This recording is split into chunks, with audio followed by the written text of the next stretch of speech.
Tantor Audio, a division of Recorded Books, presents Point of Origin, a legacy novella by Rebecca Yarros, narrated by Meg Sylvan and Tim Page. Chapter 1, Emerson. "Just another month?" Agnes asked as she handed the coffees across the bar in to-go cups.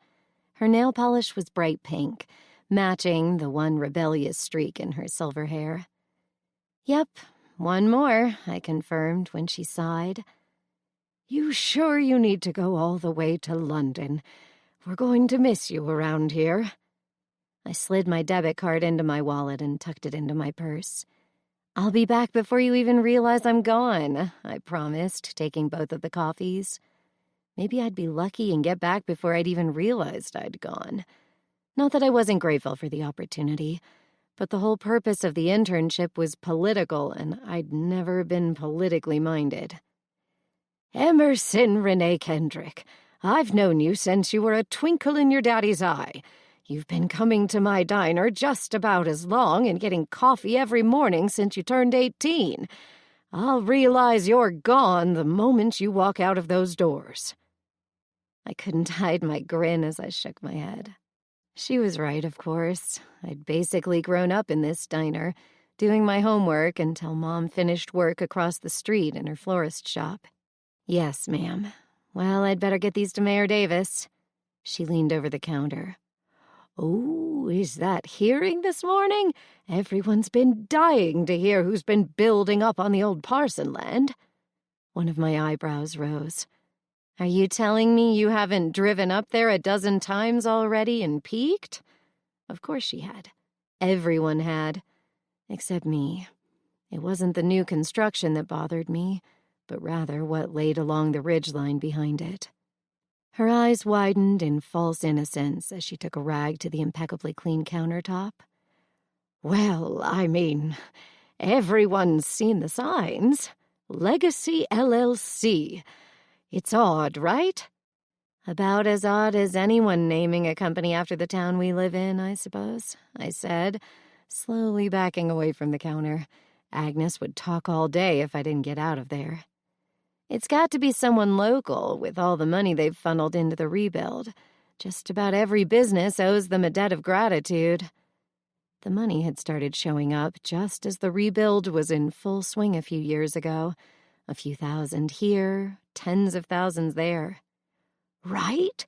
And it's a rather large complex, don't you think? Was it even permitted?" "It's just outside the legacy town limits, Agnes, so it falls under the county." Another few feet and I'd be home free. "Well, you could ask that boy you're seeing over there on the zoning board for the county. What's his name?" She looked up from the counter, her blue eyes locking onto my brown ones with the accuracy of a guided missile.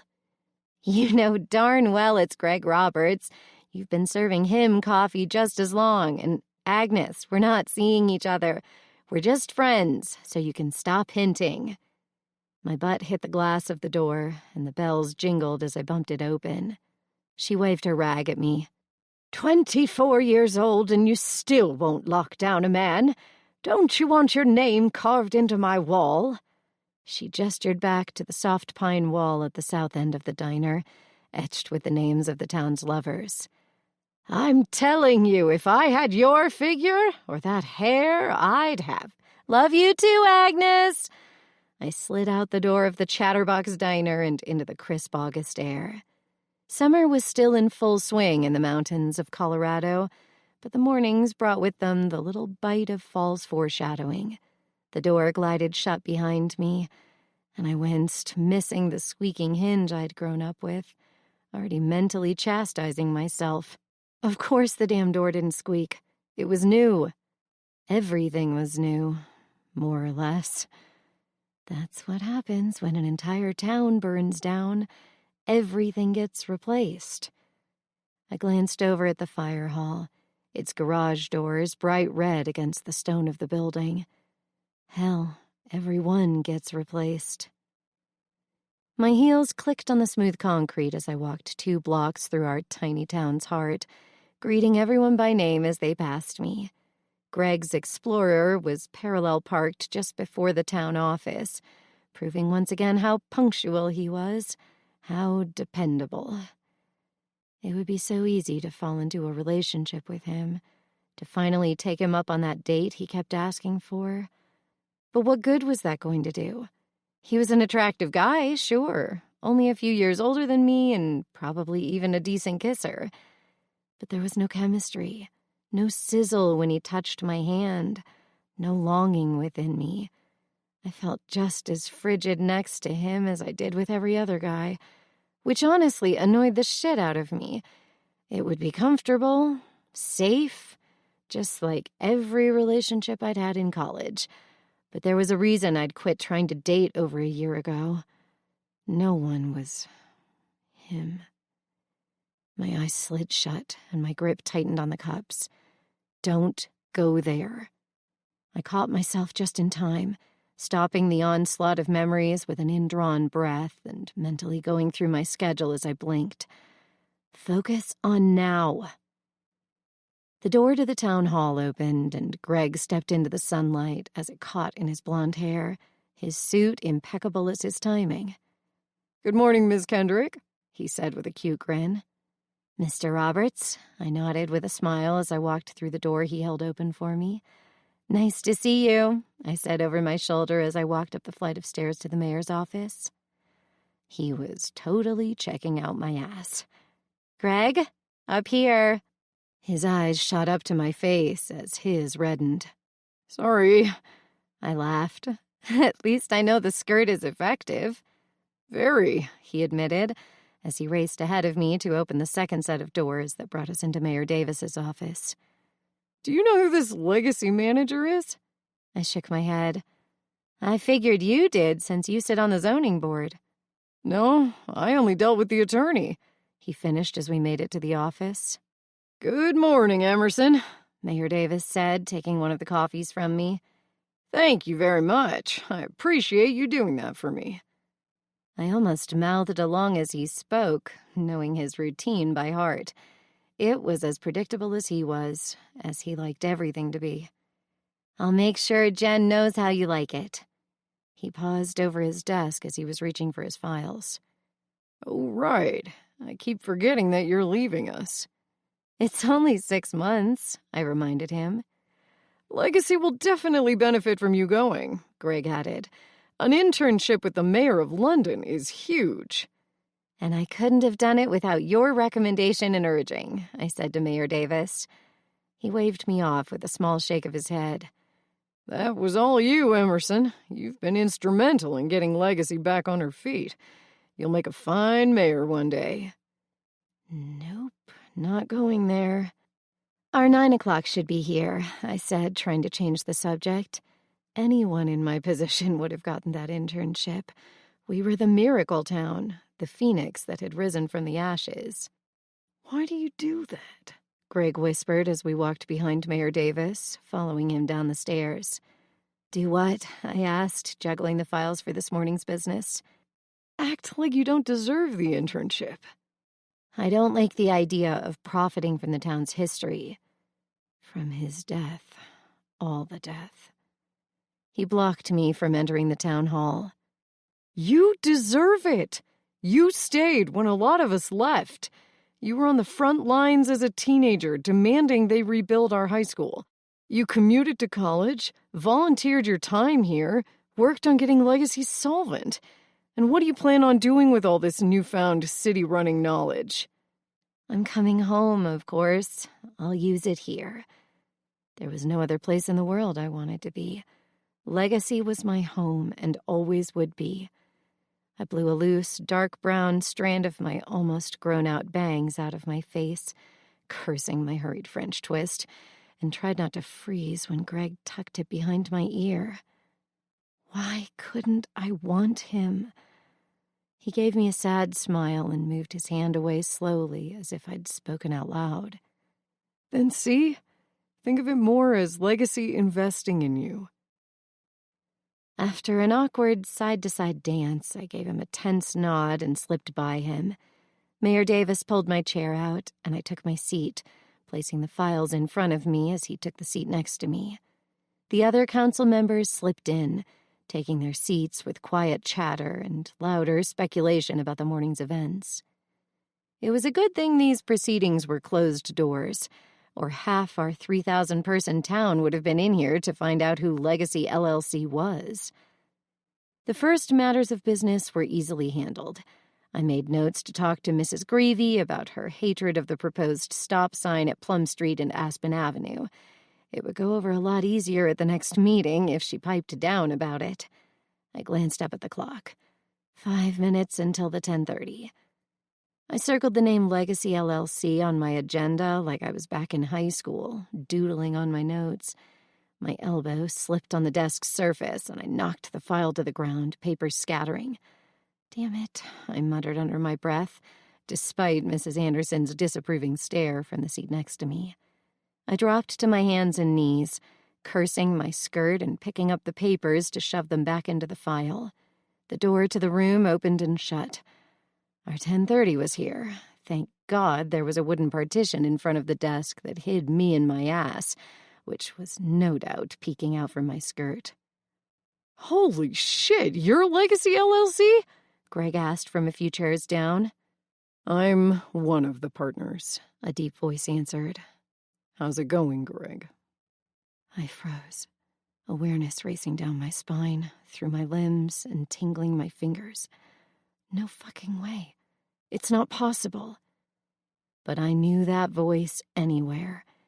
It was the sound of laughter in my childhood, the lectures about my clothes when my curves came in, the deep whispered pleas not to get too close when he'd realized he was the reason I'd worn my skirt shorter, my necklines lower.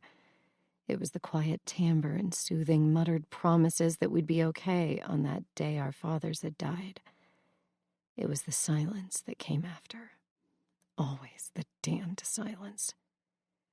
"Well, it's good to see you," Mayor Davis said. "How long has it been?"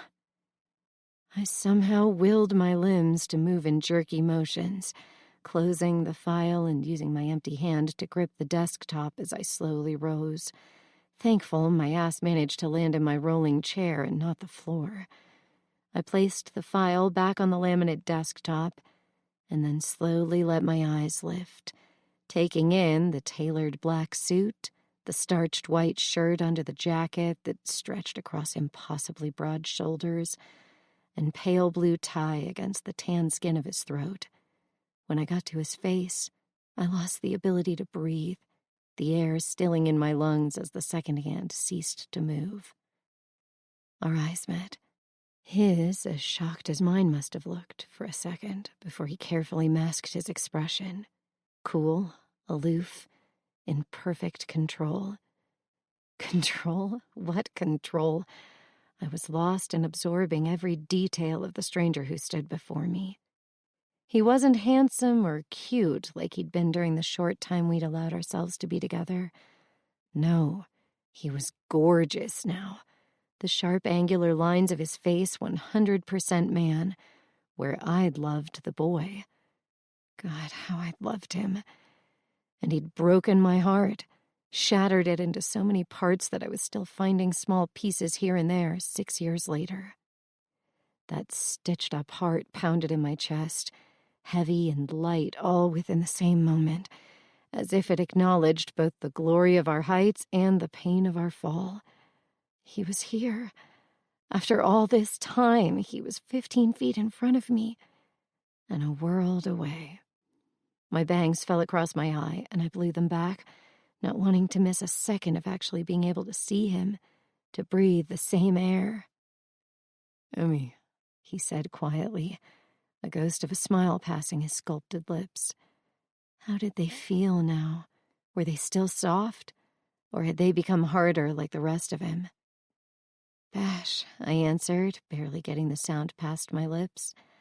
So much for the years I'd diligently kept myself from thinking, let alone saying his name. "How long has it been, Sebastian?" Mayor Davis repeated after a few of the council members cleared their throats. 6 years, I answered, my voice nearly breaking. 6 years without a returned phone call, an email, any social media, or an explanation. I willed my anger to the surface, to overpower the shock of seeing him, or the way my body immediately warmed in his presence like he'd flicked some switch. Stop it. He left you, cashed your V-card on graduation night, and was gone before you woke up. 6 years, he agreed, those hazel eyes still locked on mine. They looked almost gray from here, the color they leaned towards when he was conflicted, upset. My stomach tightened at the thought of the last time I'd seen them burning green. His hands on my body, his mouth against my skin. Holy shit. I needed oxygen. I needed space. I needed my 6 years back. "And what can we do for you?" Greg answered, his voice as tense as the air between Bash and me. Bash looked away, and I sucked in a lungful of air. Mrs. Anderson passed me her unopened bottle of water, more than aware of the history between us. Hell, everyone in this room knew our history. Small towns have the memory of an elephant. My hands shook, but I got it open and took 2 long pulls.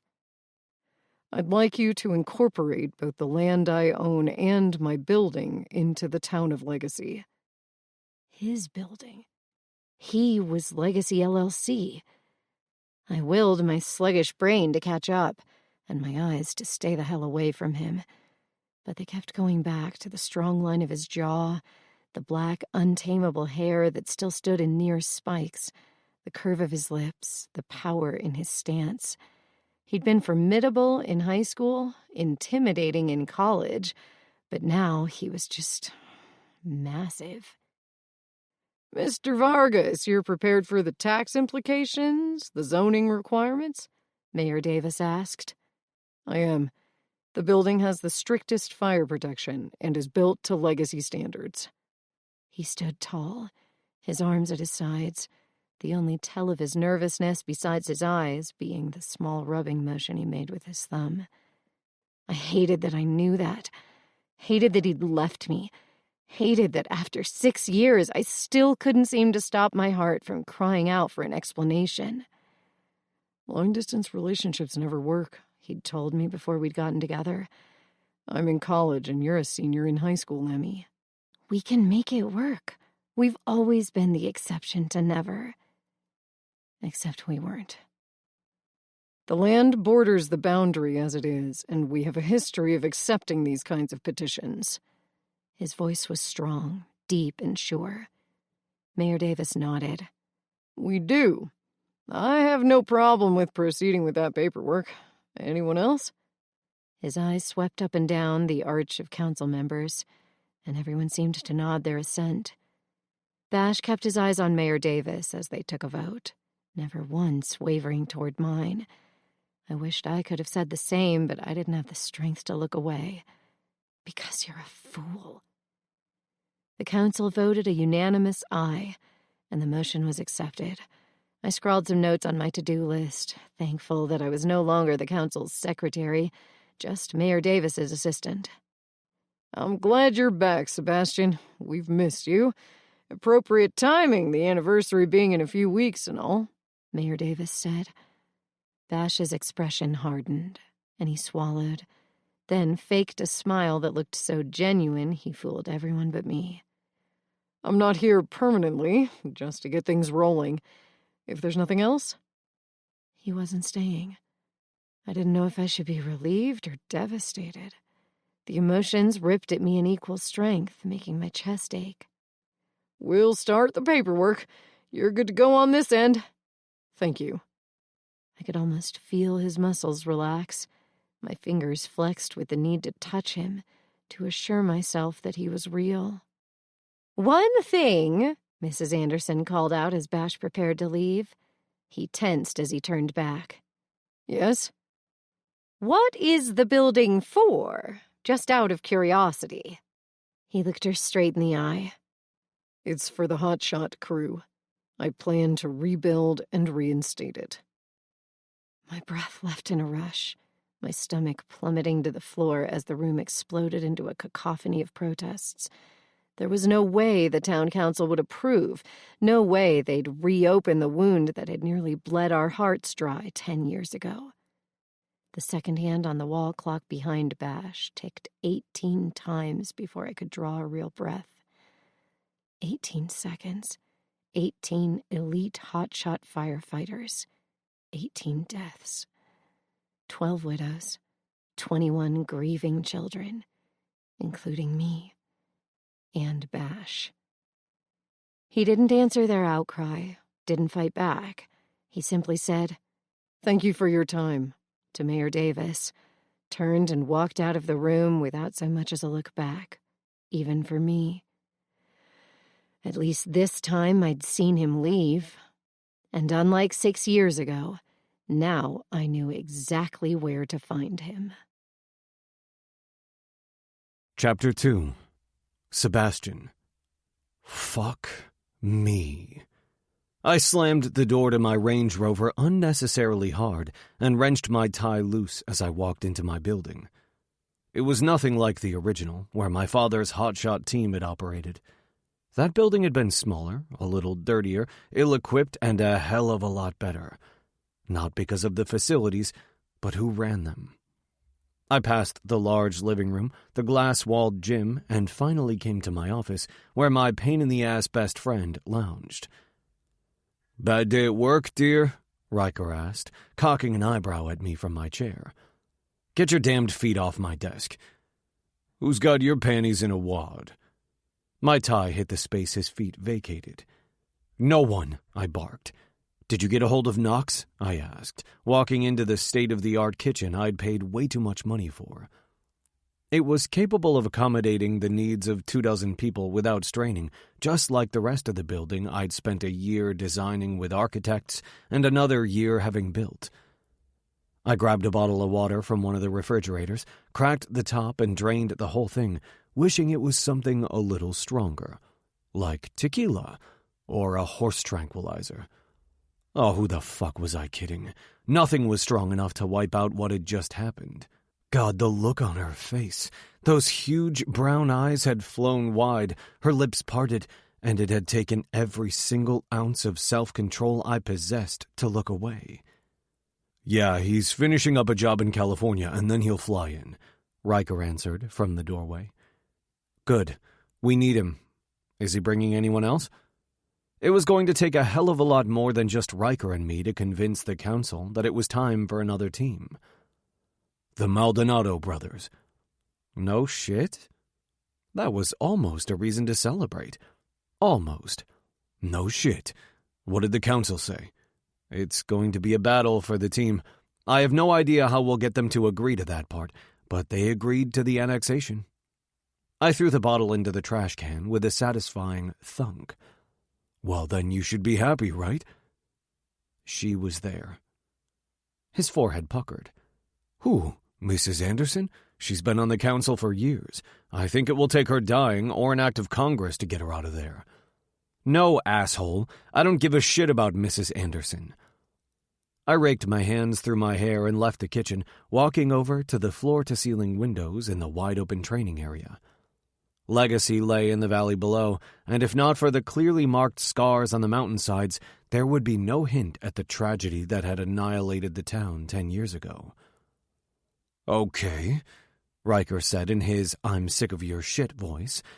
"Well, I can run through every woman's name in town. God knows we've both fucked our fair share of them.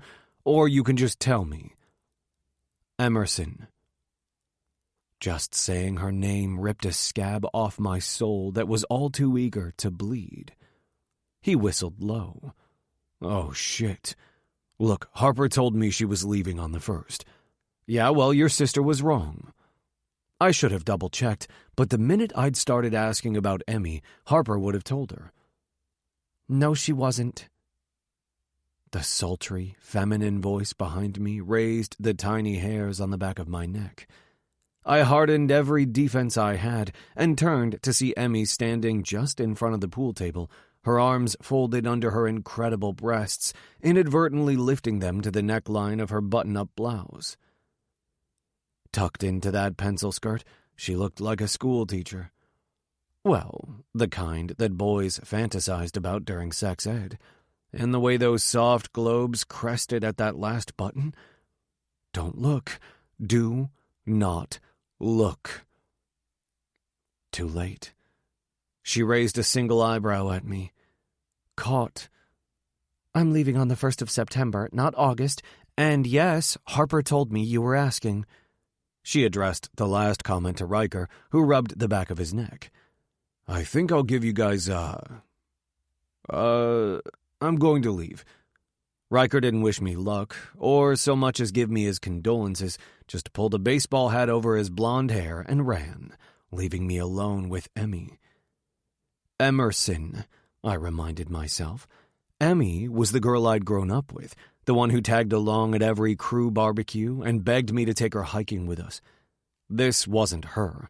This wasn't even the teenager that drove me crazy, the one I jerked off to for years when her curves showed up, the one I couldn't forget about at college, the one I fell in love with, the one I destroyed. She was a woman now, and from the look in those deep brown eyes, a pretty pissed off one at that. Are you going to say anything? She asked. You're the one that came here. She scoffed. You're the one who built a huge... She gestured to the great room, her eyes catching on the open second story and the exposed beams. Clubhouse for boys, she finished. Clubhouse? A smile tilted my lips. What are we, 10? Oh, no, you don't get to be charming, Bash. Not to me. Never again. The space between us charged with an electricity that could either power this whole house or burn us both to the ground. Years had passed, and that hadn't changed, no matter how much I wish it had. What would you like me to be? Nothing, just like you have been for the last 6 years. Ouch, you're bringing out the claws pretty early in the argument, don't you think? I tucked my thumbs in my pants pockets to keep my hands busy, to keep them from reaching for her. That ever-present need I had for her hadn't changed either. Fuck. We're not arguing. I took a step towards her. Oh, we're not? What are we? She retreated, keeping our distance equal. We are nothing. You made that pretty damn clear. Emerson, what happened between us? No. She threw out her hands and shook her head. We're not discussing that, ever, like it never happened, any of it. That's not why I'm here. Never happened? The hell with that. I could reenact every single second if I needed to jog her memory. Every time I took her mouth, from when she'd been 16 and I'd been too possessive to let anyone else have her first kiss, to the night I spent tangled in her arms, worshipping her until the sun came up and I had to go. Every moment was branded on my soul like a tattoo, and she wanted to act like it never happened? Fuck that. I closed the distance between us, and she scurried back on her heels until her ass met the pool table. One arm on each side of her delectable little body, I leaned in, catching her perfume as she closed her eyes. Bergamot, lemon, vanilla, Emerson. We happened. Her eyes fluttered open, focused on the buttons of my shirt. Emerson. Slowly, she drew her gaze to mine, and I fucking fell right in.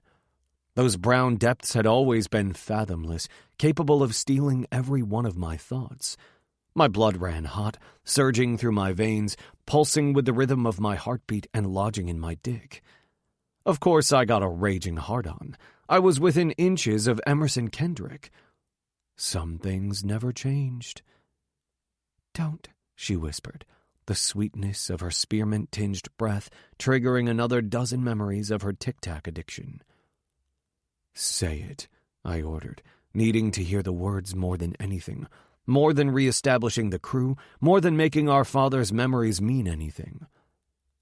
Don't, she pled, her voice slightly breaking. Don't what? I leaned in enough that she bent back over the pool table slightly. Another few inches and I'd have her pressed against me. Where she belongs, a neglected part of my soul called out. Don't come back here reopening wounds.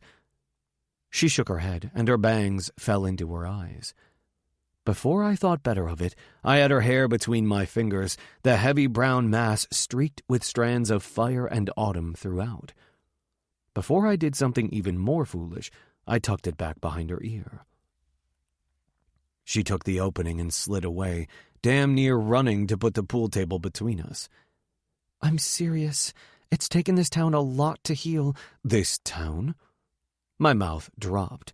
What the hell are you talking about, Emmy? She narrowed her eyes. You and the hotshot crew, you idiot. We're talking about us, I reminded her. No, we're not, because there isn't an us. We will never discuss what was us, and if you want any possibility of making this insane idea of yours happen, you'd better never bring it up again. There's no ignoring the fact that I know you better than almost anyone, Emerson. That I know exactly how it feels to have you under me, so deep inside your body that I'm pretty sure I left a piece of my soul there. There's no ignoring what we had, or how badly I fucked it up. She swallowed, blinking back the sheen of tears I saw sparkle there before she turned and started walking out of my building. Fuck. That was why I wanted her gone before I came here. I'd never wanted this confrontation or to see even a hint of the mess I'd left behind. And just like I knew I couldn't stay when I was 21, I knew it in my bones. If I let her walk out now without opening a line of dialogue, I'd never get her back here. You don't want her here, remember? You don't do complicated, the devil on my shoulder argued. No, but you do, Emerson, the angel reminded me. Or maybe they were switched. What the fuck ever. Emerson, I called out, but she didn't pause. Emerson! I raised my voice as I raced to catch up with her, barely skimming the soft skin of her wrist before she spun on me.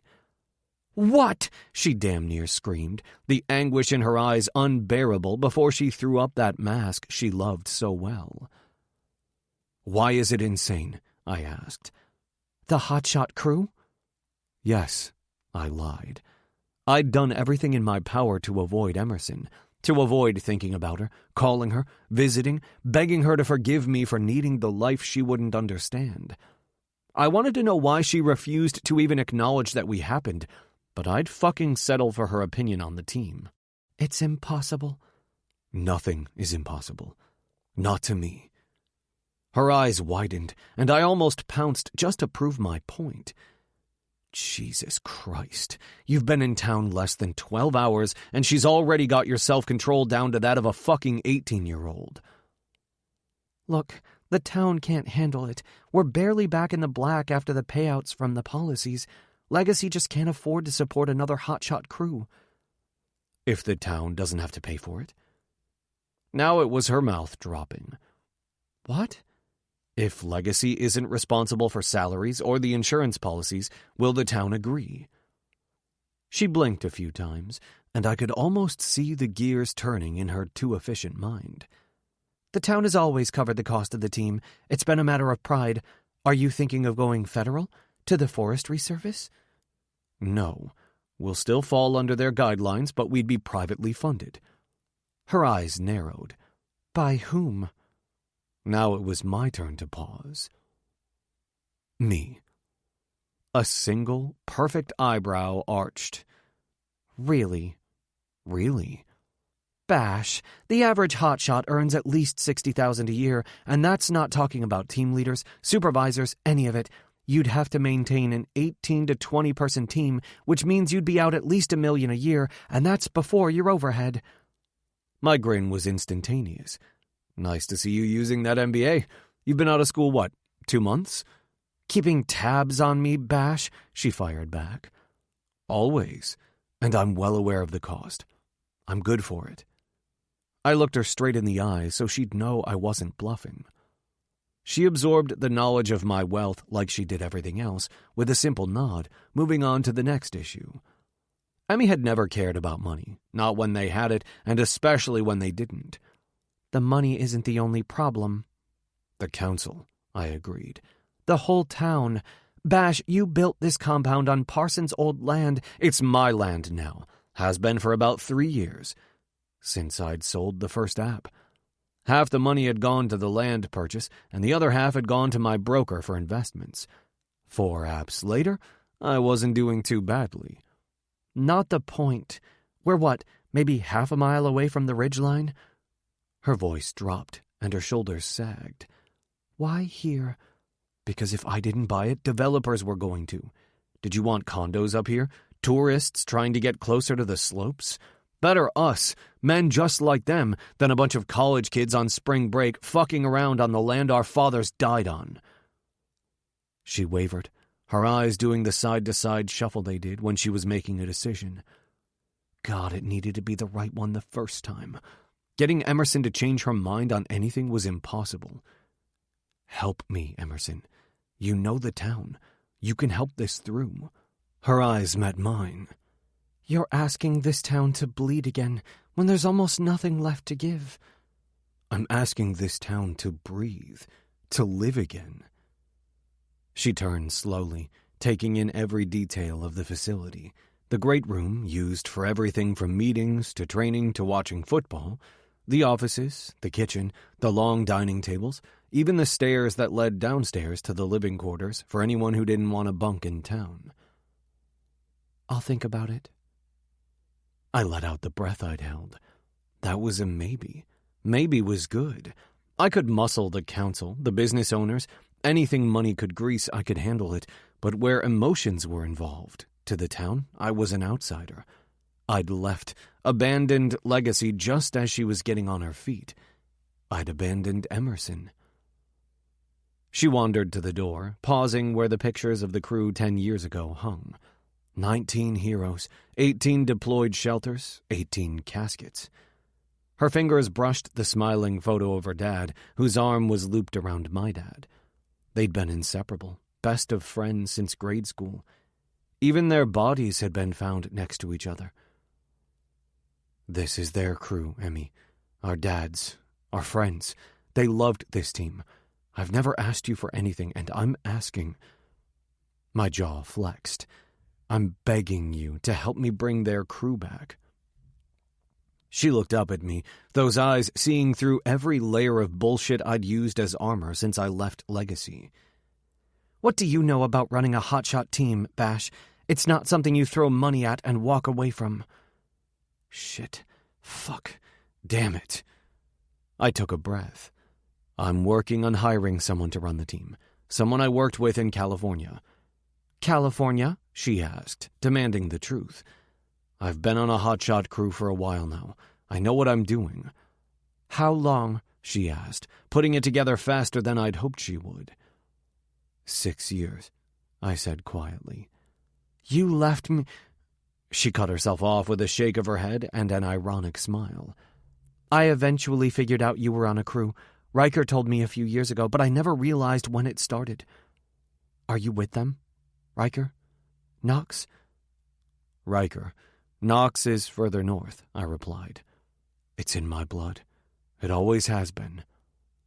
I reached for her, needing to keep her close enough to touch, to keep from bolting. She stepped away, and I didn't pursue. You don't owe me an explanation, Bash. You never have. Bite the bullet. Do it. There's something else you need to know. Oh? I'm not staying. Once we have the team in place, I'm going back to California. Her features froze, her face becoming an unreadable mask. You're really leaving? You waited until you thought I'd be in London. You purposely planned this visit so you didn't have to see me. Yes. There was no lying to her. She knew me far too well for that shit. There had never been lies between us. Ugly truths, maybe, but never lies, and I wasn't about to start now. She nodded twice, then spun on her heel and walked for the door. Fuck. This wasn't supposed to be so hard. Clean, easy, all of it. That had been the plan. But then she'd sat up in her chair at the council meeting, and I knew I was royally screwed, and not in the good way. Emerson, please. This is their legacy. She paused, her hand on the door. Her shoulders rose and fell twice before she turned back to me. No, Sebastian. We are their legacy. This is you reconstructing the very thing that killed them." Without another word, she walked out of the front door, closing it softly and taking my only chance of success with her. Chapter 3. Emerson. "This is such bullshit," Harper agreed over the thrum of conversation in the bar.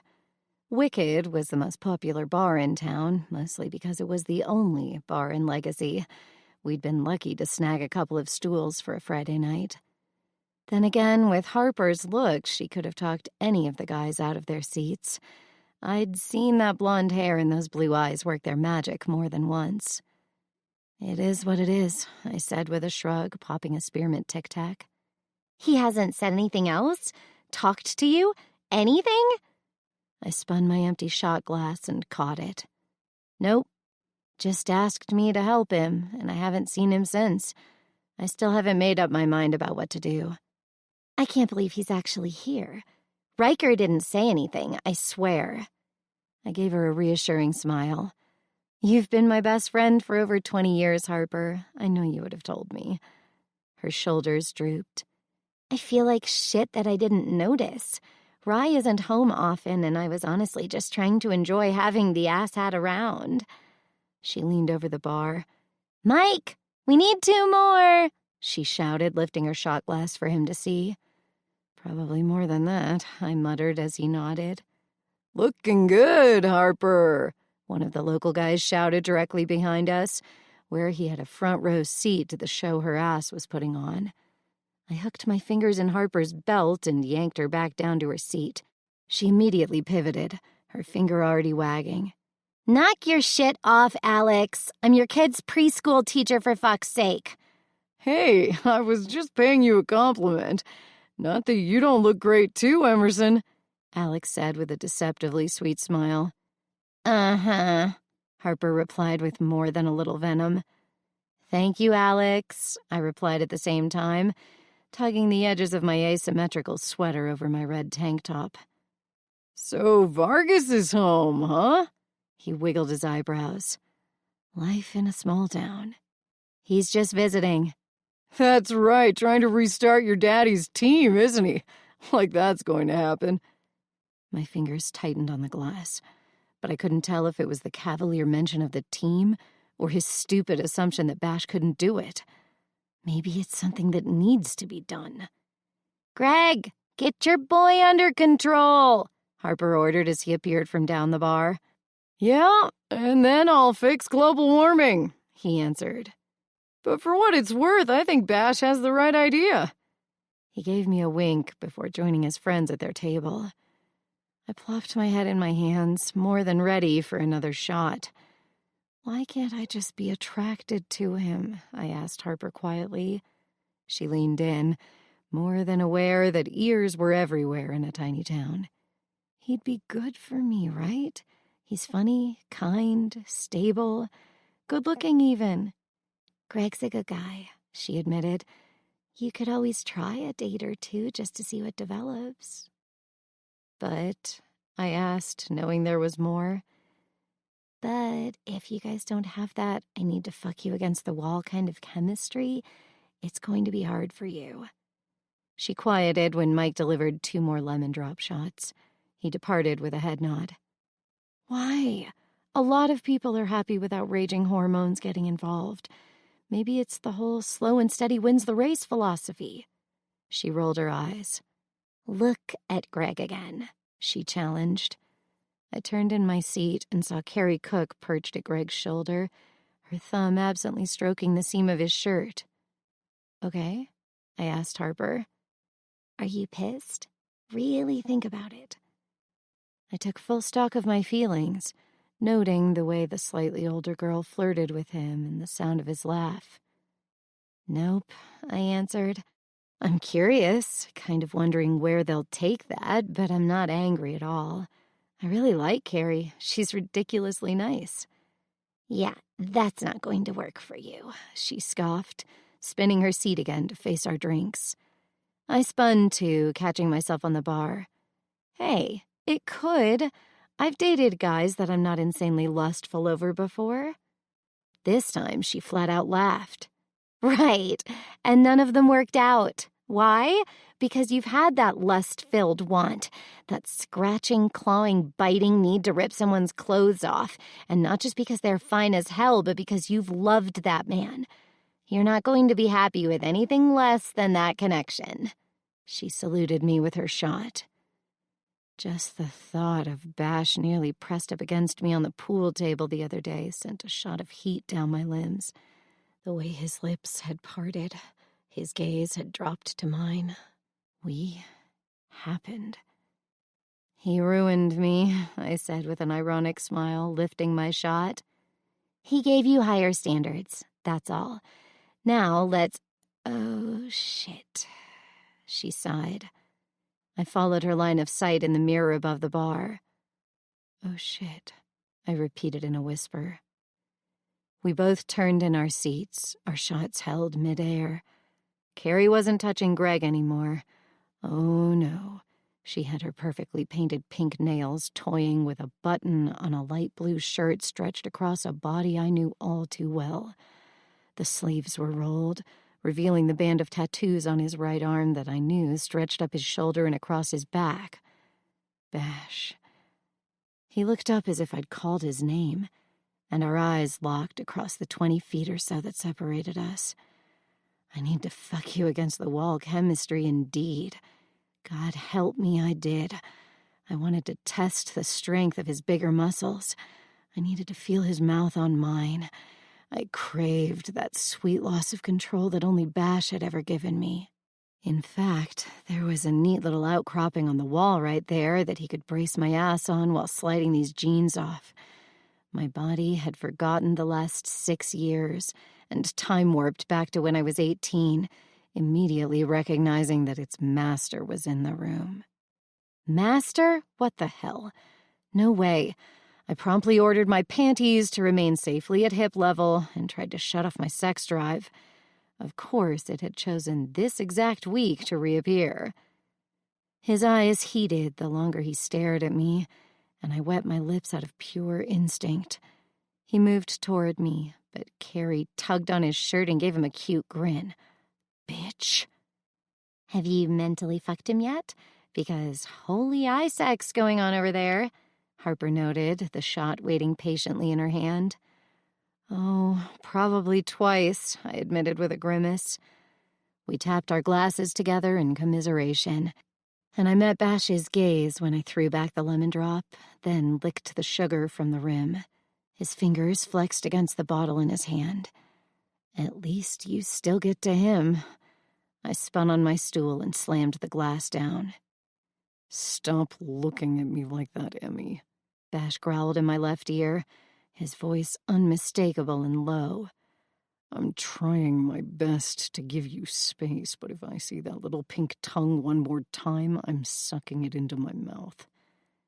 I hated the chill that slid down my spine, almost as much as I loved the streak of fire that followed it. You worry about your own tongue, I quipped back, my voice a hell of a lot stronger than I felt. How's it going, Harpy? He teased Harper like we were back in high school, like he hadn't skipped out to go fight wildfires and left me naked in his bed, like I hadn't had to sneak out before his mom found me, like I was just another girl on his rotating calendar. Pretty good until you got here, bashhole, she answered in kind. There was not enough alcohol in the world for this flashback. Mike, I asked, lifting my shot glass. How many have you had? Bash asked, sliding in next to me and leaning against the bar. The bottle he put down in front of me was still full. That was my second. And your last, he said, throwing Mike a throat-cut hand signal. You've missed out on a few things, I glared up at him.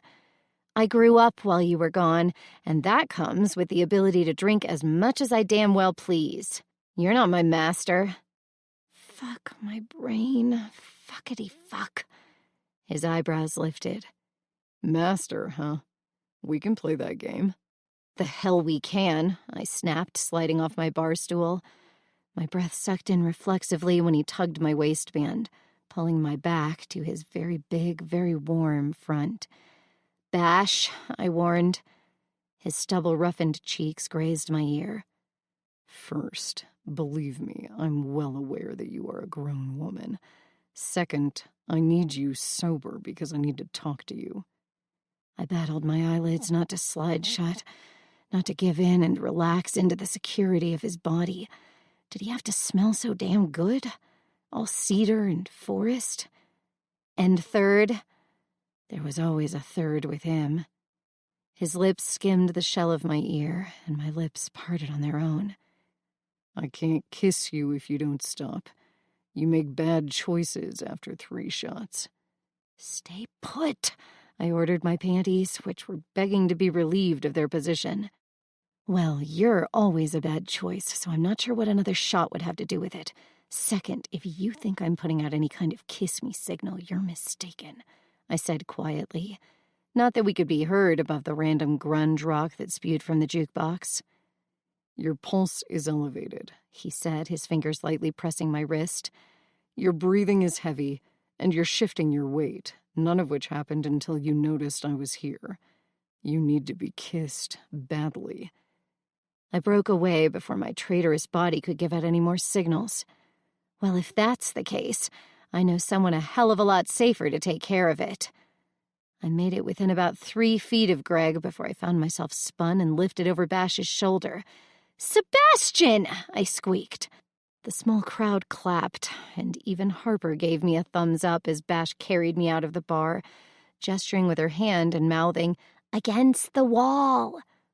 Oh my God. Maybe if I woke up now, I could avoid the part of the nightmare where I showed up naked to work. "Put me down!" I shouted. A brand new Chevy pulled into the parking lot, Riker behind the wheel.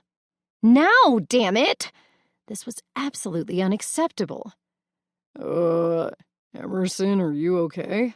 Riker asked as he unfolded his tall frame from the pickup, flickering his attention to Bash.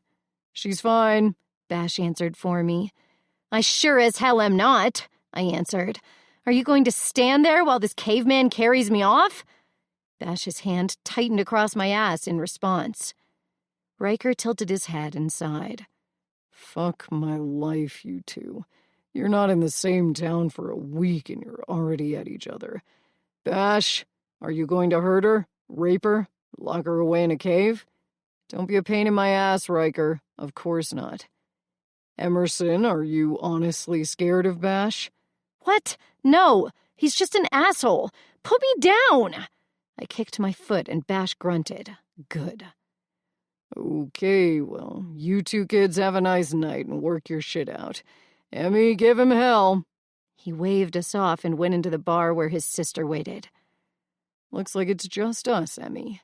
"You have to be kidding me," I groaned. Chapter 4. Emerson. Bash lowered me carefully, so slowly that I felt every hard plane of his body against mine on the trip down. The door of his black Range Rover swung open next to me. "Get in." My eyes narrowed. Why? The muscle in his jaw ticked. "Because you've been drinking, so I'm taking you home. Now get in the fucking car." "You've been drinking too," I countered. "Nope. I barely cracked the bottle. Want to taste my breath to make sure?" His eyes sparked, the gold flecks in the hazel catching in the streetlight. "You mean smell?" I folded my arms over my chest. "No, I said what I meant." He smirked. "Get in." His voice dropped to a quieter demand. "Don't do that," I whispered. "What?" He braced one of his hands above my shoulder and leaned, his face a handful of inches from mine. "Don't act like you're still the guy I grew up with, like I should still know you on some deep level when we both know it's not true.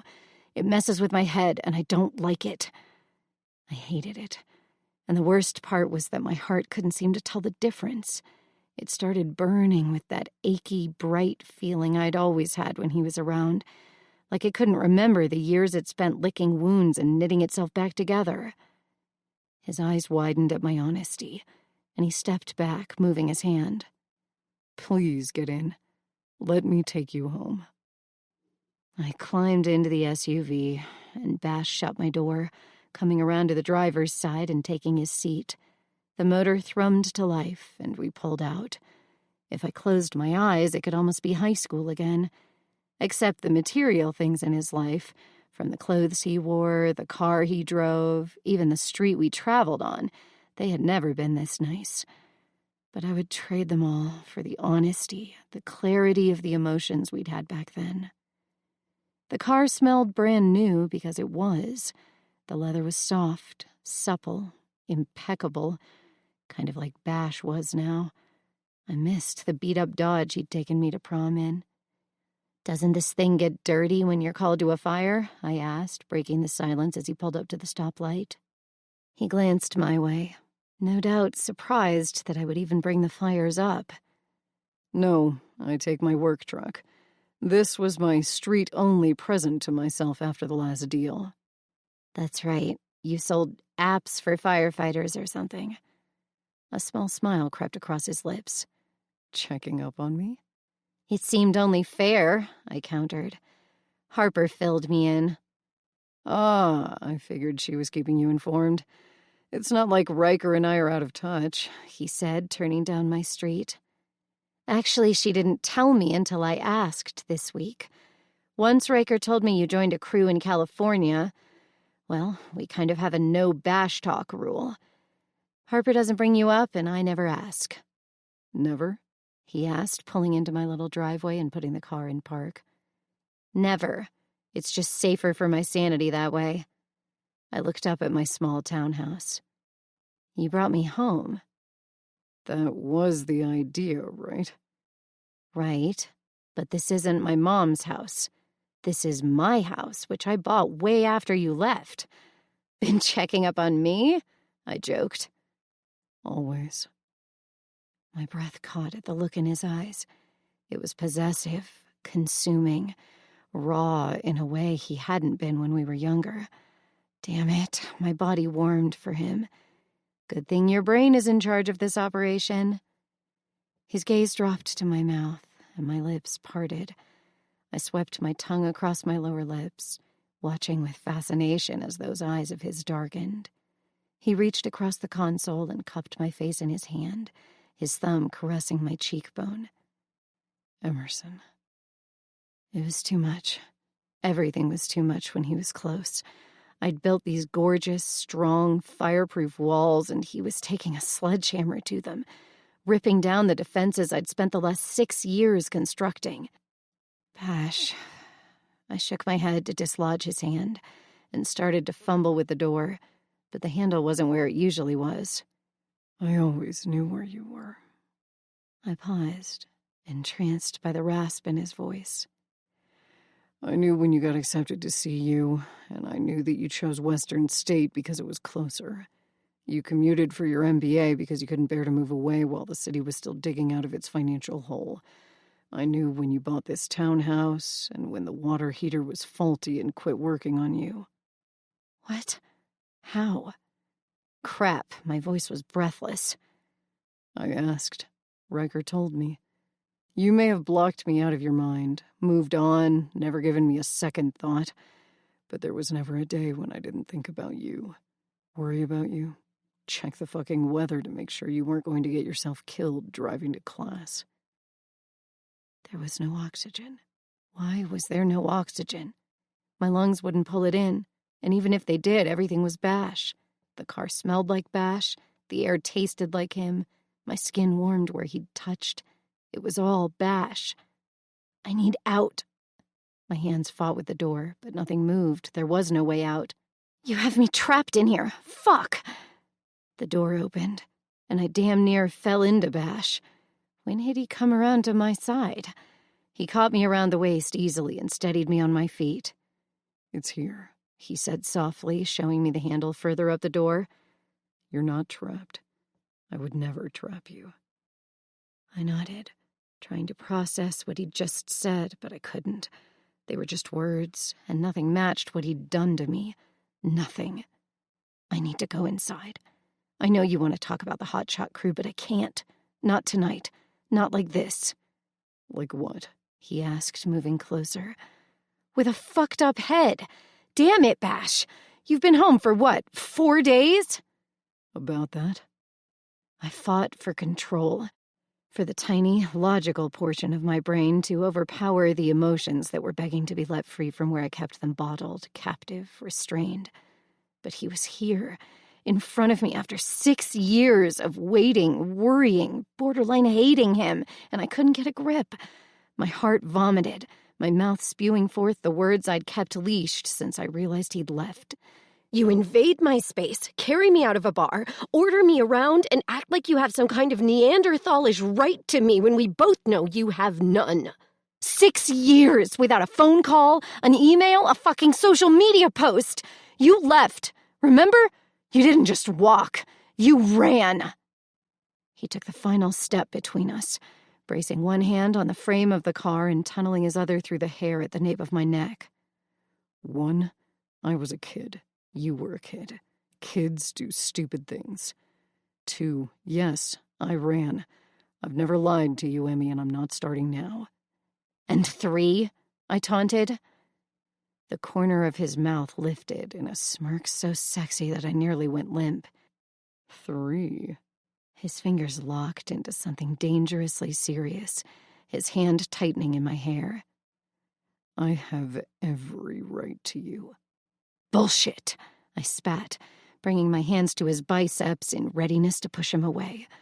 We were close enough that he filled every single one of my senses, overwhelming every cell in my brain and heating the blood in my veins. This mouth, he ran his thumb along my lower lip. It was mine first. These curves. His hand skimmed down my side, gently squeezing in at my waist and then palming my hip. He closed his eyes and groaned for the barest of seconds. Shit. My body came to life. A simple touch and my pulse pounded. My breath caught. My core started to hum. All from a single damn touch. I was so screwed. I was the first to map each line of your body. My tongue was first to taste every delicious inch of your skin. Don't, I pled. But for what? I wanted him to back off, to leave me the hell alone and go back to California. Right? My heartbeat skyrocketed. I was the first man inside this body, Emerson. The first one to take you, to consume you, to make love to you. And you think that gives you some right to the woman I am now? That girl you made love to is long gone, I countered, scrambling for any logic I could cling to. Your body says it does. Your little breaths are hitched, your thighs are shifting, and I'm sure I have marks in my arm from your nails pulling me closer. You're practically screaming for me, and I've barely touched you. Damn it, he was right. Not that I'd ever admit it. Bash leaned in, his mouth dangerously close to mine. Say no, he ordered. That's all you have to say, baby. One little word. Oh, God. I should have. I needed to. I opened my mouth to protest and whispered his name instead. Bash. His mouth crashed into mine. There was no tentative first kiss, no exploratory nibble. He devoured me, sweeping his tongue inside to rub against mine, to stroke the sensitive skin behind my teeth. His hand cradled my head, kept me prisoner for the delicious assault on my senses as he licked into my mouth, demanding my response. He more than got it. I moaned and kissed him back for everything I was worth. Fire raged through me, burning out the ashes from my heart. My arms looped around his neck, and I gave myself over to the perfection of kissing Bash again. Past and present blended together so seamlessly that I could have easily been 18. But 6 years gave me more experience, made me more aware of the ache, the outright need for release, and the one man I knew could give it to me. This was heaven and hell all wrapped into one kiss. My back hit the rover as Bash pressed his weight against me. He was so much bigger than he had been at 21. His frame now filled out with roped muscles that drew my fingers like magnets. He was more skilled, too, his lips expert at drawing every ounce of pleasure he could from my mouth. The hand that had been at my hip shifted to my ass, and he effortlessly lifted me, bracing me against the car. "You'll scratch it," I gasped as he shifted his attention to my neck, running his teeth down the delicate skin just to lick his way back up. "I don't give a fuck," he growled. My legs looped around his hips, and I arched against him, shamelessly seeking the friction I needed. God, this was what I'd missed from the others. This desire burning me from the inside, demanding to be acknowledged, to be appeased. He tilted my head down and kissed me relentlessly, overtaking every sense. His cedar scent was in my head. His tongue filled my mouth. His skin warmed under my fingertips, and his low moan reverberated in my ears when I rocked against his erection. Only Bash did this to me, turned me into a sex-starved siren, made me feel powerful, and not just wanted, but needed. He kissed me like I wasn't just another girl, or even the girl. No, Bash kissed me like I was necessary to his existence. Except I wasn't. He'd proven that over and over again these last 6 years. And once he had the crew set up, he'd leave again without looking back, without sparing me another thought. "Stop," I begged against his lips. He froze, his breath hitting my lips in harsh pants. "Emmy?" God, those eyes. They were tinged with green, his lids lowered in want. I closed mine, refusing to give in to this madness for another second. "Stop," I repeated. He lowered my feet to the ground and rolled away from me, leaning against the rover with his palms up. His tongue ran across his bottom lip, like he was trying to catch what was left of my taste, and I nearly gave in. He was so incredibly sexy without even trying. Somehow, I found the strength to walk away. Legs shaking, I made my way up the short sidewalk to my house, my bed, alone. You could have him. You just have to say yes. But I'd worked so hard to rebuild, and saying yes to Bash meant giving him the power to destroy me. I pulled the hide key from the false rock and turned to find him staring at me, his hands now buried in his pockets. Strength, determination, and sex all radiated from him, and my body all but rebelled at the distance between us. "You need to start with Mrs. Greavy," I called over, failing to keep the slight tremor from my voice. "What?" he asked, stepping forward. I threw my arm out. "Don't. That," I motioned between us, "will not be happening again." One of his eyebrows rose in challenge. "Oh?" "Pay attention, Sebastian. You have 3 days until the council meets again, and you bet your hot little ass that you'll be the topic of discussion. If you want to win over the council, you need to win the town, and that means you need Mrs. Greavy on your side. Then go to Mr. Hartwell." "He's still teaching at the high school?" "He's the principal now." His eyes widened. "Things change, Bash. People change, too." We stood 15 feet apart, but the connection between us felt like we were still locked at the mouth. Hell, the heart. I swallowed and pivoted to open my door. "Hey, Emerson." His voice was way too close. I looked over my shoulder as I turned the key and found him on my porch. "Sebastian?" I used his full name just to work him. His smile was unexpected and breathtaking. "I didn't do," he motioned between us, "this to get your help for the crew." My eyes fell away. In one simple sentence, he'd nailed my biggest fear. "Okay." "Yeah, right." His chest rubbed against my back and his lips brushed my ear.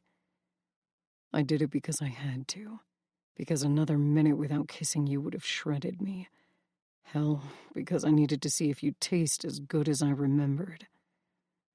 My muscles abandoned ship and I nearly melted on my front porch. "But you taste better, sweeter, hotter. So you can say this won't be happening again, but I know better. You and I are inevitable, and you know it. We always have been. Gasoline and fire, remember? I turned the handle with what strength I could muster and stepped into my house.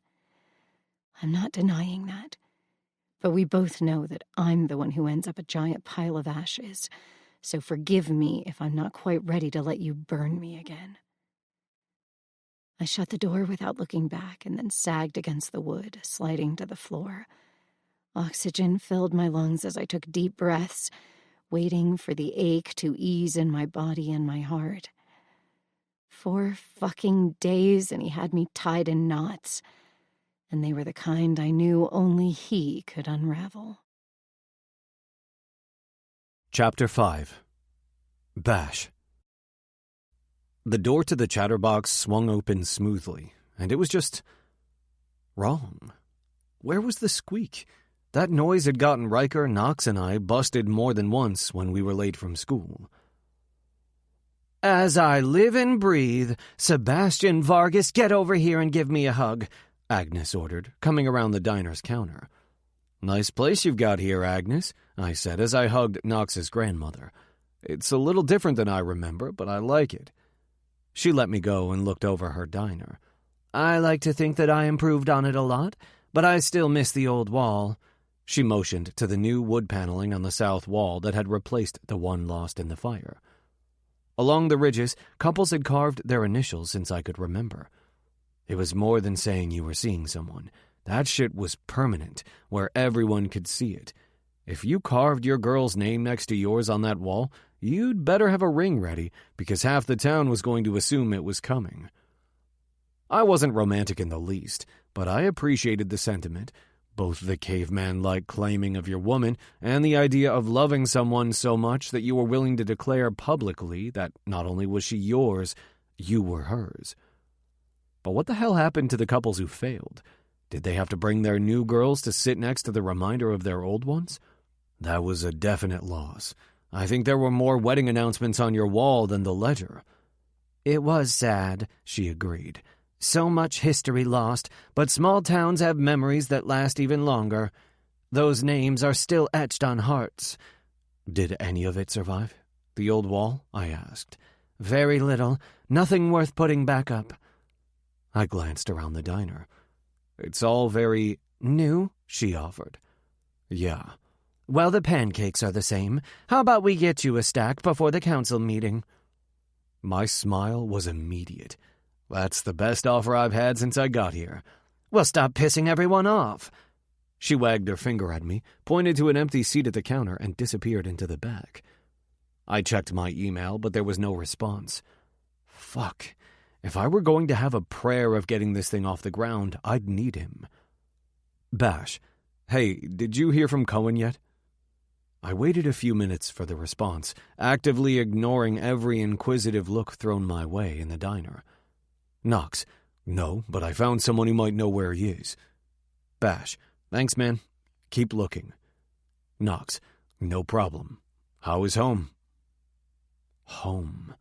What the hell was that? Mom was in Denver now, couldn't stand the thought of rebuilding without Dad.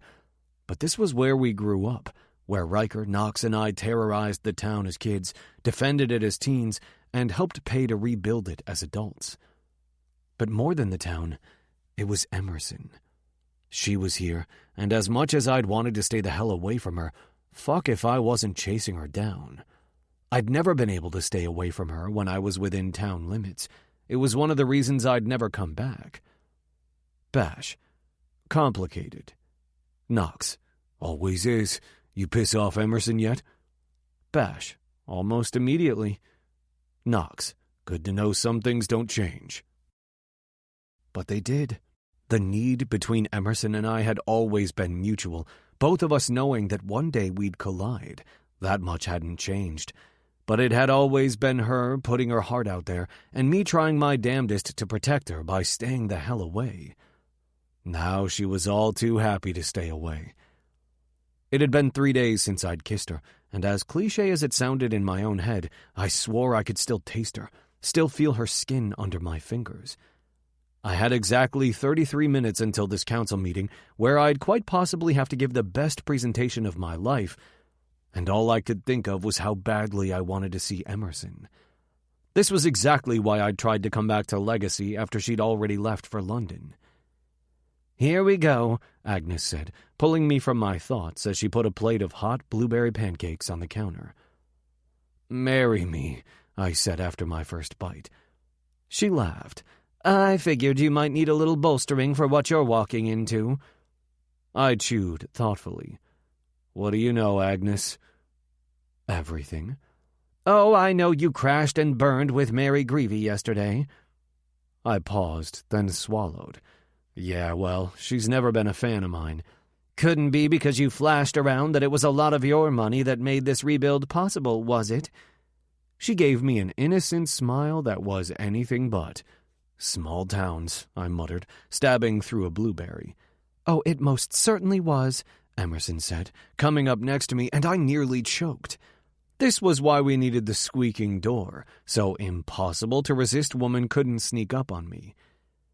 She had on a simple, classic sheath dress, but man, it hugged every single one of her curves, and those red heels, I wanted them digging into my ass. Now. "Can I please get the usual, Agnes?" she said, without looking at me. "What did you hear?" I asked. Emerson shot me a sideways glance. "Only that you're a pompous asshole who doesn't remember where you came from, and if you think you're going to tarnish the memory of those heroes, then you have something else coming." "Check, please," I said to Agnes. "How about I get you those coffees?" she said to Emerson, and headed toward the pots. "I don't need Greavy's approval," I snapped, and immediately regretted it. Emerson scoffed. "No, you need the councils, and therefore the towns, and you're not going to get it by acting like a Class A asshat." "I wasn't—" I shook my head and pushed my plate away. Fuck, I just told her that I didn't have a problem paying for it, which I don't. She finally turned, swallowing me whole with those brown eyes. What an incredibly beautiful woman she'd grown into while I wasn't watching. She blew her bangs out of her eyes, reminding me too much of the girl I'd loved, and I was fucking sunk. My chest went tight. She was everything I wanted, needed, in one smart-mouthed, beautiful package, but I was 6 years too late. "It's not what you're saying, Bash. It's how you're saying it. Why the hell do you think their first concern is money?" "Because paying out the benefits for the firefighters bankrupted this town. I can make sure that doesn't happen again. Make sure that what happened to you—" She arched that eyebrow at me, and I couldn't finish. "To me," she said simply. "To my mother." "Yes," I admitted. What happened back then had been a travesty, not just for Emerson's family, but the family of every other hotshot who operated seasonally. "It was just money. We still made ends meet. Stop focusing on the finances. Money was the least of what we lost that day. This town lost its heroes and husbands, its sons, brothers, friends. You don't think I know that? We both lost our fathers." A sad smile ghosted across her face. "Yes, we did. And if you want this town to take a chance on that kind of heartbreak again, you need to remind them that you're one of them. One of us. You're not just this newly rich guy who has zero intention of seeing through what you start. You are a legacy of that crew, a firefighting son of a firefighter, Bash. If this is about your ego, then you're screwed. But if you are serious about doing this for them, for our fathers, then you have a chance. And knowing you, a chance is all you really need." My heart clenched at the unwavering faith in her voice, faith I wasn't sure I deserved. We stayed there, our eyes locked, and I didn't care if the entire diner was watching this exchange go down. Not when she was looking at me like she used to back before I broke her heart. "If this is about your ego—" But it wasn't. Reinstating the hotshot crew had nothing to do with me. I was just the money behind the project. "2 coffees, Agnes said, sliding them across the counter and breaking the spell. "Tab me? I don't want to be late," she asked Agnes. "No problem," Agnes answered. Her eyes flicked between us, and she backed away, a ridiculous grin on her face. "I'll see you in there," Emerson said, taking the cups. Emmy. I stopped her with a light touch to her elbow. She raised her eyebrows. Do you think this is about ego? Is that what you think of me? She sighed. There's not enough time in the world for me to discuss my thoughts when it comes to you, Sebastian Vargas. Okay, that was a loaded question, I admitted. What do you think about the crew? No holds bar. Her opinion mattered. Her head tilted, forcing her to blow her bangs out of her eyes again. As a legacy citizen, I think it opens us up to a ton of issues that we'd put to bed a long time ago for the good of the town. Not just finances or compensation, but losing them. There's something about seeing your heroes die that isn't just tragic. It makes you feel smaller, more vulnerable than you were before. And as Joseph Kendrick's daughter? She sucked in her breath. I think having even a piece of him alive would be... Her eyes glossed over, and she blinked quickly. It would be everything. That crew was their life, our family, and as much as it terrifies me, as what you do terrifies me, I also know this is what they would have wanted. Exactly. It's not about my ego. If it had been, I would have gone straight to the Forest Service and just started up one of my own somewhere else.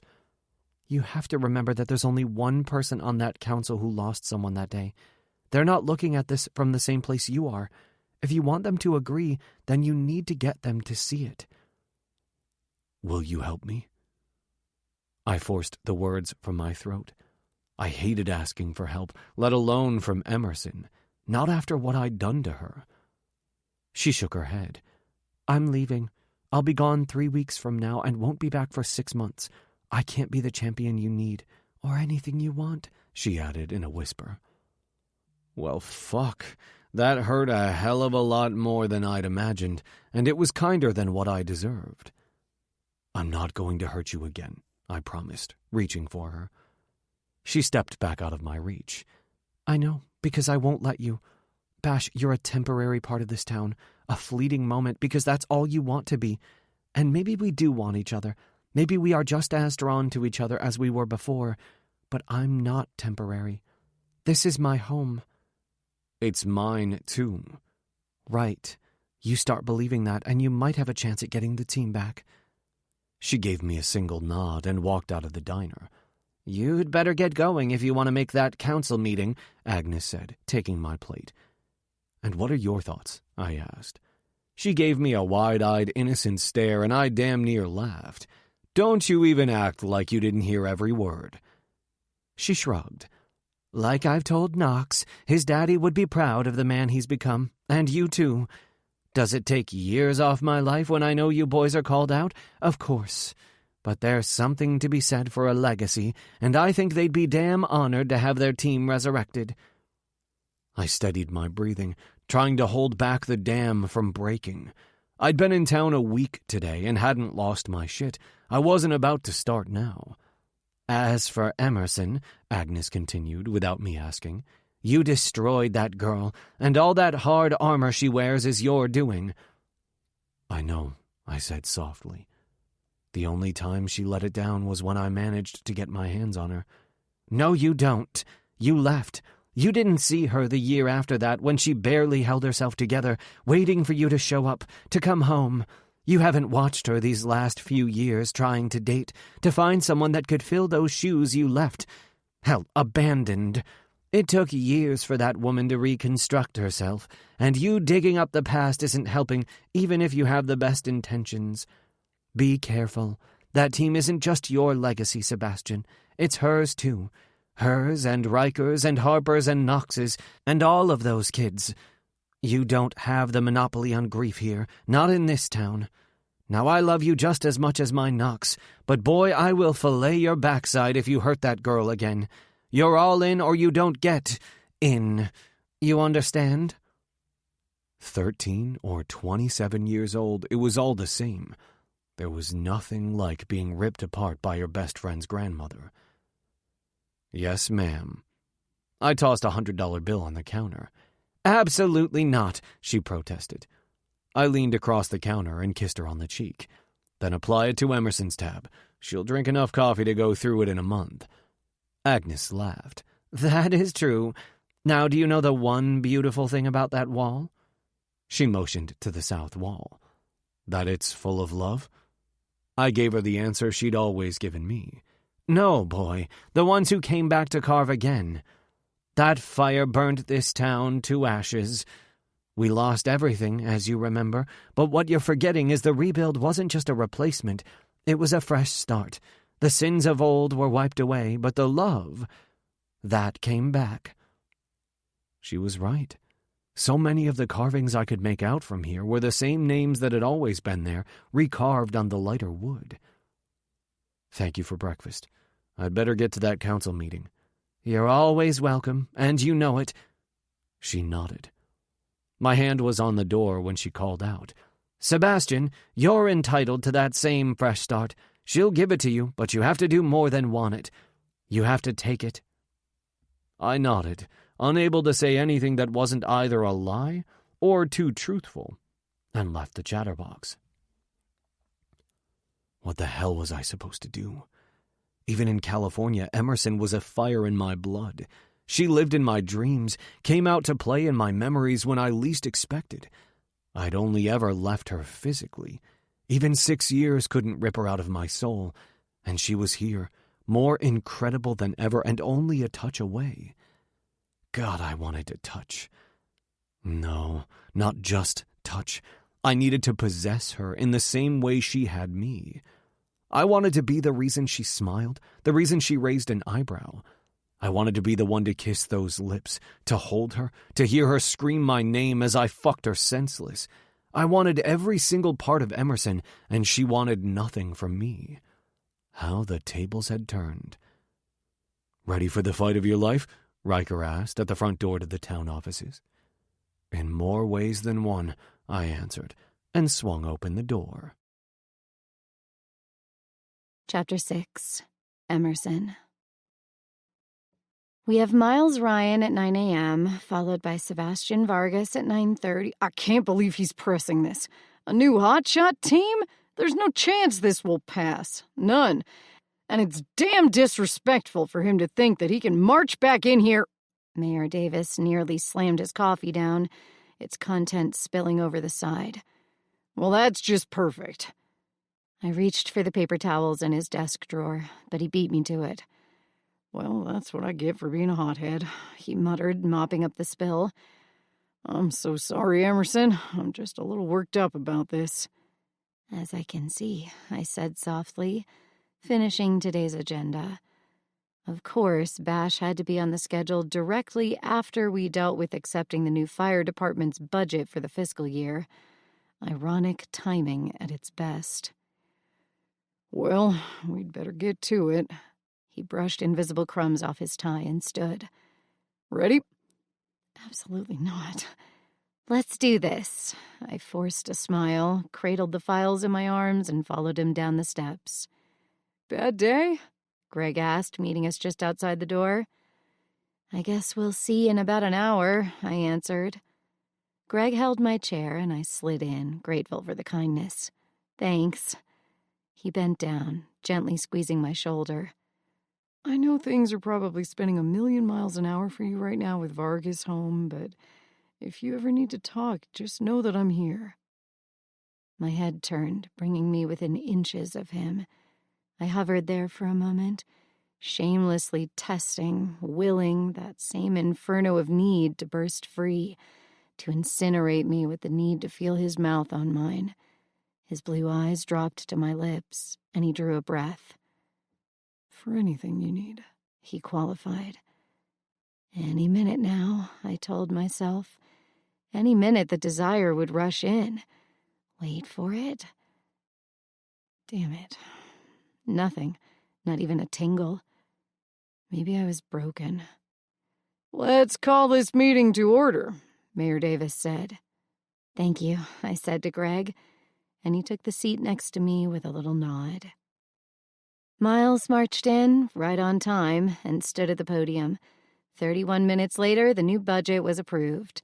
The cost was huge to a tiny town like ours, but we didn't mess around with fire, at least within the town limit. They'd even added in the cost of the Hot Shop Memorial in 2 weeks to the fire budget. Dad never would have stood for that, being a drain on the fire department's budget, but it wasn't like he had a say anymore. Glancing over the few notes I'd scribbled down to help Mayor Davis, I popped a Tic-Tac in my mouth and starred the items I'd need to tackle first as Miles left. The door shut, and as cliché as it was, I swore I felt him before I saw him. The energy in the room changed, crackled with tension. By the time I looked up, Bash already stood at the podium with his 3-day level of scruff, perfect, gorgeous, and imposing in another immaculate suit. Today he wore a moss green tie, which played off his eyes so well that I flashed back in time to seeing that shade above me, taking in every nuance of my expressions as he rocked steadily within me. "Are you okay?" he'd asked. "God, yes," I'd answered. "Don't stop." "Never. We're just getting started, baby." Then he'd shifted his angle, and I hadn't been able to say anything but "Oh God" and his name for the rest of the night. Mayor Davis mumbled next to me, and I blinked myself free of the memory. Hunger settled low within my belly, infusing my limbs with heat. Nope, not broken. Damn it. My against-a-wall level of sex drive only turned on around Bash. Our eyes locked across the dozen feet that separated us, and he sucked in a breath as I ran my tongue across my instantly dry lower lip. I wanted him. Now. In the office, the janitor's closet, wherever, as long as it was now. "All right, Mr. Vargas, let's hear this plan of yours." The door opened, and Riker walked in, his blonde hair a little wild, but his suit just as tailored as Bash's. "Sorry I'm late," he apologized. "I was picking someone up at the airport." "These are closed-door proceedings, Mr. Anders." "Yes, sir, they are," Bash answered. "They are limited to the Council and Legacy LLC, which Mr. Anders is also a member of." Riker walked up and handed each of the council members, myself included, a copy of the LLC paperwork. Papers flipped as the council sought the names. Smart move, Bash. I looked up with an approving smile and nodded when he visibly relaxed. "And when is your third member going to make an appearance?" Mayor Davis asked. "Right now, sir." My head snapped to the doorway, and my grin was instant and overwhelming. Harper was going to shit bricks. Knox Daniels walked in, still nodding his tie, which looked conveniently like the one Bash had been wearing last week. His light brown hair was haphazardly styled, in stark contrast to Bash's carefully crafted, almost spiked look. He took a seat next to Riker and scanned the council. Once he got to me, his eyes lit up, and he waved. I returned it as enthusiastically as I could without jumping on my chair and singing "The Boys Are Back in Town." The three of them had always been unstoppable. Reckless, a little irreverent, but always a force to be reckoned with. I gave Bash a small thumbs up and savored his smile. "Mr. Vargas, if you're ready now." Bash ran his fingers over his stubble-covered cheeks, placed his hands on the podium, and took control. Fuck, it was hot. He laid out the plan for the 20-member hotshot team. They would remain a federal asset, but belong to the town in name only. Legacy LLC would fund the team in its entirety, and already had the backing of the Forest Service. "Then why come to us at all?" Mayor Davis asked, with the mumbled assent of the 12-person council. "Why not just start up a new one somewhere else? This is a needed area. We can respond faster from here. Wasn't that why the original team was based in this region?" "Then why not a few counties over?" Mrs. Anderson asked. I swallowed the need to throat punch her, and then blinked. When had I started taking Bash's side on this? Did I actually want the team reinstated? The sons to stand in where the fathers had died? Because this isn't establishing a new team. He looked directly at me. This is resurrecting the one we lost. Slight modifications to budget, training, and makeup, but the same team. Absolutely not. Ludicrous. No respect. The replies weren't soft nor kind, and each of them hit me with the force of a punch. I looked from one council member to the next, each so sure their opinion was right, each acting as if this would personally rip them to shreds were it allowed to happen. Something ugly twisted in my stomach. Suddenly, this council wasn't made up of the same citizens who had painstakingly rebuilt this city from scratch. They were a bunch of self-righteous asshats who spewed things like too young and worst idea ever. I understand your feelings, but try to look at this for the good it can do, as a way to heal our town and truly finish the rebuild. Bash kept his tone even and calm, but the whitening of his knuckles on the podium told me he was anything but. Both Riker and Knox looked like I felt, disgusted. Not by the feelings of the council, but the way they were attacking Bash. "You have no clue what this could do to us," Mr. Henry called out, his usually pasty face bright red. To them? To them! Enough! I shouted, and the council fell silent, no doubt in shock. Emerson? Mayor Davis looked at me like I'd lost my mind. Do you have any clue what this could do to us? Is that really what you just said to Mr. Vargas? I asked Mr. Henry, on record and with full notes by the recorder. He's not looking at the bigger picture, he defended himself, sitting taller in his chair. Do you really think that the loss of your home and the need to rebuild your bank is really the biggest tragedy from that day? I asked. He rolled his eyes. Young lady. Oh, no. I'm a fully grown, tax-paying woman with a master's degree that I worked my ass off for. I'm the woman who helped put this town back on her feet and never stopped fighting. You don't get to belittle my gender and act like I don't know what I'm talking about. His mouth opened slightly, then shut. I met each of the council members' gazes. Each of you lost something that day. Each of you fled just as we did. Each of you rebuilt your homes, your businesses, and your lives. But you take a good long look at Sebastian, at Knox, at Riker, at me. We all lost something that you cannot comprehend. So don't you dare ask him if he knows what it cost you. You can argue his plan, the costs, the impact on the town, but when it comes to emotional cost, we already paid that bill, not you. And if there's 4 of us here asking you to consider this, then you can damn well listen respectfully. Ms. Kendrick, Mayor Davis chastised. My chin rose in response. There was 0 chance in hell I was backing down. Perhaps you should stop telling us why we can't do this, and instead offer us your conditions, Bash suggested. The attention shifted back to him, and I nearly gasped.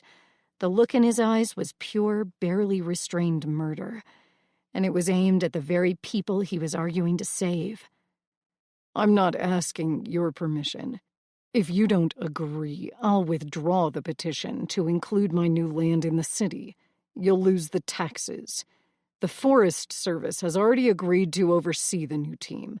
I do not need you or your understanding. He shot at Mr. Henry. My father died on that mountain with 17 of his closest friends. He died protecting this town, and the work they accomplished allowed you the time to flee.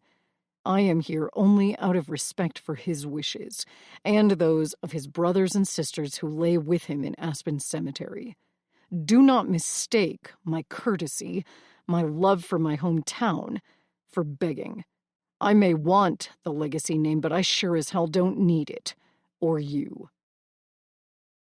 The room was eerie silent as Bash stood his ground, looking at each of the members as I had, but never meeting my eyes. What will it take? Knox asked, standing next to Bash. If we who lost the most that day can offer to stand again in defense of this town, in honor of our parents, then you can give us a path to do it." He spoke directly to Mr. Henry. "That's the least you can do, considering you were the first to evacuate." Mr. Henry sagged in his chair. Imagine the press, though. The criticism of allowing the same team to be reestablished, Mrs. Anderson said with a soft voice. "Imagine the press when we come out under a different name because our home refuses to honor the heroes that saved it," Riker argued, standing on Bash's other side. "You will have a hotshot team on that mountain," Bash said, the tone in his voice final. "You can either be on the right or the wrong side of this. It's your choice." The council members talked amongst themselves, covering their microphones, leaving us all in the dark as to what the hell they were thinking. Bash finally looked at me, and everything else faded away. There were only the two of us in that room, locked together by a tangible connection that even time couldn't sever.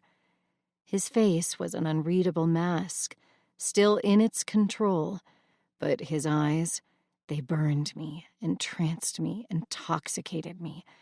They were slightly wide with amazement, but so hot for me that my heart skipped, and stark, undeniable need pulsed between my thighs. Fire and gasoline. God, I was desperate to burn. Greg sighed heavily next to me, taking his seat after conferring with Mayor Davis. "That's why you won't go out with me," he laughed in self-deprecation. "What?" I asked, turning to face him. "We're not together. We haven't been in forever." "But he's what keeps you from trying," he said softly. No anger or malice in his tone, just understanding.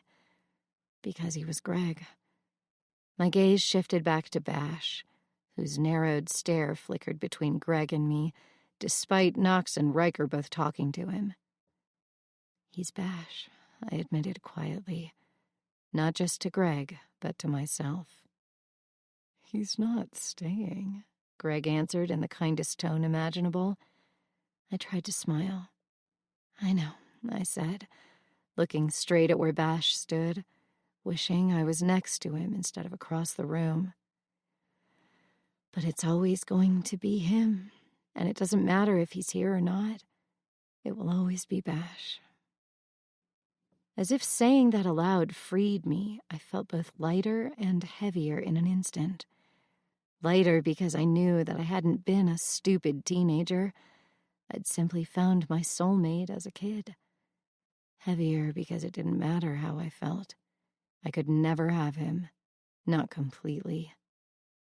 My fingers trembled, as if the knowledge was too much for my body to process, and Greg reached across the table and squeezed my hand gently.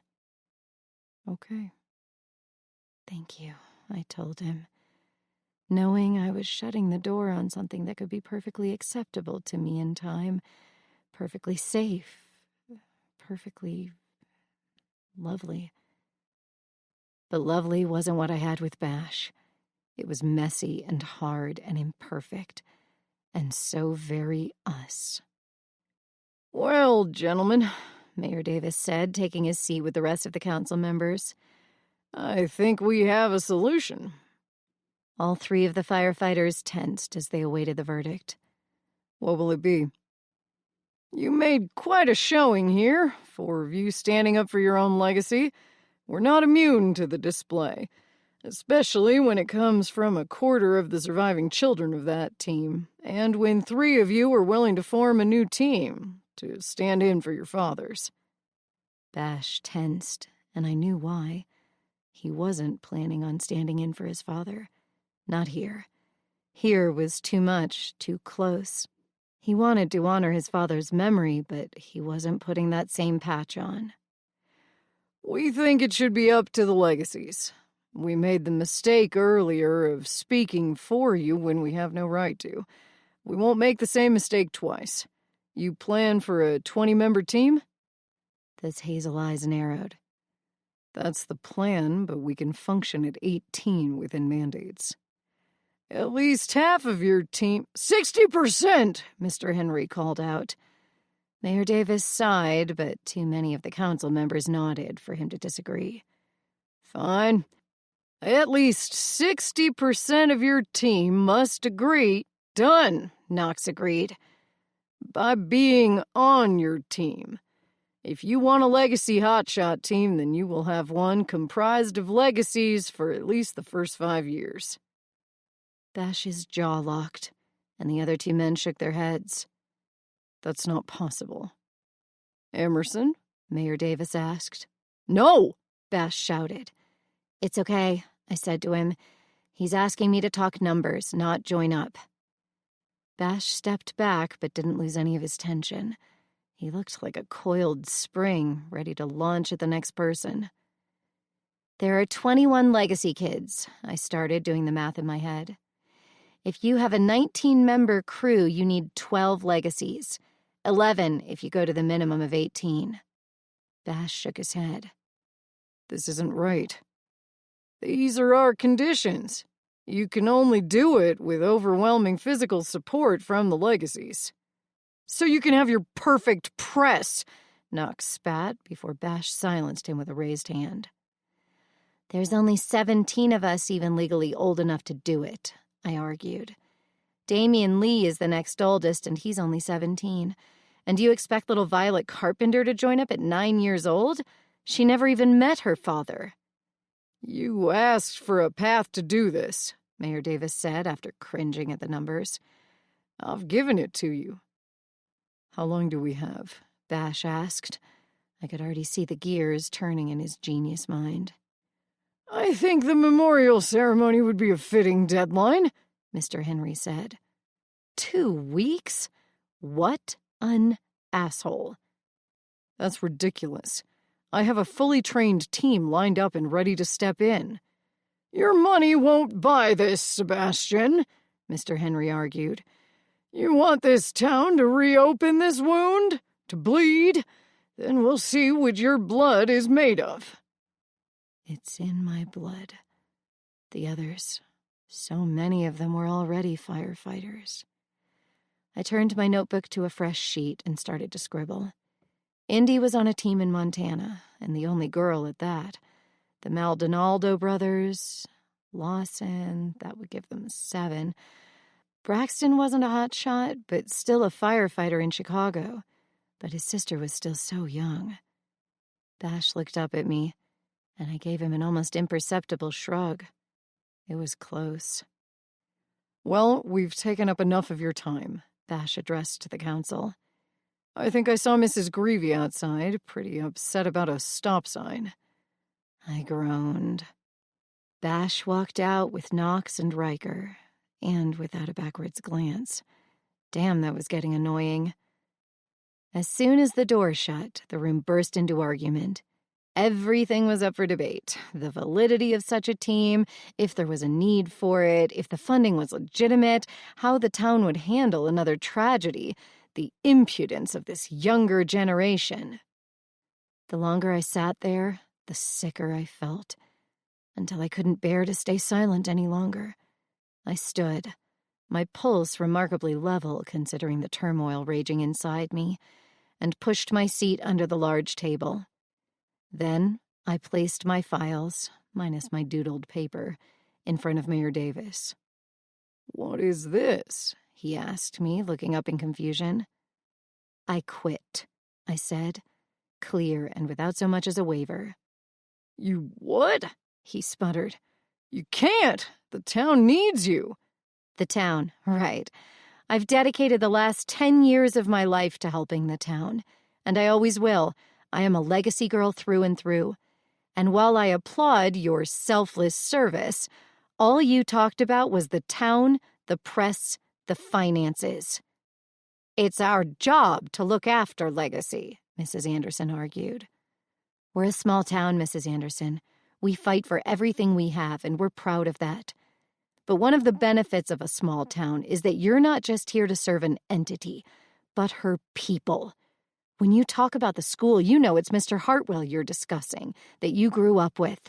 The same goes when you talk about parking in front of the chatterbox. You're discussing Agnes, not just the traffic implications. We're not nameless faces, and neither is Sebastian. You knew our fathers, loved our fathers. This isn't just a town matter. It's an intensely personal one. And as it involves my family, I won't work for you anymore. It's out of the question. Consider this my resignation. I turned on my heels and concentrated on not ruining my exit by falling on my face. Greg grinned up at me and nodded his support as I passed.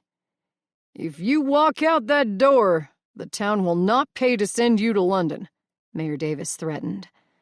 My stomach plummeted, but the warning only served to solidify my choice. When I walk out this door, I won't need an internship to learn how to run a city. You can do that on your own without my impudent generation. I swallowed the pain of losing that little piece of my dream and walked out of the door. There was only one place I wanted to be, and it wasn't with that group of tight-ass pricks. Chapter 7. Bash. Slam, slam, slam. The sounds echoed off the gym walls and the lower level of the clubhouse. Great, her little nickname sticks. I threw my weight behind every punch, rocking the 70-pound bag before hitting it again and again. Fuck them and their mandates. I didn't need them or the town's approval. I owned this land, the very area where they died, and I could do with it what I damn well wanted to. Hell, I owned half that fucking town if I wanted to call in favors on the money I'd gifted and the notes on what had been lent. I didn't need them. They needed me, damn it. All except one. Emerson. My fist slammed home one last time, trying like hell to get out all my rage, my frustration, but more just took its place. This bag had been rocking the last half hour. I was soaked in sweat and still couldn't get all of the anger out. "Ready to talk about this yet?" Knox asked from the doorway, composed as usual. "No." He rolled his eyes. "Hitting that bag isn't going to change a damn thing, Bash. I say we get a drink and get laid." "One," I said with a punch. "It's barely noon." "Wicked opens at 11, he retorted, spinning keys in his hand. "Two," another punch. "Sex is the last thing I need right now." "Bullshit," Knox coughed into his hand. "Prick." I held the bag and looked at him with raised eyebrows. "Fine, let me restate. The last thing I need is an in-town hookup when I'm leaving as soon as this shit is set up." "Right, because that's what you'd have, right? A random in-town hookup? Jesus, brother, I've been in town 4 fucking hours and I've already had to put on a condom just to protect myself from the outright eye-fucking you were doing in that council room." "Do not go there," I pointed at him. "Not today." "Where? To the obvious? How about we add a number 3? You're unwilling to get laid because you're holding out hope that the one thing you fucked up in your life will forgive you." "Why would she care who I fucked?" I shot back, throwing my fist into the bag again. "Why would you care if Greg Roberts is sleeping with her?" My fist skimmed the side and I stumbled, catching myself on the bag. "He's not." "You so sure?" He walked over to the bag and held it. "I saw that little handhold he pulled this morning. He lives here, you know. He could have her, marry her, give her a house full of little legacy kids that will go to Harper's preschool and have picnics and shit. Screw the bag. Knox's face was next. "She's not sleeping with him. Now fucking drop it." "Don't push this shit, Knox," Riker warned as he walked in. Knox, as usual, didn't listen. "How the hell could you know that? You've been here a week. Hell, she could be sleeping with him right now," he prodded. "Because I know the look in her eyes when she wants someone, you asshole." "And she wants you?" "Knox," Riker growled. "Yes," I shouted. "Nothing has changed between us. 6 fucking years and it's still there. So if you're asking if I want her, if she wants me, then my answer is yes. But I'm an adult now. I don't get to fuck her and leave her like I did when I was stupid and young." "Right," he nodded in sarcasm, "because you've grown up." You're one of my best friends, Knox, but I will lay you out. Menace dripped from every single word because I meant it. No one got to question what was between Emerson and me. Ever. Riker backed up a step. Knox moved one closer. She looks good, man. Then again, she always has. I watched her grow up over these last few years because I've been here more than... never. Knox. Now I was the one growling. How do you think she snuck out of your mom's house after you left her in your bed? She called me. How about that first boyfriend about a year after you left, when she got stranded at that party in Gunnison while I was home for the 4th of July the year after you took off? She called me. She'd just broken up with that first post-bash boyfriend, bawling not because she'd slept with him. All of my anger turned to ice, my muscles locking. But because he wasn't you, he finished. I knew about him, I said, my voice calm and even. Knox's eyes flickered to Riker, who nodded. Good, because you're a brother to me, but what you did to her? Fuck, man, did you even look back once before sticking your dick into everything that moved out there in California? She deserved a hell of a lot better than you. She still does. I swung. All 6 feet plus of Knox hit the ground, his body smacking into the mat. Fuck, Riker sighed, moving in closer in my peripheral, no doubt to break us up if I went after him in earnest.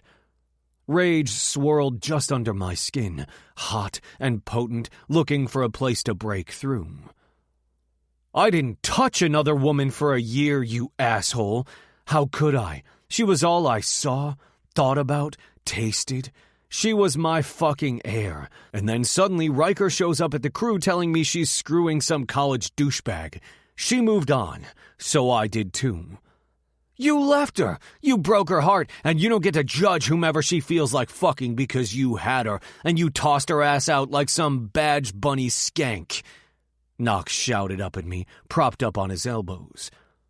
You think I don't know that? I shouted. You don't think I regret that choice every damned day?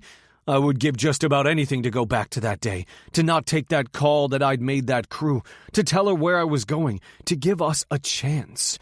It was the biggest mistake of my life, and it's not exactly easy being in the same town as her, or anyone she's considering. I shook my head, unable to finish. You're one loud son of a bitch when you're pissed. Knox grinned up at me. Is your office really as soundproof as you claim? What the hell are you talking about? My eyes narrowed. Maybe I'd hit him too hard. Yes, soundproof. That way I can do business while I'm here. Well, that's good. I swung my gaze to Riker, who shrugged. He's trying to tell you that Emerson is in your office upstairs. She what? I yelled back at Knox. She got here a few minutes ago. He stood and clapped me on the shoulder. I just wanted to remind you that you still love her. That way you didn't walk in there and royally fuck it all up again. Words. I had none. Yep, I thought so. He laughed. Shower, you smell. Then remember as you castrate yourself thinking that you can't really have her, that you going back to your crew in California isn't honoring our fathers. It's just a grown-up version of running away from home. The home where our crew is under fire. Now I think Riker and I are going to take Harper some lunch. A.K.A. leave you alone with Emerson, Riker added as they walked out. Emerson was here, right now.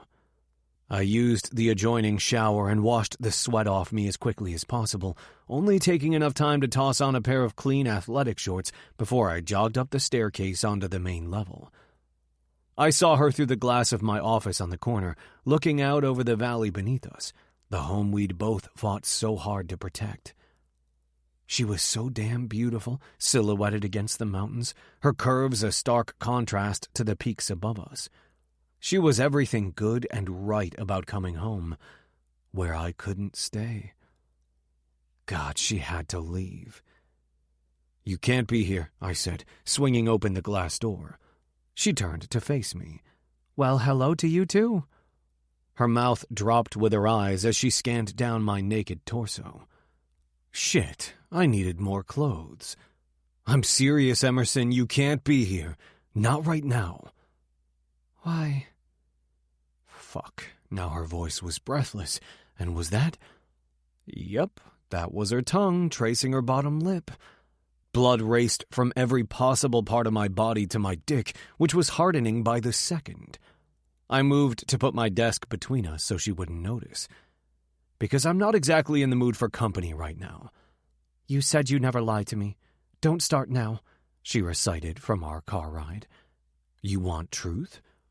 Yes. She moves towards me, stopping at the corner of my desk. That's all I've ever wanted from you. She shook her head, those bangs falling into her eyes, and she brushed them away. Well, I wanted a hell of a lot more from you, but I'll settle for the truth. What more do you want?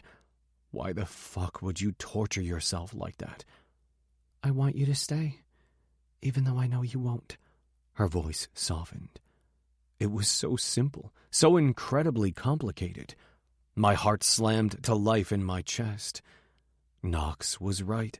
I still loved her. I'd never stopped. What do you want, Bash? She asked, looking up at me through impossibly thick lashes, her brown eyes open, honest, and sexy as hell. You to leave. Now. The girl I'd loved would have shrunk away, hurt. The woman I was falling even harder for simply raised an eyebrow. No, not until you tell me the truth. The truth? I walked out on you. I chose to join that crew in California because they took a shot on a rookie firefighter, and I did it knowing it would cost me you, that you would never come with me. Yes. So instead of asking, I left you sleeping naked and warm, covered in my scent and my sheets in my bed. Yes. Images flashed through my mind, how trusting those eyes had been when I'd slid deep inside her for the first time, owning her body the way she'd always owned my heart. The feel of her skin under my fingers, soft, then softer. The feeling of utter completion when I watched her orgasm under me, like she'd been my reward for torturing myself at 21, waiting until she turned 18. The emptiness of every other piece of ass I'd had after. I fucked other women. She tilted her head. I fucked other men. A growl rumbled through my chest.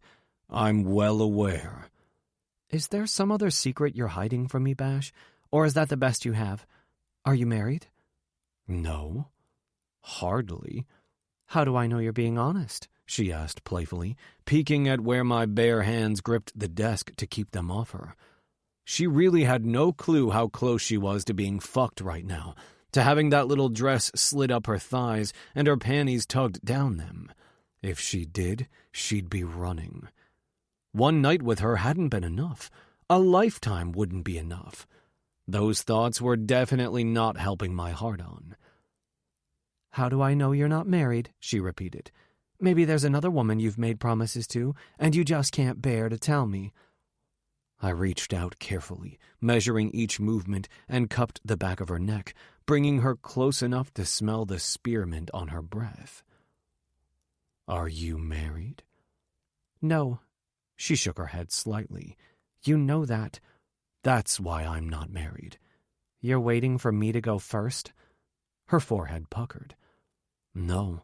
There's only one woman I'd ever tie myself to for the rest of my life, and since she's apparently not married to me, it would be impossible to be married. Her lips parted, and she went damn near pliant.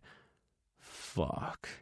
She was all curves and brains and fire, and my control was slipping by the second. Baby, I need you to leave. Why? She asked again. She wanted truth? Fine, I'd give it to her. Because I have enough pent-up anger at this morning's council meeting that I'd like nothing more than to generally fuck it out, and I can't touch you. Not after you defended me like that in there. You put yourself on the line for me. For this. I glanced at the office around us. And I refuse to use you like that, no matter how badly I want you. You need to leave. God damn it, the woman walked around the corner of my desk, and fuck me, I turned. She looked down at my very noticeable erection and back to my face, a blush warming those porcelain cheeks. I don't want to leave.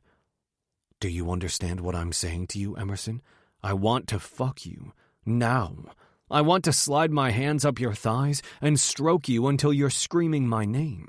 I want to watch you come apart and then do it again while I'm deep inside you, while I'm a part of you. Her eyes hazed over as her breath came in little short pants against my lips. I understand. This woman was going to be the death of me. If you stay, I'm taking you. No stopping, no mercy, no talk of me staying. I have one question. Ask it, I snapped. This was ludicrous. I shouldn't even be entertaining the thought of touching her, let alone vocalizing it. Wanting me. Is it all about what happened today? What? No. I leaned down until our foreheads nearly touched. It's not about want. Never has been with us.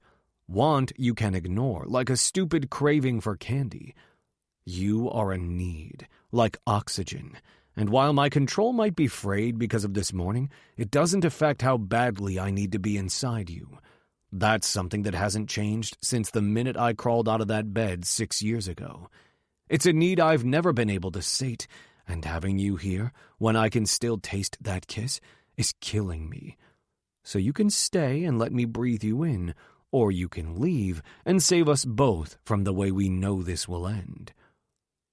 Her fingers skimmed up the skin of my arms, feather-light, until she cupped my cheeks. Stay. One word from her lips, and my fate was sealed. Chapter 8. Emerson. Stay, I whispered. Baby, He pled, closing his eyes and clinging to that shred of control I wanted to yank away. I know you're leaving. I'm not asking you to stay. And the truth is, I'd rather have you for what little time I get than not have you at all. I laid my heart bare and prayed he didn't throw it back in my face. Bash. He opened those eyes, hazel turning green, and my heart pounded, soared, demanded to be freed from the cage I'd stuck it in when he left. Touch me. A low rumble came from his chest, and he pounced, taking my mouth with open carnality and intent, his tongue thrust in perfect rhythm, mimicking the way he was no doubt going to fuck me, as he filled his hands with my ass, squeezing gently. We spun, the world blurring around me until my back found the wall and my legs wrapped around his waist so that I cradled the very hard erection he was sporting for me. He moved his hands to my face, tilting my head to kiss me deeper, harder. I rocked against him to soothe the throbbing I couldn't ease. Honestly, it hadn't eased since he'd gotten to town, like my body remembered exactly what he was capable of and was primed, ready for him whenever he said so. Well, now I said so. Leveraging me against the wall, he ran his hand up my thigh, bringing my dress with it. Thank you, God, I hadn't worn pantyhose today. As his mouth slipped to my neck, triggering that place just under my jaw that instantly readied me, he brushed over my lace panties. Score 1 for good underwear choices. fuck, baby. You're soaked. He moaned, sending another wave of warmth through me. Only for you. Always for you, I admitted, tugging on his hair to bring his mouth back to mine. He kissed me, swallowing my gasp when his thumb grazed over my clit. Then I tore my mouth away to breathe as he rubbed circles over me, need spiraling, coiling deep inside where I desperately wanted him. There, he whispered, finding a rhythm that had me leaning my head back against the wall and arching my hips into his hands. God, you're beautiful, Emmy. The way you feel under my fingers, so hot, wet. You're perfect. You've always been perfect. He used both fingers to roll my clit and my back bowed. Bash! Fuck yes, just like that, he praised. Come for me, Emerson. There was no way. It never happened this fast. But then it did. The tension winding in me reached a breaking point. He slid his thumb inside me as his fingers worked my clit, and I flew apart, screaming his name. God, I'd almost forgotten what this felt like. To truly need someone so desperately you didn't care about repercussions. To need Bash. He moved us to his desk, and my ass hit the cool, polished wood a second before he stripped my panties off. I pulled his shorts down his legs and off, pausing to admire every cut line of muscle he'd developed. Bash, you're incredible, I whispered, letting my fingers trace the fuck me lines that led to his length. Later, He promised, silencing me with a kiss. Right now, I need you, Emerson. Please. God, please. I lifted my arms, a new wave of desire hitting me with his words, his desperation. He unzipped, then gently tugged my dress over my head, his mouth dropping slightly as he took in the matching lace bra. Perfection. A quick flick of his fingers and my bra joined my dress, replaced by the warmth of Bash's hands as he cupped the weights, then gently tugged on my sensitive nipples. Then his lips were there, his teeth grazing over the peaks, sucking and tonguing me until I squirmed on the desk. I need you, I whispered, rubbing my center over his erection as my fingers caressed the line of his shoulders, loving the deep colors of his flame tattoos. He groaned. Next time, He promised me, standing. I'm going to lick every curve you have, worship you until you're coming on my tongue. My hips bucked, his words sending me back into the realm of frenzy. Now, Bash, now. He reached into his desk drawer, and a rip of foil later had himself covered and poised at my entrance. Emerson? God, yes, Bash.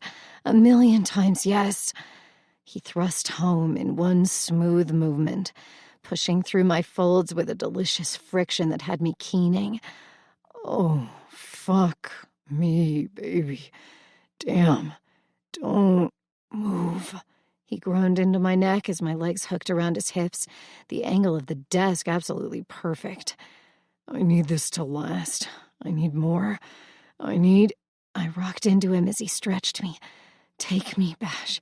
Fuck me, love me, whatever you need. Just do it now. He grasped my ass in one hand and my head in the other, kissing me as he began moving, rocking inside me gently and slow at first, beads of sweat forming from holding back.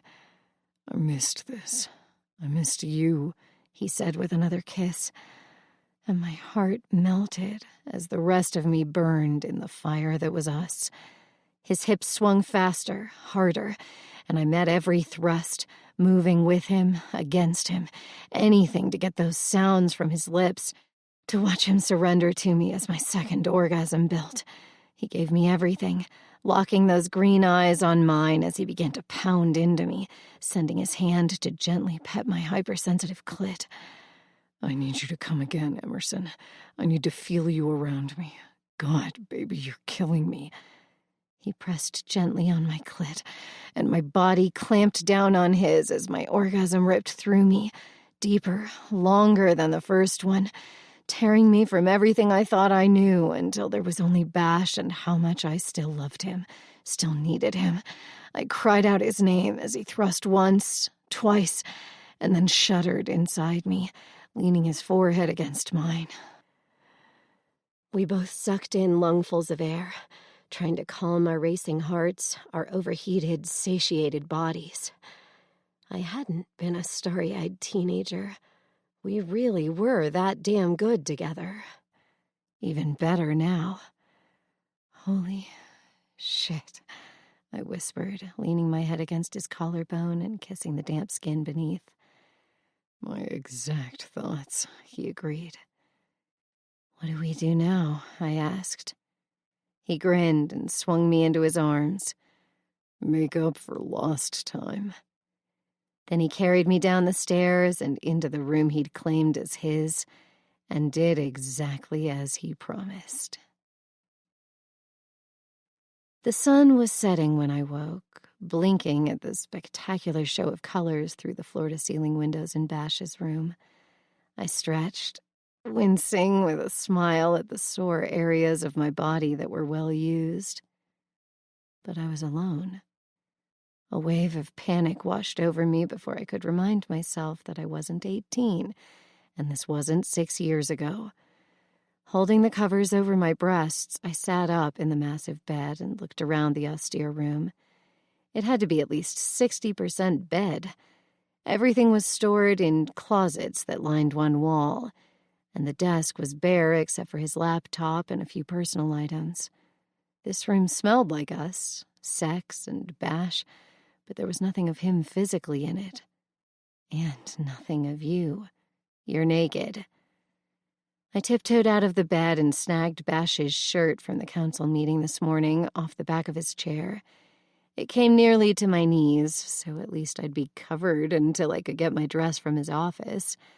After I buttoned it up, I headed downstairs, checking around the corners for Riker or Knox like I was a secret agent, but the clubhouse was empty, quiet. Once I made it to Bash's office, I slipped my panties on under the shirt, but he walked in before I could put on my bra. Air filled my lungs, and I realized that I hadn't really taken a full breath since I'd woken up alone. Regardless of knowing that he hadn't really left, the fear had been subconscious. Hey, gorgeous. He set 2 boxes of takeout down on the desk and came over, wrapping his strong arms around me. I laid my cheek against his heartbeat, feeling the steady thrum I'd set the rhythm of my early life to. Hey, I said, my voice breaking. He cupped my face. What's wrong? Don't tell me you're having regrets. No, nothing like that, I said through a watery smile. You weren't there when I woke up, and I knew you hadn't left, but I guess I didn't realize how relieved I was to see you. He kissed me, soft, chaste, and lingering. I'm so sorry I ever did that to you. I knew I was on the short list, and I was so damned scared to tell you. When they called that morning, you were sleeping, and I knew that if I told you and you asked me to stay, I'd never have the strength to leave, especially after having the most perfect night of my life. There's no excuse. I don't expect you to forgive me. I never did. But if I had it to do over again, shit would have gone down differently. You wouldn't have slept with me, I guessed. Oh, hell yes, I would have. I have a ton of regrets in my life, Emerson. Being with you, never one of them. Even the 6 months where you were in college and I was in high school? And the no sex? And the distance? To our tiny town, Bash and I were peas and carrots, expected to go together, and no one had batted an eye. But by the time we gave in to our feelings, he'd just turned 21, and I still had 6 months before 18. I knew it wasn't easy on you, and part of me always thought that was why. His thumb stroked my cheekbones. No, never. After Thanksgiving, when we decided to be together, I didn't look at anyone else. There was no other woman. They had nothing to offer me when I had you. And yeah, waiting to finally get my hands on you, it was torture, don't get me wrong. But you have been worth every second. Me leaving was never about you. Then why did you wait to do this until you thought I'd be gone? Why would you never call? Never send an email or a letter or a fucking carrier pigeon? The worrying had crushed my soul. The not knowing had been worse than waking up alone in his house. For one reason, I knew we'd end up right here. I knew it the moment I saw you again, but it doesn't change things. I have a life in California. You belong here. You always have. I wanted to tell him that I quit working for Mayor Davis, that I wasn't going to London, but it didn't matter. Not in those moments. They wouldn't change the outcome of what we'd done, what we were. It would only make him feel guilty. And while we were short on time, guilt was something we already had in spades. Then I guess we just enjoy what time we have left, right? I asked, a lot stronger than I felt. I'd already agreed not to ask him to stay again, so what was there really left to say about it? He would leave, my life would continue. At least I'd have closure on us, for whatever that was worth. What time we have, he agreed with another kiss. It'll never be enough, you know. I know, I agreed, trying to ignore that I'd just walked into loving Bash again. But it was different this time because I already knew where we were headed. Funny, but I preferred not knowing, the way we'd recklessly given ourselves to each other. Bash's phone rang, and we broke apart so he could answer it. "Hey, Knox," he answered, then listened. "Really?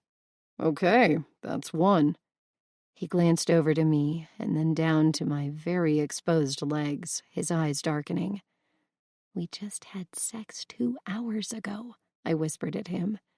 "So?" he mouthed back, gesturing at me as if to say, duh. I rolled my eyes and went to the whiteboard that covered one of the walls in his office. As he talked to Knox, I started to write. 12. We needed 12. Out of the 21 children of the original team, 4 were too young to even consider, and another 2 were borderline. This was impossible. It couldn't be done without everyone agreeing, which was pretty much never going to happen. 5 minutes? Sure. We'll see you. My attention snapped back to Bash as he hung up. Oh my God, where's my dress? He came up behind me and pulled my ass to his hips, where he was already hard again. Bash, I whispered, are you even human? We'd already had sex twice in the last 4 hours. Limited time, remember? He said into my ear, sucking lightly on the shell. A tug of desire flared to life in my stomach. Now that my body remembered what lust was, it certainly wanted its fill. 5 minutes, I reminded him. He sucked on my neck lightly, and my head lolled to the side. I hate that he's coming here when all I want to do is bend you over that desk. I spun and slapped my hand over his mouth. No, you don't get to turn me on with that mouth of yours. Not when Knox is on his way. He sighed, looking like I'd just stolen his favorite toy. Fine. Let's get those incredible legs covered up. 20 minutes later, I stood at the dry erase board wearing a pair of Bash's pajama pants rolled at my waist and his shirt knotted at my hips, while Knox, Riker, and Bash paced the length of the office. I can call Indy and see if she'd be willing to come back, I offered, writing her name into slot number 8. It's still not enough, Riker said, running his finger through his short blonde hair. It has to be, Knox argued. We'll have to do it with 19 members and stick to 11 legacies. Bash remained silent, his thumb playing with the slight dimple in his chin as he glared at the board like he could will it into submission. I looked at the 3 empty spaces we couldn't fill with possible names, and my heart sank. How was this going to play out? We had 2 weeks. It wasn't enough time to pull this off. It wasn't enough time for me to love Bash. But it would have to do. Chapter 9. Emerson. I wonder what you would think, I said quietly, tucking my feet under me as I sat beneath the swaying aspens. What would you say? I've done nothing but make phone calls for 3 days, trying to track everyone down, and I just don't know if we'll make it in time. The trees were turning gold now, a sure harbinger of fall. Usually I adored this time, the way the leaves played with the sunlight and turned the mountains to the gentlest fire. But today those leaves felt like a countdown, as if even nature was challenging us. Would you tell them that this is insane? To restart what took you away in the first place? Or would you remind me that the team was always our second family? The wind carried my voice to where I prayed Dad could hear it. Up here, just over the ridge line, I felt closer to him than I ever could while sitting at Aspen Cemetery. His body may have been there, but his soul was here. How ironic that this was where everything started. My gaze skipped to where the tree had been, where he'd carved our family's initials. But it was long gone, just another casualty of the fire. Funny how the wildfire had decimated some trees, singed others, and skipped some groves altogether until it got to the town. Then that bitch had taken everything. Every photo album, every uniform, every tangible piece of my father besides the blood in my veins. And his memory. Nothing could strip me of that. "Here you are," Bash called out as he came through the small tree line. "Hey," I answered back, my chest tightening and nerves flooding my stomach. What the hell had I been thinking, getting back into bed with him? Like my heart wouldn't let him in as easily as my body. "How did it go with Mr. Hartwell?" He sat next to me, propping his elbows on his knees. "Odd to see him as a principal now, but it went well. He said he'll stand with us." Good. Relief washed over me, taking the nervousness with it. Concentrating on the team was easy. It was the other stuff that screwed with my head. I got a hold of Indy. She's in. It had taken a miracle to track that girl down in the backwoods of Montana. "Marshall? How the hell did you find her?" A lot of phone calls and even more favors. I may owe someone my firstborn child. I'll let you know. Not that it will be yours, since we're on fling status. The incredulous smile on his face was worth every favor I'd called in. "Thank you." He tucked my hair behind my ears. "How did you know I was up here?" "Your mother." There was a definite cringe. Oh, shit. "And how did that go for you?" "I lived." He blanched. "Barely. She pretty much hates me. Not that I blame her." "She loves you. She hates what you did. There's a difference." "Is that possible?" We locked eyes, and that current of energy spun between us, so thick it was almost tangible. "Absolutely." "Because I'm in love with you. Because I hate that you won't stay." He cleared his throat. "So, first I went by your office to find you." I focused on the contrast of gold aspen leaf. "Yeah, well, I don't exactly work there anymore." "That's what I was told." He waited a second and then rubbed his hand across his forehead. "If this is about me..." "It was the meeting," I explained. "I walked out after the meeting." "Damn. Why didn't you tell me?" I reached over and smoothed the little lines that appeared on his forehead. "Because of that look. How do you feel right now?" "Guilty as hell for putting you in that position?" "Exactly. I'm a grown woman, and I made a choice. You shouldn't feel guilty for my decision. It's mine and mine alone."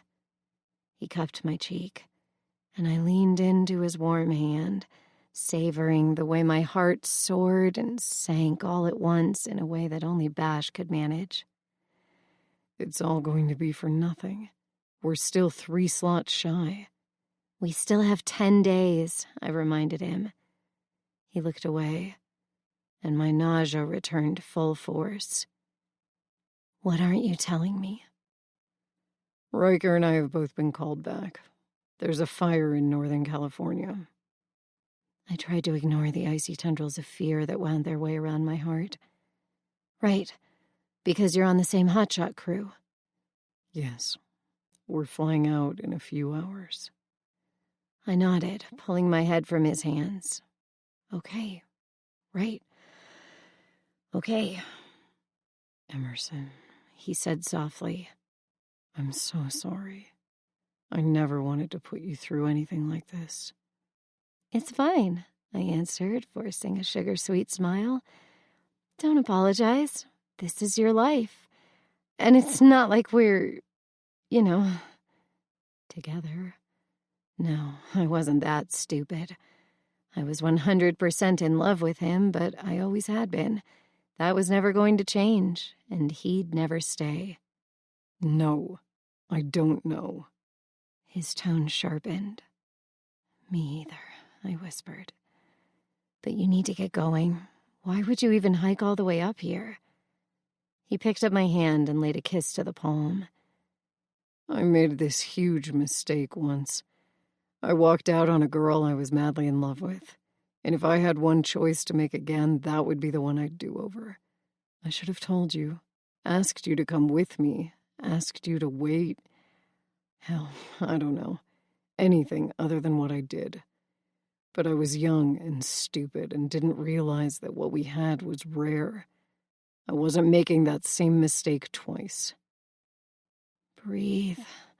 I took in his words with the air around me, and just as oxygen filled my lungs and cleared my mind, Bash fed my soul.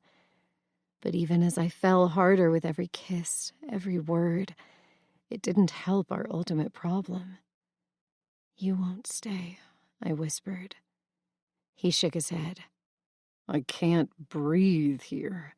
All I see is death and scars and every single thing I fucked up in my life. He gestured to the small trees around us.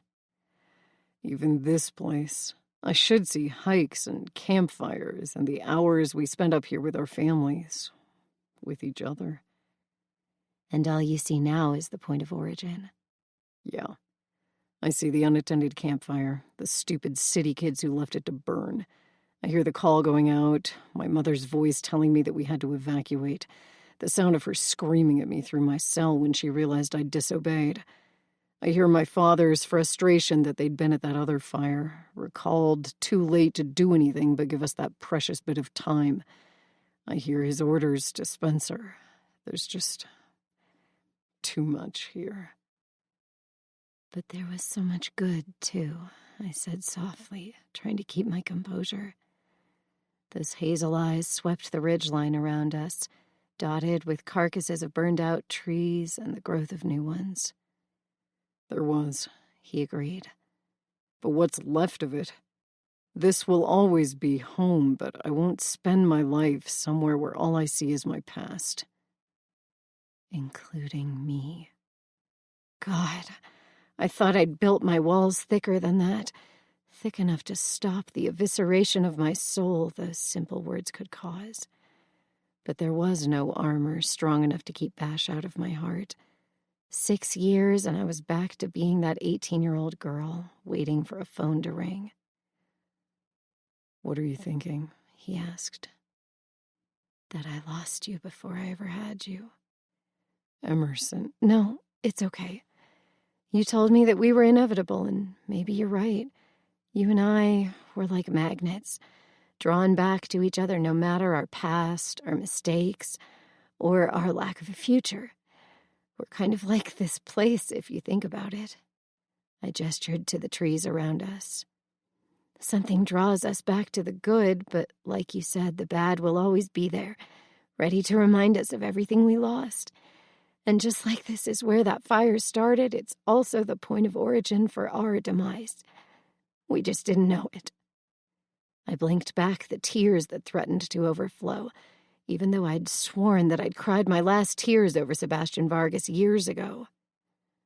Maybe I shouldn't have come back, he murmured. I'm doing more harm than good. The team, the town, you. 3 days. We'd made it 3 days of impossibly hot sex, and what? What were we, really? How often had I pictured what I'd say if I had it to do all over again? I had 2 choices, guard my heart or lay it all on the line. As appealing as the first option was, I was already too far down the rabbit hole to take it. I moved his arm out of my way and swung my knee over his to straddle his lap. That jolt of electricity hit me just like always, the assurance that when it came to chemistry, he was my perfect match. That was the easy part. The rest would be a fight. Good thing my father taught me to never back down. I cupped his face in my hands, letting his scruff scrape along my palms. I will never regret you coming home, or any choice I made while you were here, and that's not dependent on what happens with the team. Our past is complicated, Bash. We have some gut-wrenching pain between us, around us, but we also have so much love. And if you don't stay, that's okay. I will hate watching you walk away, but that won't change how I feel about this. I kissed him softly, gently sucking his bottom lip. I won't be sorry for helping you bring a piece of them back to us. I pulled back enough to meet his eyes and lost my heart all over again. I don't regret wanting you back then or being with you, no matter how it ended. You were my wildest dream, and for a while you came true. How could I ever second-guess something like that? I hurt you. One of his hands stroked down my back while the other buried itself in my hair. I regret that every day. But I don't. Not anymore. Because I finally realized that it means that what we had was real. I don't regret a single moment of loving you then, or loving you now. His body tensed under me. His grip tightened, his eyes widening in surprise, then turning dark, fierce. A heartbeat later, he crushed my mouth to his, kissing me breathless, all lips, tongue, and teeth. It was as raw as our emotions, as volatile as the very place our relationship was in. It was everything we were. I held him to me and kissed him the way I'd wanted to for years, the way I'd done in my dreams, wishing I'd been able to make him stay.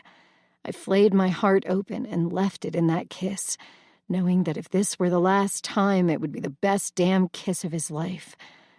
And mine. Then I retreated when he sought more, hard and insistent beneath my hips. You have to go. For the first time, I don't give a damn at the moment. Not when I have you in my arms. He looked at me, eyes glazed with need, and I nearly gave in. Fire. You. Riker. California. I punctuated each word with a light kiss. Fuck, he growled. Why do you have to make it so hard to leave?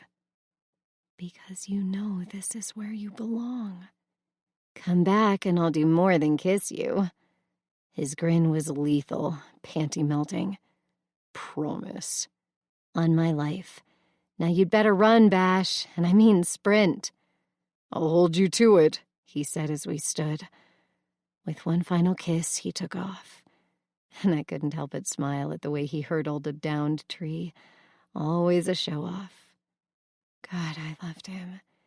And admitting it had only thrust my heart higher, flung it faster. But I wasn't a little girl anymore. I was a woman who knew that the faster it flew, that harder it would crash when he walked away. I knew where this would inevitably end. The only piece of Bash I would hold would be the team he'd resurrected. What do you think? I asked Knox 8 days later as we stood in front of the whiteboard in Bash's office. I think you might pull this off for him, he said. I looked at the list I'd spent the last week sweating, bleeding, and nearly crying over. It had kept me sane between phone calls, texts, incessant checks of the news, just praying Bash was safe.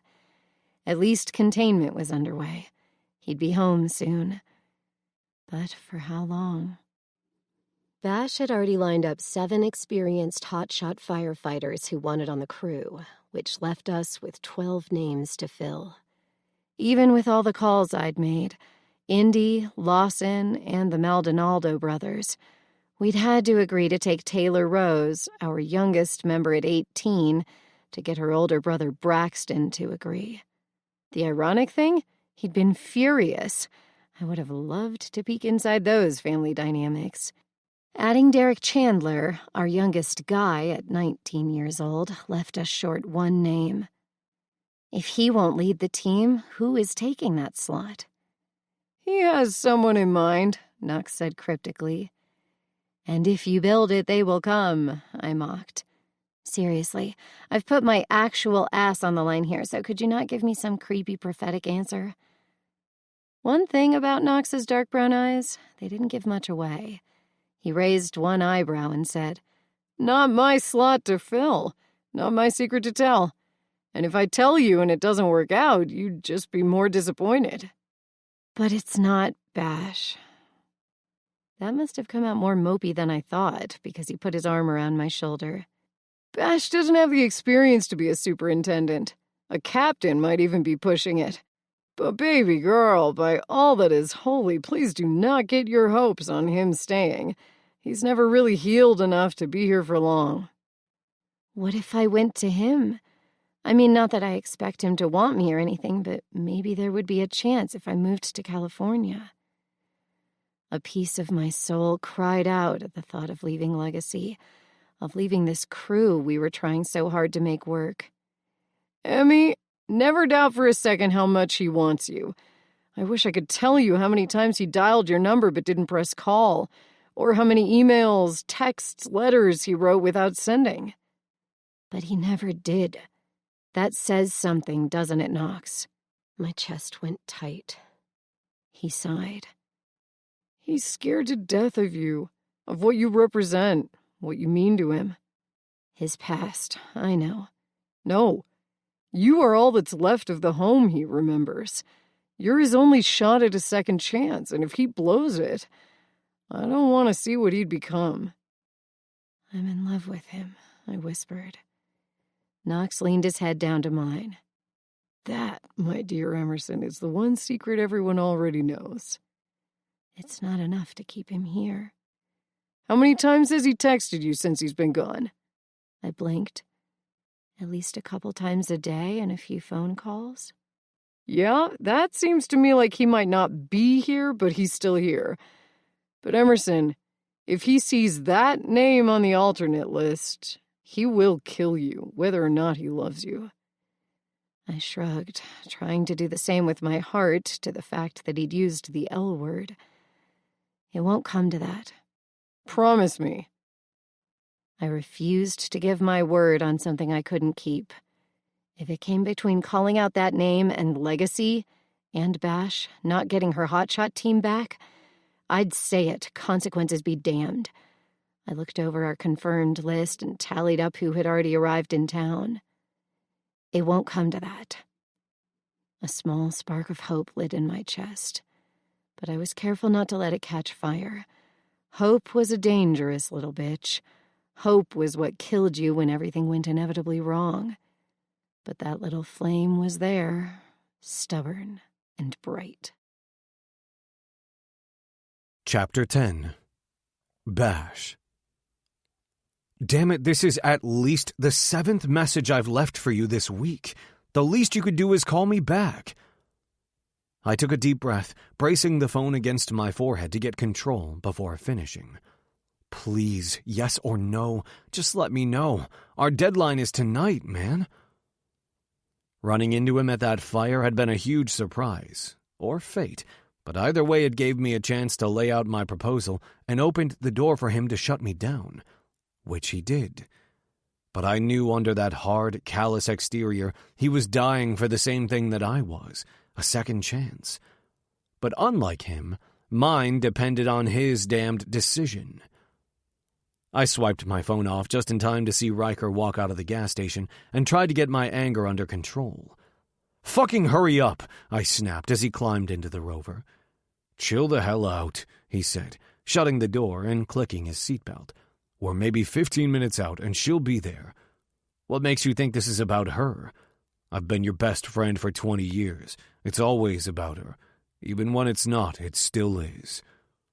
I pulled onto the state highway toward Legacy, ignoring the posted speed limit. I may have fucked up. Again. You? Never. Pray do tell. He kept his voice monotone. "You're lucky I'm driving," I muttered. "Well, you certainly have me as a captive audience. What could you have done to possibly merit a claim like that?" She told me she loved me. The words tasted sweet in my mouth, like caramel apples and redemption. Okay, she's always loved you and you've always loved her and blah blah blah. What the fuck is the big deal? She knows you're too chicken shit to move home, and you know she'll be miserable anywhere else but Legacy. All your issues are on the table, so what's the big deal with loving each other? That's like saying, hey man, the sun rose today, he mocked with a deep-voiced impression that was too close to my actual timbre. I opened my mouth and then shut it again, unable to vocally process or admit to what I'd done. Oh fuck, you didn't say it back, did you? He turned slowly to glare at me. You left her hanging. Again. You let her pour her heart out and played stoic asshole of the mountain, didn't you? I nodded once, and he groaned. For being a tech genius, you're a giant emotional moron. But it's not that bad. Totally salvageable. She'll forgive you. Really? Not that bad? What if it was Harper? I asked. His head swung my way. Don't even fucking joke about my sister, or make me think you're joking. No fucking firefighters. She's been through enough shit. Right, and I'm the emotional moron. What's that supposed to mean? I shook my head. Nothing, man. If he hadn't put it together, I wasn't about to lay the pieces out. Not when our deadline was tonight, and we all needed to present a united front. What Harper wanted wasn't my business, or Riker's. But Knox, on the other hand, well, that was going to be interesting to watch with him moving home. I blinked. I wasn't going to be around to watch. Not any of it. I wouldn't see the crew operate, wouldn't be in on their barbecues, their family time. I'd put everything in place, but I wouldn't watch it grow. I wouldn't be around to see Emerson, to hold her, kiss her, get my hands on her insanely sexy body, hear her laugh. Hell, hear what plans she'd cooked up for the team. She'd stepped into a managerial role so easily it was almost like she'd been born for it. The team was in her blood, too. How the fuck was I going to walk away from her? Maybe I could come in once a year just to see how things were going firsthand. Earth to Vargas, Riker nearly yelled. For fuck's sake! Sorry, I said. I got a little lost in my own head. Yeah, well, as I was saying, you can fix the Emerson stuff. Really? I questioned, speeding up another 5 miles per hour. I needed every second I could get. You just need to be honest with her. Tell her you're in love with her. The mushy shit chicks want to hear. He shrugged. And what, fuck her over when I leave again? Come in once a year for a booty call? She'd never stand for it, and I'd never treat her that way. He snorted. Glad you've got it planned out. I hate to break it to you, my brother, but unless you're prepared to watch the years go by as Emerson finds someone she can love, gets married, starts having little brown-eyed babies with said guy, you'd better rethink that. Emerson. Married. Touching someone else. Curling up in their arms at the end of the night. It was just wrong. No one else knew that she only liked to be held for a few minutes before she went to sleep, but then she wanted her space. No one else knew that spearmint Tic Tacs were the only ones she liked, that peppermint pissed her off. No one else knew how to touch her so that her breath stuttered, her lips parted, her hips bucked. Just the thought of someone else between her thighs. You know it's the 10-year anniversary for our dads, right? Riker asked. And I fired back, my brain on overload. Those brown-eyed babies? They'd have her exact shade of espresso with those little golden flecks, her brains, her courage, and my build, my hair, because goddammit, I was the only one who'd be giving Emerson Kendrick babies. I'd be the only man attaching my last name to hers, sleeping next to her, loving her, fucking her, buying her godforsaken Tic Tacs. No one else. Just me. Well, you're going 110, and it would just be really ironic if we died today, seeing as we're supposed to lay wreaths at the memorial and all. Only Riker could say that without a hint of panic in his voice. I checked the speedometer and immediately eased my foot off the gas, slowing back down to 75. We need to make a stop at the Chatterbox before the clubhouse, I said as we pulled into town. Good. I could use some pancakes. I just needed the reality check. You sure you don't want any of these? They're so good. Riker offered his half-eaten strawberry pancakes. Nope, I've got somewhere I need to be, I said, glancing at my watch. We only had an hour before the remembrance ceremony started. She's at her mom's shop, Agnes called out as I headed for the door. You are a doll, Agnes, I answered, walking into the sunshine. Damn door didn't squeak, but maybe I'd get used to it. I looked both ways across Main Street and then ran across the road, sniffing my zip-up fleece as I went. Maybe I should have showered again. I still smelled like the fire I'd just spent a week getting into containment. But if it was between getting a shower and getting my arms around Emerson, I'd take option number 2. Bells chimed as I opened the door to Kendrick Creations, and the scent of fresh-cut flowers overpowered me. Flowers rested in displays in the bright space, with a thick counter separating the store from the workshop. Floral wreaths stood from the front of the store to back, and I knew if I counted, there would be 18 in that order. Love Shack played in the back of the shop, and I could make out Emerson's mom singing from here. Just a minute, she called out. I have the last one here, Emerson said, backing her way through the swinging door, carrying the 18th wreath. Maybe I was going to hell for thinking it, but damn, her ass looked spectacular in those black pants. I can take that for you, I offered. She squealed, nearly dropping the wreath as she spun around. The flowers landed safely on the counter as she catapulted into my arms. I smell like smoke, I warned her, but pulled her closer in the same breath. I don't care, she said into my neck, the sound muffled. I looped one of my arms around her ass, and the other her back, my fingers tangling in the dark silk of her hair. God, she smelled delicious. Bergamot and spearmint hitting my senses like a glimpse of heaven after I'd just spent the last week in hell. I missed you. I pressed a kiss to her hair and let myself simply feel the moment instead of pushing it away like usual. I'm so glad you're here. She squeezed me tighter. Every other fire, I went home to my apartment, ordered a pizza, and cracked a beer. Maybe I fiddled with tech or took a woman to bed. I got back to reality. But this, holding Emerson, her arms looped around my neck, her legs dangling, her very relief breaking down the last of my walls, this was living. I'd never been so glad to have survived a fire. The bells chimed, and 2 men walked in, both in fire dress uniform. Legacy Fire Department. Structure. Hey, Emerson, Bash, we're just going to grab the wreaths and take them to the memorial. No problem, Colin, Emerson answered as I lowered her to the ground. Damn it, all I wanted to do was kiss her. She looped her tiny arm around my waist, surprising me. In a town this small, I was fairly confident everyone knew what we were doing, but she hadn't gone public about it. Going public meant people assumed, then asked questions. Now I fucking needed to kiss her, to stake my claim as easily as she'd done hers. How's it going, Colin? Nate? I asked the 2 firefighters. They were in the town's department and had been since they graduated high school a little before me. Good, Nate answered as he ushered a line of firefighters in to carry the wreaths out. How's your mom? She's doing great. Denver's been good to her. Well, we sure miss her around here. There aren't as many financial advisors as good as she was. Is. Not that I think she's dead or anything. You know, I'm just going to help them carry the wreaths out. He awkwardly backed away.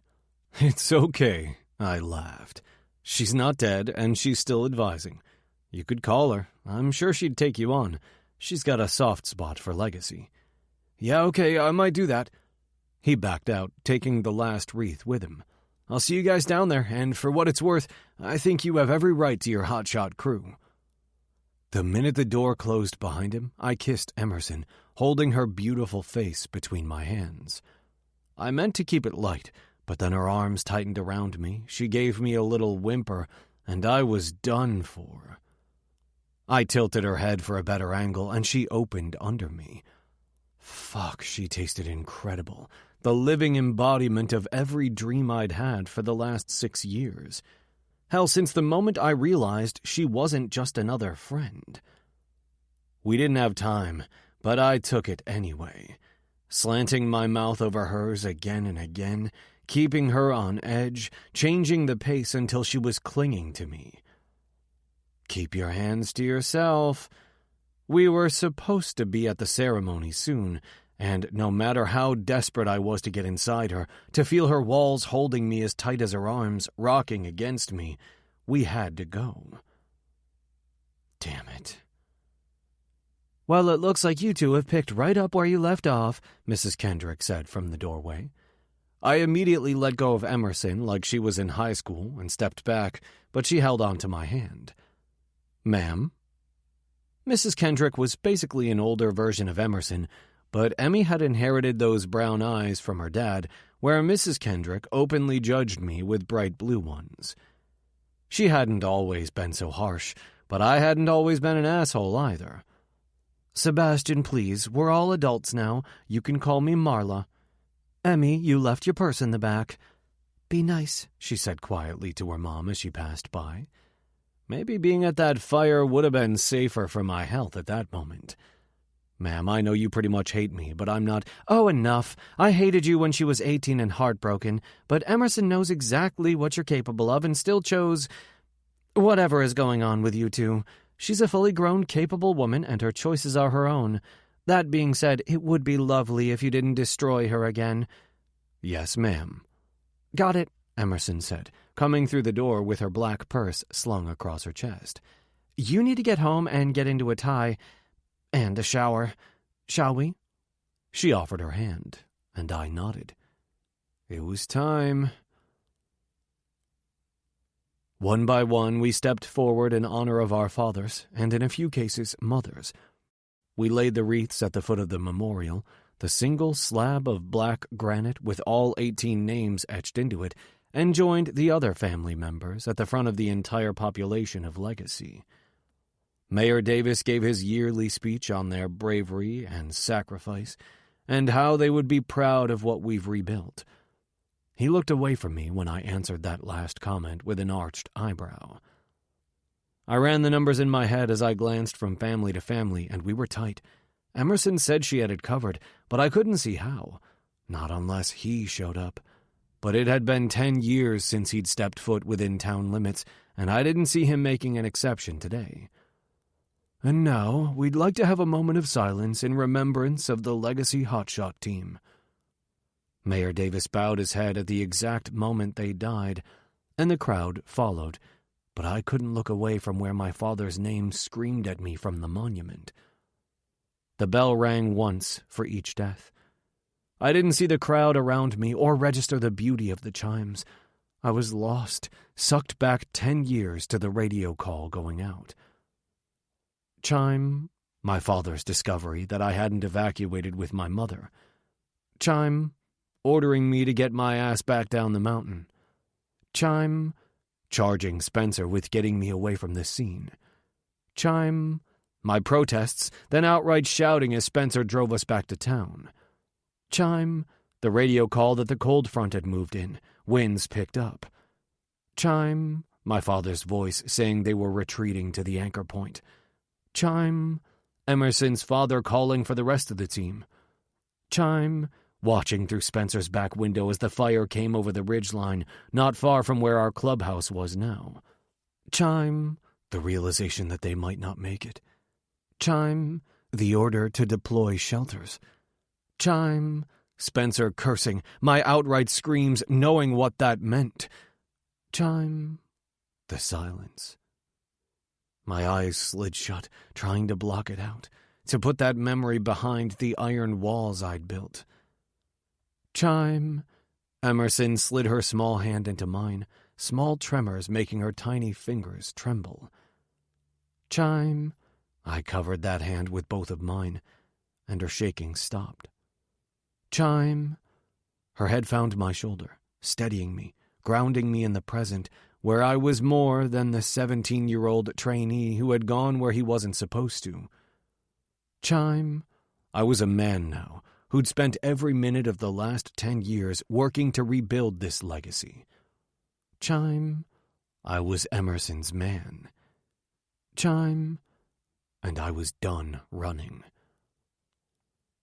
Over an hour later, and more certain than I'd ever been of our goal, we walked hand in hand into the town hall, followed by as many of the citizens of Legacy that would fit in the small space. The council looked horrified at the audience, except for Greg, who failed at disguising his smile. "You ready for this?" Knox asked as we walked down the slight incline of what was quickly a standing-room-only meeting headed for the front. "As I can be," I answered. He laughed. "I wasn't asking you." Emerson swatted his shoulder. "I'm fine. Worry about your job." "All of my people are accounted for. Yours?" She scanned the crowd and shook her head. "Shane Winston is missing." I cupped her face and kissed her softly. "Thank you for trying, but Shane was never going to show. He hates fire and trees and pretty much anything outside." "Shit," she mumbled as Mayor Davis called us to order. Okay, let's get started," he said into his microphone, his eyes relentlessly scanning the crowd. "We're here for the matter of the petition by Legacy LLC to reinstate the Legacy Hotshot crew under the following conditions. The full salaries will be the responsibility of Legacy LLC. The team will follow all federal guidelines to include 80% of the crew having at least a year of fire experience." He turned the page of the petition. "And the town's stipulation that 60% of the Legacy crew would be blood of the original team or Legacies in name or birth." The crowd mumbled in dissent, and Mayor Davis cleared his throat. "Because this is such an emotional matter, we felt the need to really ensure the support of the families." "Support doesn't have to be forcing your kids into a career they respect but never wanted," one woman called out. "Vicky Green," Emerson supplied. "Chris Green's widow?" She nodded as more complaints were vocalized. No, it's important to remember that Legacy LLC agreed to these terms. We're simply here to see if they're in compliance." Mayor Davis loosened his tie. "Are you ready, Mr. Vargas?" I buttoned my blazer as I stood, taking the podium and opening the manila folder Emerson handed me. She'd put all this together with Knox while I'd been on the job. If not for her, we wouldn't have even made it this far. It was time to see who put their money where their mouth was. "There is one addendum to the agreement, but it doesn't affect these proceedings," I said. "Go ahead." Addressing the insurance and compensation paragraph of Section 14, we've added that all crew members will be insured as full-time, no matter how many months of the year they actively serve. One man's sacrifice during the summer as a firefighter should never be forgotten, nor his family penalized because he spent the other 9 months of the year teaching Legacy's children. A shout of approval went up behind me. I didn't care about the crowd. That wasn't a change to appease the masses or gain the town's support. It was to preemptively correct the wrong that had been handed to Emerson and her mother 10 years ago when they'd been denied the payout the rest of the families had received. "Accepted," Mayor Davis agreed quietly. 1 point down. I have 7 non-Legacy members, all with multiple years of wildland fire experience, whose names you will find at the end of the petition. "Those names are not a matter of our concern, Bash. Mr. Vargas," Mayor Davis interjected. Smart move, really, reminding me that to him, I'm just a kid. "You can call me Bash," I said with a laugh. "After all, I grew up here. I'm Legacy born and bred just like most of the town here supporting us. I'm blessed to have been successful in my finances and my firefighting to make this possible, but I'm just the son of Julian Vargas when it comes down to it." Mayor Davis leaned back in his chair. That shut the asshole up. "Do you have your legacies in order?" "If they'll come stand next to me, I do." "Knox Daniels," I called out, and he stood at my right as always. "Riker Anders," and he took the left. Then one by one, as I called the names of the kids who I grew up with, they appeared as the adults next to me, ready to stand for our parents, our town, our heritage. Indigo Marshall, Lawson Woods, River and Bishop Maldonado, Braxton and Taylor Rose, Derek Chandler. "You're too short, Mr. Vargas," Mr. Henry said, with a small smirk from the side. Not like it actually mattered to the asshole. It wasn't like he'd be paying out the insurance. I took a deep breath to call the next name, praying he'd showed up, that he didn't hate me so much that he'd let this fail. "Spencer Cohen," he called from the aisle, walking down to the floor. There was a collective gasp among the crowd, and my head hung in pure, sweet relief. The massive, intense 30-year-old with much older eyes took up a spot at the end of the line, his hand raking over his light beard. All of the council members sat forward. "Spencer, I'm speechless, Mayor Davis?" he asked. "Me too, but that's a good thing because I've learned that when you have asinine things to say, you should keep your mouth shut. You tend to just keep talking, and about this issue, you're dead wrong. You have no more right to deny this crew her name than you did to loan us out to that other fire the day ours erupted." The crowd murmured, finally hearing what I'd known for years. Davis had made the executive decision to send the legacy hotshots to a different fire for the pay, thinking ours would be easily handled by the town's department. Then you denied their requests to return home until they did on their own recognizance, only to find their deaths saving this town, Spencer finished. What the fuck? My eyes swung to Emerson, who shook her head, her mouth hanging open. Riker, Knox, all the other volunteers all wore the same expression. None of us had known. "This isn't about past events," Davis argued over the growing anger in the crowd. "That was 10 years ago, and wrong decisions were made. We didn't have all of the information, nor could we tell the future. What we're doing now is trying to keep those mistakes from happening again. Now, Mr. Cohen, last time I checked, you're not a legacy, so this is a moot point." "He doesn't have to be," I countered. "The wording in the original petition you accepted today says blood of the original crew. Spencer is the only surviving member of the original crew. There is no one in a better place to serve as superintendent." "Was he not the one who left the line?" Mr. Henry asked, his eyes narrowing on Spencer. "I did, and I have no regrets," Spencer said loudly. "He did it to save me," I announced, and the crowd quieted. "I went to the ridgeline that day, and he was ordered to evacuate me. Trust me." I looked down the line to Spencer. "He would have rather died that day." "Truth," Spencer agreed. "Now you can rule this whole thing out as incomplete because you're unwilling to accept me and risk the entire town coming for you, Davis, or you can trust me like Julian Vargas did and stop being such an asshole." Laughter erupted, and Mayor Davis's face turned hydrant red. He started to bang the ceremonial gavel. "Enough. Fine, we'll accept you, Spencer, but he's still short." I looked down the list. Shane Winston. Fuck. Emerson's eyes met mine as she rose to stand next to me. "He didn't come," she whispered. "I know. It's okay." The last thing I wanted was for her to blame herself. "We have an alternate," she added, handing me an envelope. Who? There was zero chance Harper was going to be allowed to firefight, not with Riker and Knox ready to kill for her. I opened the note card as her voice rang out, sweet and clear, and devastating. "Emerson Kendrick." "Absolutely not," I shouted, looking from her back up to the awestruck faces of the council. "She is mistaken. She's not volunteering." "Yes, I am, Bash," she said, tugging on my sleeve.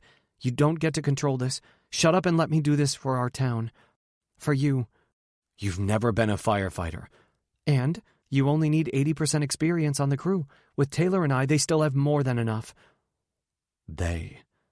Because I could set this all in motion, back it, finance it, fight for it, but it would never be my team.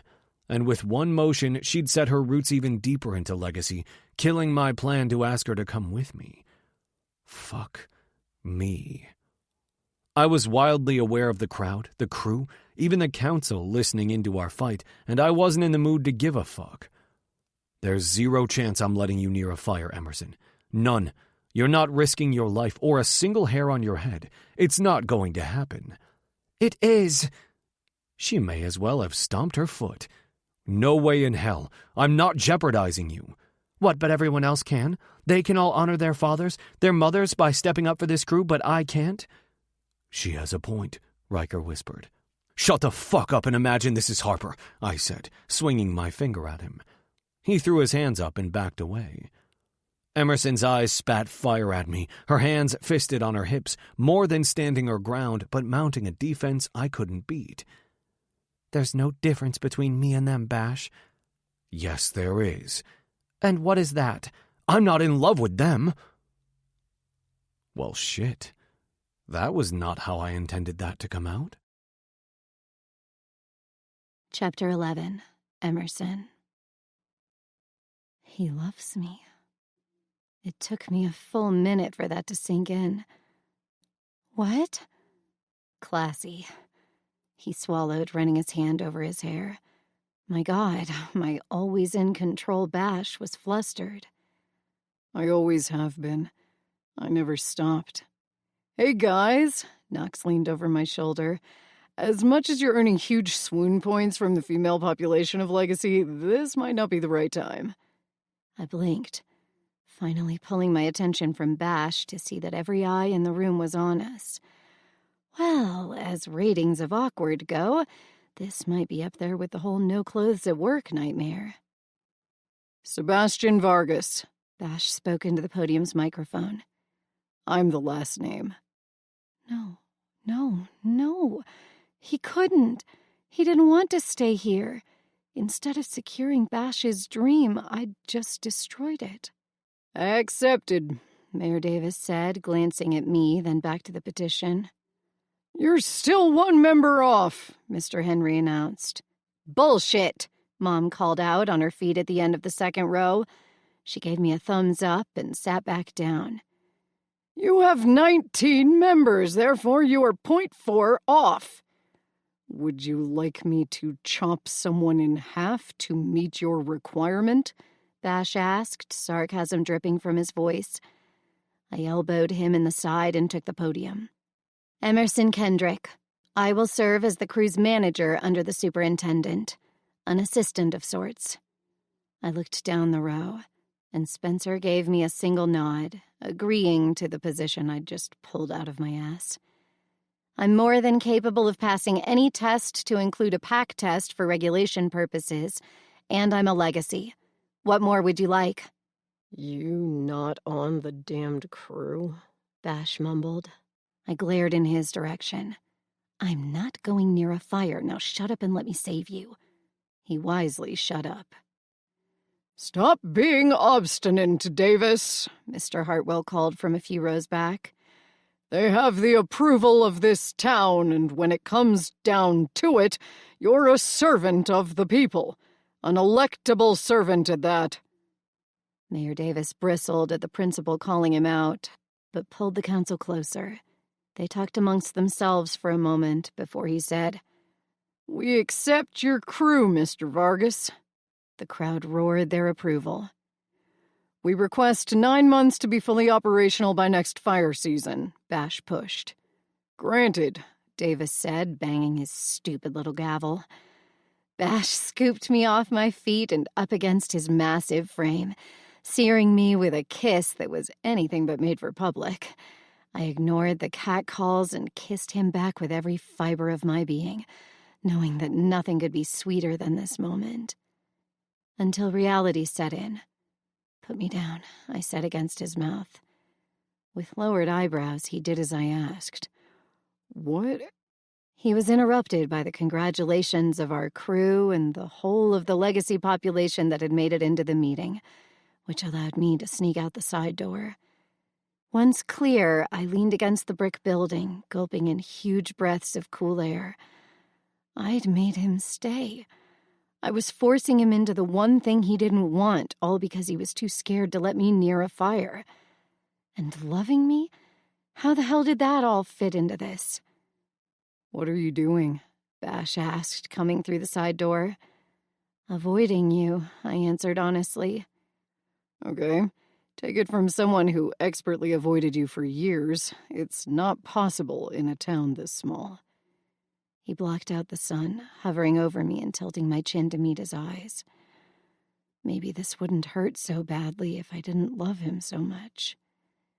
Then you should leave. That was always your plan, right? And I just screwed it. Yes, that was the plan.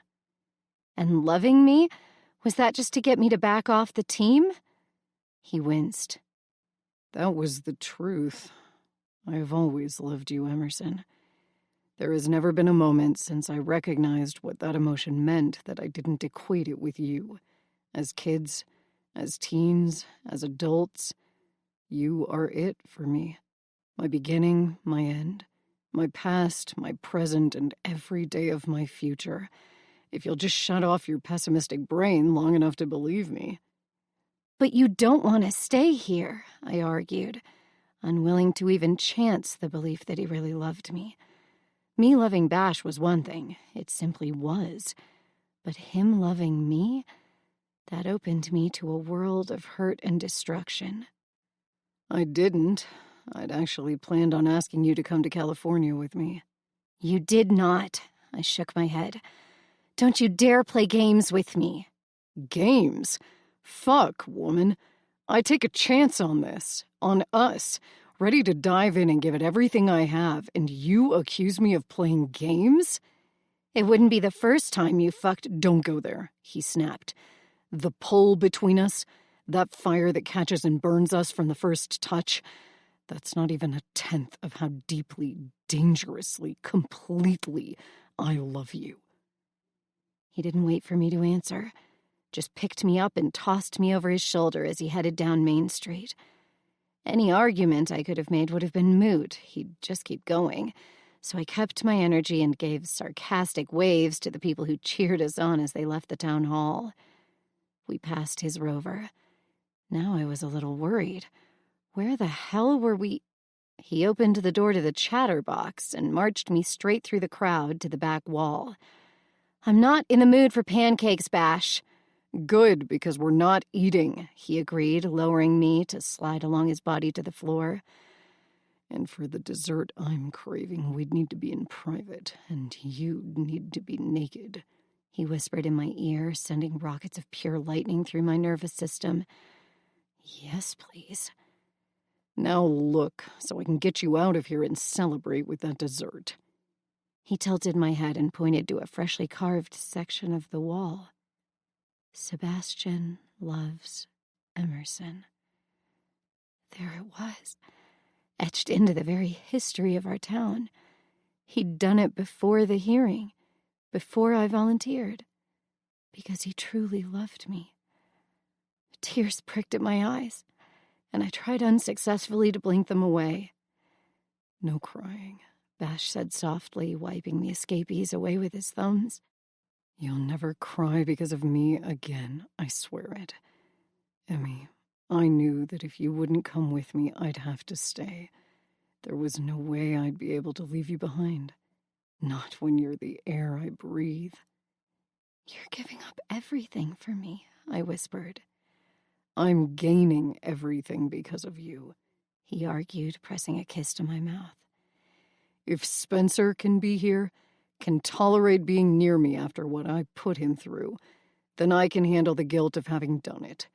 And if I can love you well enough to make up for leaving you, then I can be happy here. I can be happy anywhere as long as I know I'm coming home to you. I leaned up on my toes and kissed him, afraid that my heart may actually explode if I loved him any more at that moment. You'll always have me to come home to, I promised against his mouth. It's about damn time, Agnes called out from behind the bar as Bash carried me out of the diner. But it wasn't overdue. Before, we had been too young, neither of us knowing what the world was going to shape us into. Now, we were ready, both realizing that while we'd grown, we still fit perfectly. On our way out, Bash kicked the lowest hinge on the door, then yanked it back into position, still managing to hold me. It closed with a perfect, high-pitched squeak. Epilogue. Emerson. 9 months later. We needed more couches. The Legacy Hotshot crew, otherwise known as Team Yet to Be Determined, consumed every available piece of furniture in the great room and then sat on the floor, all glancing around the room, taking stock of one another. For some, like the members Bash had recruited from California, it was a new start, a fresh crew in a different state. For the Legacies, it was a homecoming almost 11 years in the making. I told you there weren't enough seats, I said to Bash, moving my fingers so the mini blinds snapped closed, obscuring us from everyone outside his office. Order more couches, he said, wrapping his arms around my waist from behind me. Don't you... I moaned as he set his lips to my neck. Sebastian Vargas, there are people out there. Emerson Kendrick, the only person I'm concerned with is the one in here, he murmured, setting his tongue to my skin. Need crashed through me. That's not fair. You know that's my trigger spot, I whispered, arching so my ass rubbed against his already hard erection. He lifted the bottom of my blouse and spread his palm over my bare stomach. All of you is my trigger spot, and you think that's not fair? His fingers slid past the waistline of my shorts, popping the button on his way. Oh, God, I moaned as they skimmed the band of my panties before plunging into my warmth, rubbing against my clit. Bash. I tried to concentrate, but his fingers... God, his fingers... We have to... The meeting? I gasped as he pinched me lightly and then sent his other hand up my shirt to cup my breast under my bra, rolling and tweaking the nipple. Damn it, the man knew exactly which buttons to push to swiftly bring me to the brink of an orgasm. We have 15 minutes. Do you know what I can do with 15 minutes? Yes, I answered as he stroked lower, slipping a finger, then two inside me, using his palm to keep the pressure on my clit. I like it when you say yes, he growled in my ear, spinning us so I faced his desk. Bash, I whimpered, reaching behind me to grasp his dick and squeezing gently. I don't think we can. God, I wanted to. I always wanted to. You'd think after being together these last months that the crippling need we had for one another would fade a bit. It had only grown more intense. We can, he said firmly, stroking my G-spot. My knees buckled, and he caught me, licking back up my neck and pinching my nipple. But only if you want me, baby. Do you want me? My breath came in increasingly stuttered breaths as he worked his fingers inside me, pumping me, priming me. I want there to not be 20 people outside the door. Do you want me inside you, Emerson? It's a yes or no question. Another pump, another rub. Pressure coiled inside me, ready to spring, and my body didn't care that the crew was 30 feet away. Do you want me? I asked, turning the tables. He pushed me against the desk, bending me over the width before pulling my shorts off my thighs to pool at my feet. I always want you. I wake up hard for you. I eat my meals wishing it was you. I can hardly wait to get into bed so I can spend my night loving you. If I weren't already a boneless heap, I would have melted into the desk. He dropped to his knees behind me, kissing each of the globes of my ass, then sliding my thong off to join my shorts. Then he spread me and set his mouth to the very spot I needed him, licking and sucking my clit, then fucking me with his tongue. I bit my hand to keep from screaming. No, he said, rising behind me, his shorts falling to the floor from the sound of it. This office is soundproof, Emerson. I want to hear you scream my name. Yes, please, Bash, I begged, knowing he wanted the words. Now. He lined us up and slammed home, sinking inside me with a perfection I still wondered at. Bash! His name ripped from my throat as he started to pound, hitting the very spots that drove me wild. Thank you, God, for birth control. We ditched the condoms so long ago that I couldn't remember what it felt like to be separated from him by a tiny layer of plastic. Fuck. Emerson. Baby, you're so tight, so fucking amazing, he said in time with his fierce thrusts. Please, I keened, pushing my ass back against him with each push. He kept a steady, almost inhuman rhythm, but I knew from the catches in his breath just how difficult it was for him to hold back. Bash, please. Do you need me to finish you, baby? His hand switched from the vice grip he'd had on my hips to the inside of my thigh. Close, but not quite there. Where do you need me? "Touch me, damn it," I ordered, not in the mood for his games. Not when he had me wound this tight, this desperate for release. He laughed low and sexy, his scruff scraping my ear. "Anything for you," he said, reaching between us to rub my clit as he pounded into me. I tried to muffle my cries, but couldn't. And when that wave finally crested, pulling me over with it, I screamed his name. "Yes," he hissed, then pulled out, spun me around, and lifted me against him as he backed into the huge armchair he kept in the corner. Sitting, I straddled him, taking him back inside me with a gasp as he pushed through my hypersensitive folds.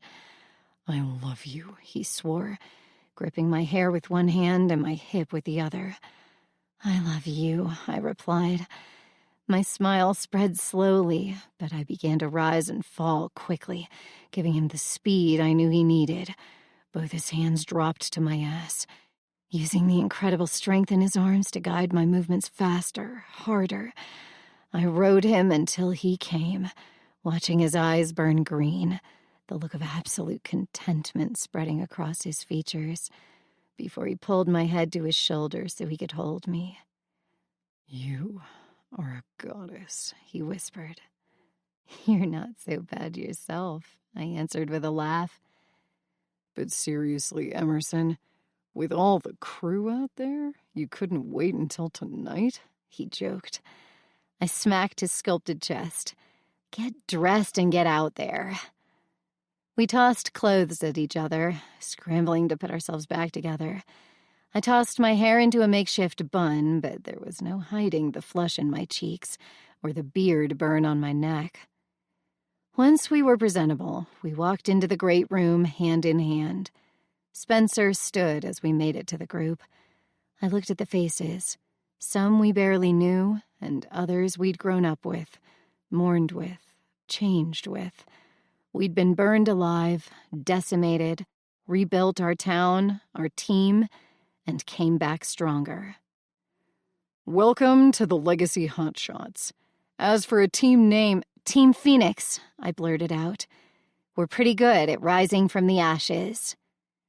The Legacies glanced at one another and back to us, all nodding in agreement. Bash kissed me, uncaring that everyone watched. "Team Phoenix it is," he announced loudly, then whispered in my ear, "We're even better the second time around." He was right. We were. Damaged and whole, lust and love, and utterly, imperfectly perfect. He looked back to the crew and handed the floor to Spencer. "Now, let's get to work."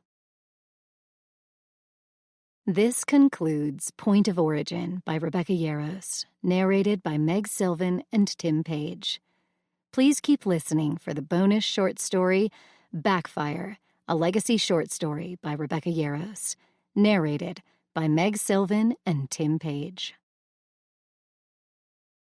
Backfire, a legacy short story. Chapter 1. Bash. 7 months. That was how long I'd had Emerson back in my bed, though she'd never left my heart.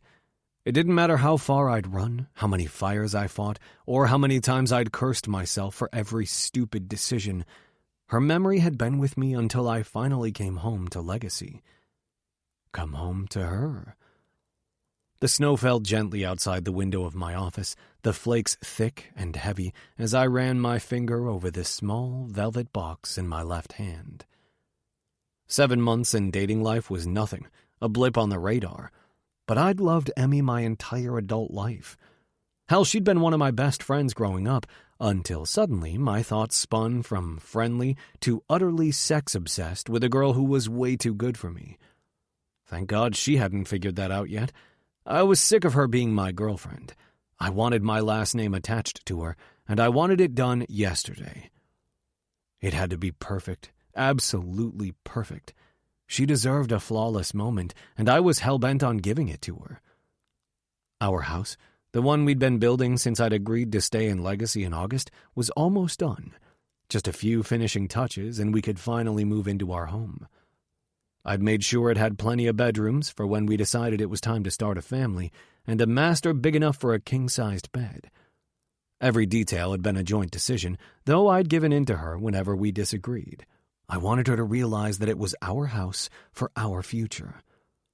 I'd ordered a crazy amount of flowers to be delivered, a string quartet to play, and a professional chef to cook us an intimate dinner for two. Then, in the home we'd build our lives in, I'd ask her to risk everything for me, to become my wife. Valentine's Day. It would be perfect, just like she was. Chapter 2. Emerson.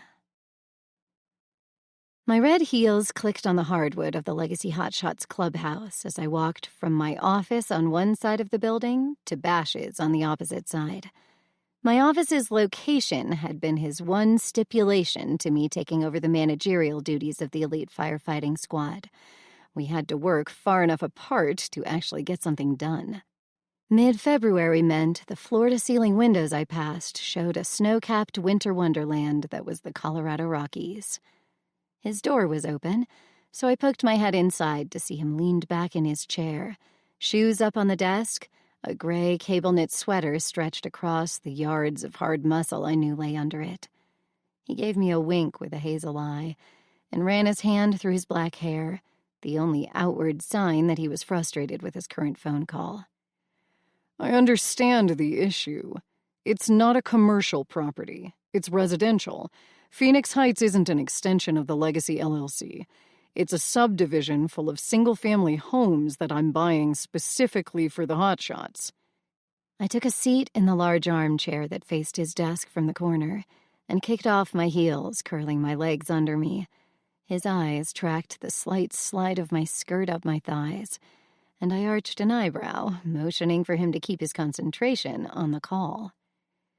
Yes, the LLC will buy the property, but only for long enough for the other hotshots to get here by the startup deadline. Then I'll transfer the deeds to the firefighters. He rolled his eyes and leaned his head back, exposing the long, strong line of his throat.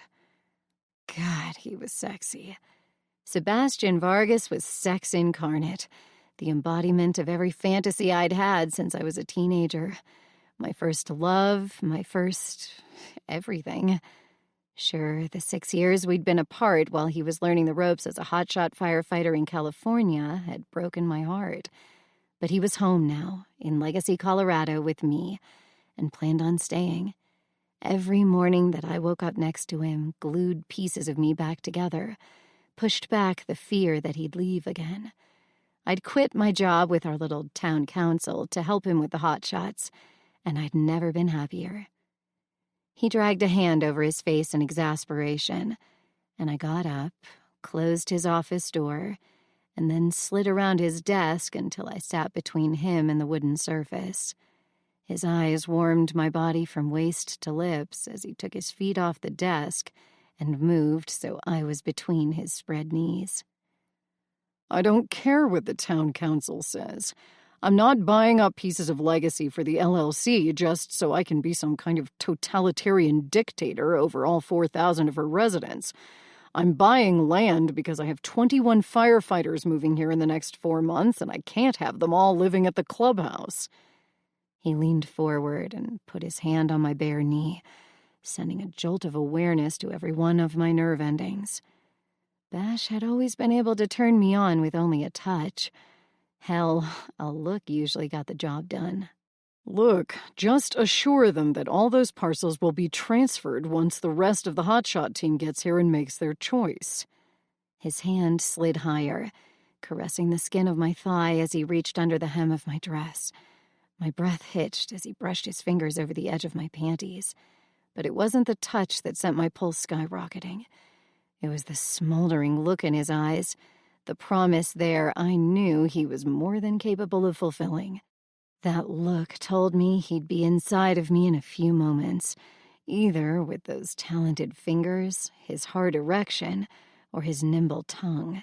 All three were equally skilled at bringing me to orgasm over and over. A slight smirk tugged at the corner of his mouth. He was all too aware of the power he held over me. Good thing I held even more over him. I pushed him back gently so that his office chair rolled a few inches away and slipped from the desk to my knees. Because I'm not going to assign them houses. This isn't a military base. They get to choose. His breath caught as my fingers undid the snap of his jeans. Keeping my eyes locked on his, I unzipped his fly and found him hard and hot beneath my hand. He was thick, my fingers barely able to close around him, and only growing thicker as I freed him from the boxer briefs. His eyes were hooded, his breathing slightly labored as I leaned forward. Watching every nuance of change from hazel to green in his eyes, I swirled my tongue across his straining head. "Fuck," he groaned. His eyes flew wide. "No, I didn't mean to swear at you, Piper. I sucked him into my mouth fully, opening my throat so he could slide down it. "I have to call you back," he snapped, and I heard the phone hit the floor. "Damn, baby," he whispered, his fingers tangling in my hair. I gripped the base of his shaft and sucked harder, my core clenching with every moan he let slip free. There was something about bringing him to the point where he lost control that turned me on more than anything. "Emerson," he growled. My muscles tightened, squeezing my legs together in an attempt to relieve the pressure building there. The click was the only warning I had, and it was louder than a gunshot. In a flash of a second, Bash was free of my mouth, but I lost my balance, smacking my head on the front of his desk before I fell under it. Bash's eyes flew to mine, wide with concern, but then jerked up as someone came in. "Hey, I just took a call," Riker said from the doorway, and every inch of my skin burned red with mortification. We'd all been friends since we were in diapers, but I couldn't remember when he'd found us in a more compromising position. "Yeah?" Bash asked, scooting forward slightly to hide me. I rubbed my head, almost laughing that he had me fully protected while he was still standing tall and erect outside his pants. He leaned his forearms on the desk, hopefully keeping from grossing out Riker. "I guess your electrician just finished the last install and wanted Emerson or you to sign off, but I can't find her." I covered my mouth with both hands and tried not to laugh. "I'll let her know," Bash said. "Right. Okay." A moment passed while I considered leaning forward to lick him just to see how far he'd let me go. "Anything else?" Bash asked. "Well, yeah. We're late." "Late?" Bash jolted as I ran my nails over his knees. "The dealer for the new trucks? Bash, you're the one who set the meeting. He's in the conference room." "Shit! Right. I'll be there in a second." "Okay. I'll meet you in there," Riker said. There was a noticeable pause while I heard the door open. "Hi, Emmy," he called out with a sigh. Laughter sputtered from my lips, and I raised my hand just above the desk. "Nice to not see you, Riker." "God, you too," he muttered. "Well, knock." I heard the door close, and then Bash leaned down, and with both hands under my arms, pulled me out from under the desk and lifted me to sit on its surface. "For fuck's sake, Emerson, are you trying to kill me?" "Well, I bet he knocks next time," I said with a grin. His gaze fell to my lips, and before I could so much as take a breath, he was breathing for me, his mouth on mine, his tongue stroking every sensitive hollow. I fell into his kiss, giving myself over to the insane chemistry that always took hold of us. "You have no idea how badly I need to fuck you right now," he whispered against my lips. "You have no idea how good that sounds," I replied, sinking my hands into his hair and kissing him, our mouths connected, tongues thrusting, rubbing against each other, making love in a way we couldn't allow our bodies to. It was like we were trying to make up for our 6 lost years and the last 7 months that we'd been back together. I simply couldn't get enough of him or him of me. He kissed me again, slowly, sucking gently on my lower lip. "I really have to go before Riker comes back in." Better he find you kissing me here than catch me on my knees, I said. Just hearing that from your mouth, he said, rubbing his thumb along my cheek. Well, one of your best friends did just walk in on your girlfriend going down on you. A frown puckered the lines of his forehead. What? I asked, lightly kissing his chin. It's nothing, he promised. I have to sit through this meeting when all I want to do is take you home. I helped him adjust and pulled his zipper up. Speaking of home, I guess I'd better run to the house and check on the electrician. Meet me there after work? You bet, he said, kissing me again. I love you, Emerson, he said softly, caressing my name with his mouth, the same way his hands gently cradled my face. I love you, Sebastian, I promised. Now go. Chapter 3. Emerson. My hand ran across the seamless, smooth black granite that covered our kitchen counters. The stone was gorgeous, little flecks of silver and gold shimmering under the lights. It's absolutely perfect, I told Mr. Iverson. The lights, the setup, all gorgeous. He preened, his posture, which I had been certain was stuck in 70-something curvature, straightening. Well, of course it's perfect. I've done every house in this town since 1961. And you do such a lovely job, I assured him. Bash and I can't thank you enough. Give our love to Marie? I asked. Will do. Damn fine thing those boys are doing, reestablishing the hotshot team. Your daddies would be awfully proud. I think so too, I replied as I walked him to the door of what would soon be my new home. We said our goodbyes on the porch, and then I watched him pull out of the circular driveway. It was hard to believe that this was ours now. We'd been building almost the entire 7 months Bash had been back, and now it was finally done. I took in the view from our porch, the pine trees stretching toward the sky, the snow-capped peaks that rose above us. It was so peaceful here. Closing the door behind me, I made my way through our new log cabin-style home, touching the little details that had taken so much time to decide. Seeing as Legacy was so tiny, everything had been special ordered from Gunnison, and in other cases, Denver or Colorado Springs. Bash had spared no expense, and if I'd hinted that something would be great, it suddenly appeared and was installed. I love him so much, I said to myself. But my voice carried in the empty house, echoing off the freshly painted walls. In just a couple days, those walls would be covered with pictures, the floor with our furniture, and maybe in a few years the rooms would be full of our kids. I tried to shut that down, to stop the errant thought before it got away with me. There was no indication that Bash was ready for more. Sure, he'd built us this gorgeous house with 5 very empty bedrooms, but he'd never hinted that he was ready to move forward. After all, he'd only been home 7 months. Knowing that didn't stop the stupid yearning in my heart, though. We'd waited so long to start our lives together that I didn't want to waste another moment. But I'd barely gotten him to agree to stay here in Legacy, and really it was the city council's rule that the new hotshot team be made up of legacies. It wasn't like I could start shoving him toward the altar. I wound my way up the stairs and found myself in our master bedroom, then our bathroom, staring at our clawfoot tub. That had been for me.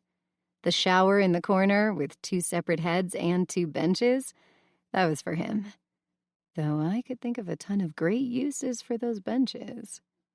My phone rang, and I smiled when I saw Bash's hazel eyes staring up at me from his profile picture. "Hey, babe," I said. "There's a fire in New Mexico," he said, never one to beat around the bush. "You're going," I replied, knowing it wasn't a question. If he wasn't going, he would have come home and told me. Calling meant he already had 1 foot out the door. "They're short hands since we're off-season," he explained.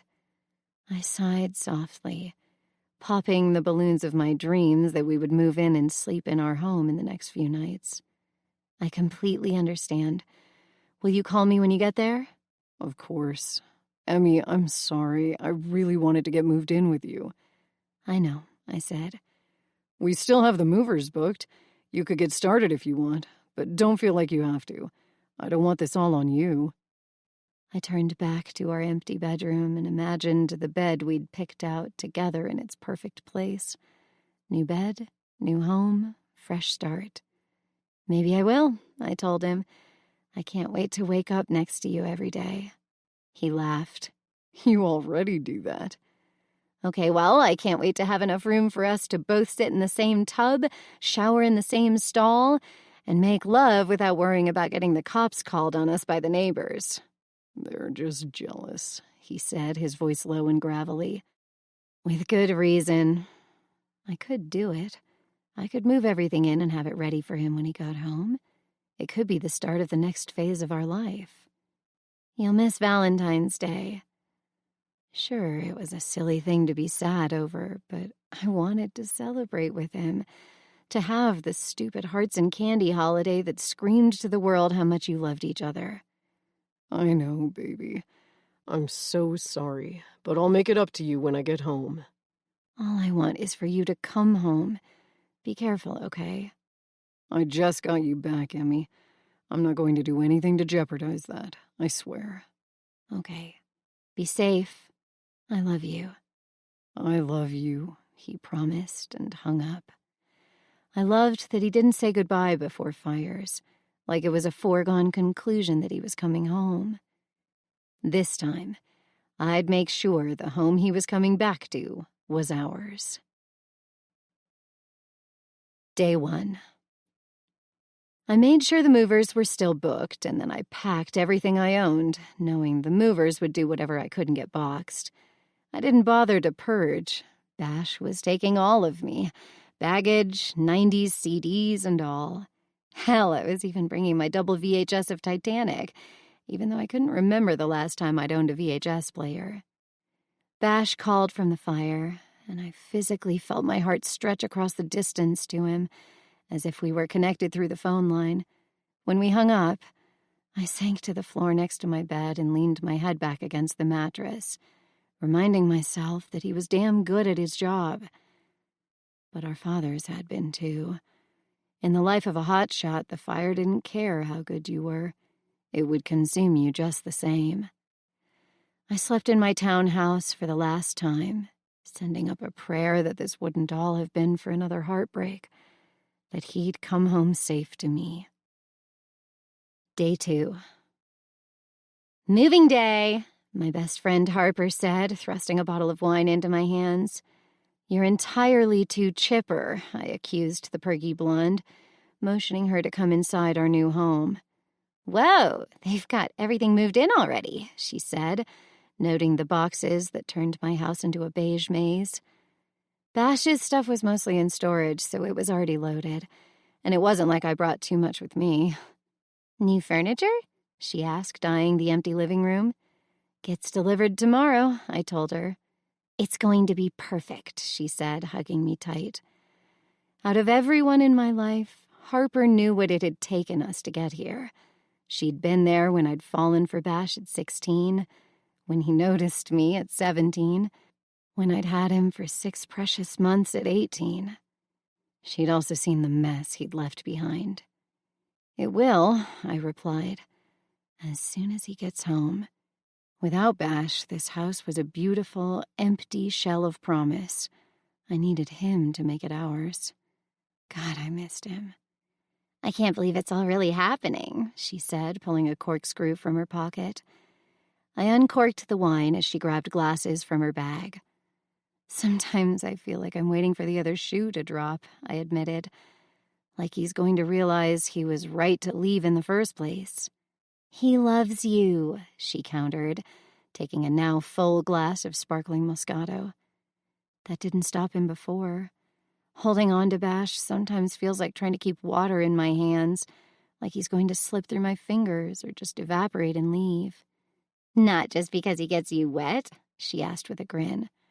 Oh my God, Harper. She took a sip of her wine and stared at me thoughtfully for a moment. I know you're scared, and that him being here for 7 months doesn't make up for the 6 years he wasn't. But look at this house. He's putting down roots with you, around you, because you're the one he draws life from. You're his heir, Emmy. You just have to trust him. Believe in him and what you two have. You're right, I told her, looking at all the details Bash had added to our kitchen because he knew I wanted them. This house was just as much mine as his, down to the bones. It was everything we'd both envisioned.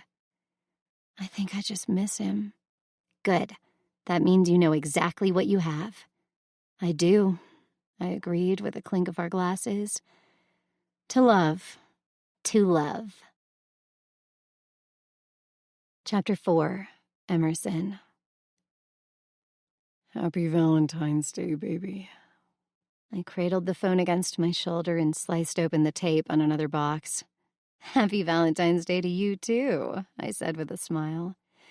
You know, I bought this incredibly sexy little number for tonight, seeing as it's our first Valentine's Day back together.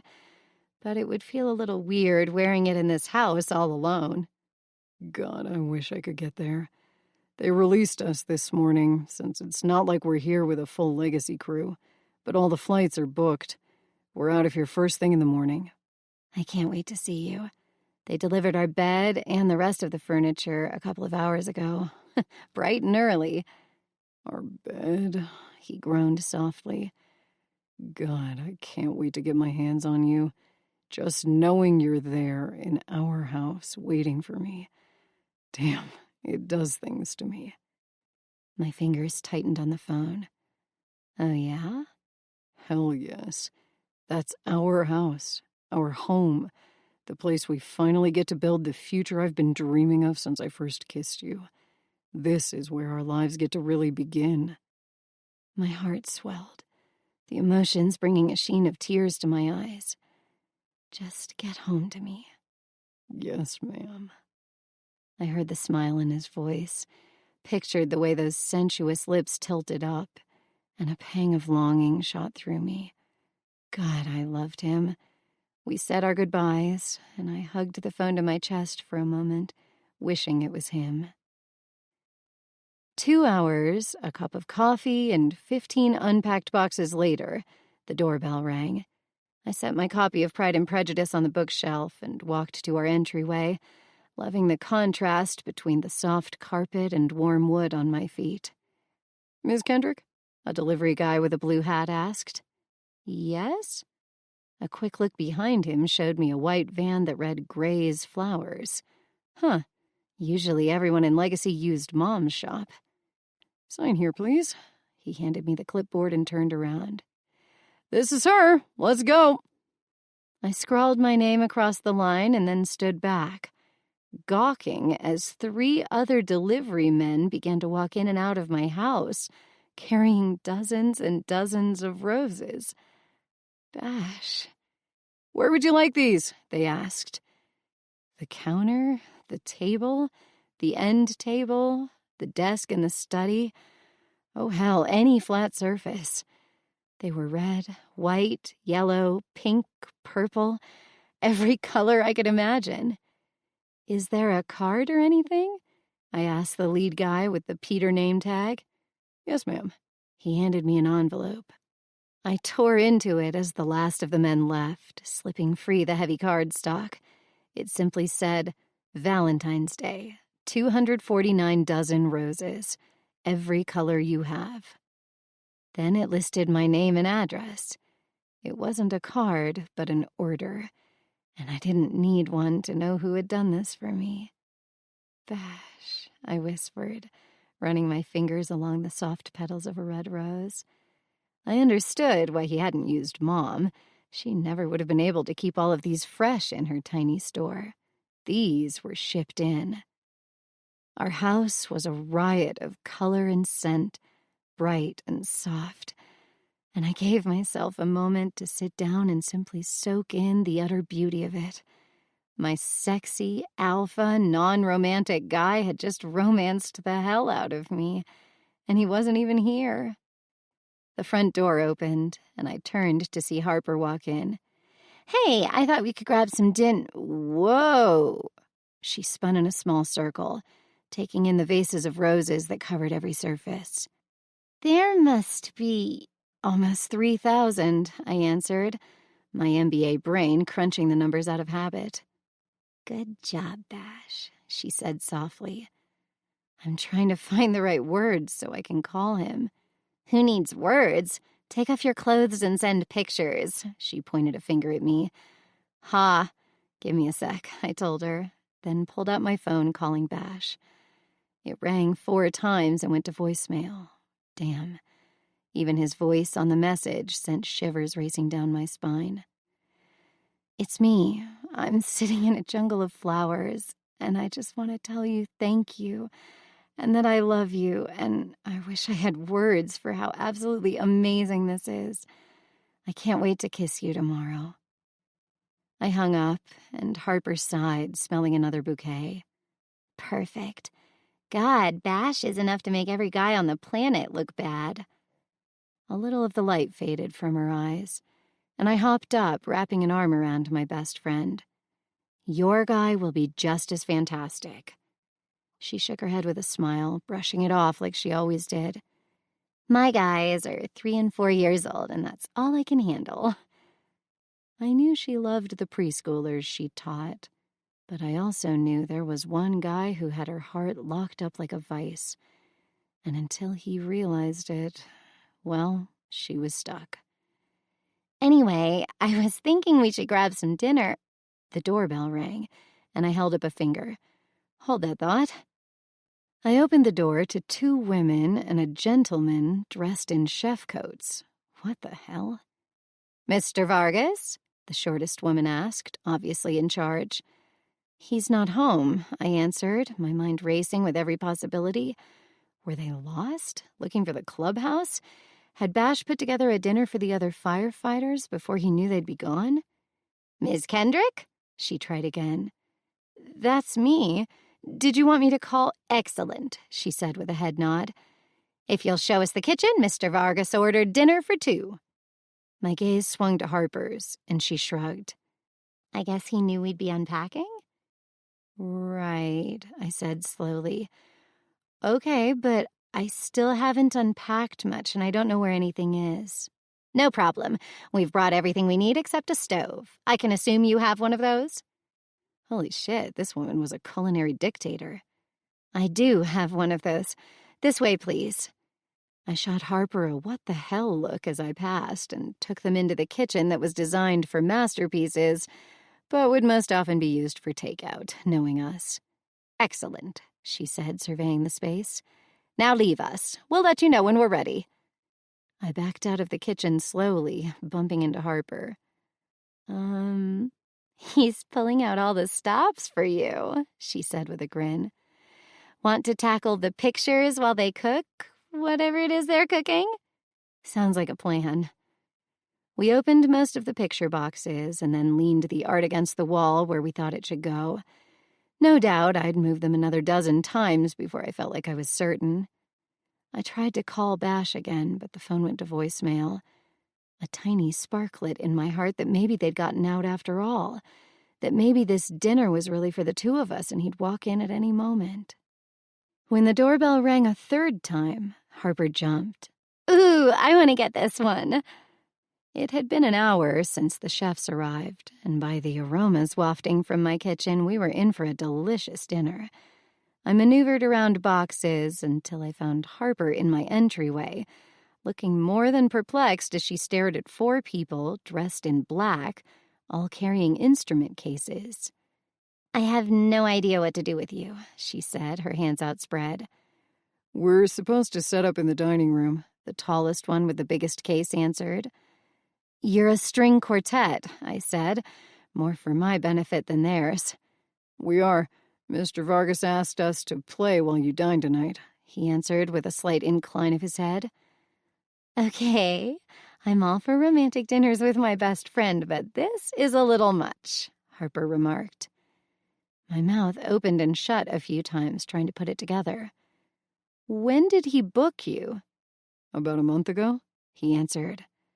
My shoulders sagged, and my eyes shot toward the ceiling. He planned a romantic date and then forgot to cancel it when he got called away to a fire. Well, I'm glad he's not trying to set us up as an item, Harper joked. You guys don't have to stay. Seriously. He's not even here and it's just us girls, I assured them. Go spend Valentine's Day with your loved ones. We've already been paid, and we'd like to play for you if you don't mind, he answered, while the others muttered their agreement. Harper and I had a silent conversation full of eyebrow arches and shrugs until I finally sighed. That would be lovely. Why don't you come with me?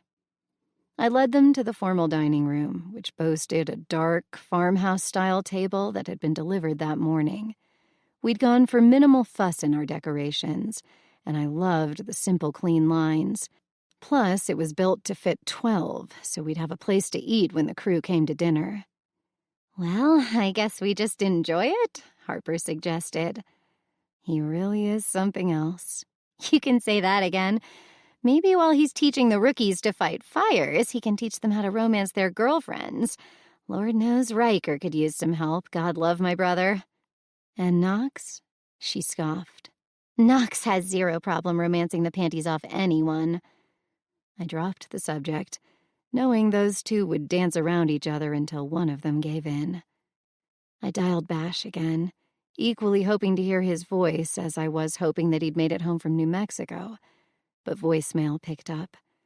Hey, this date is amazing. I just wish you were here for it. I love you. Then I sat with my oldest friend and ate the most delicious dinner of my life as a string quartet serenaded us.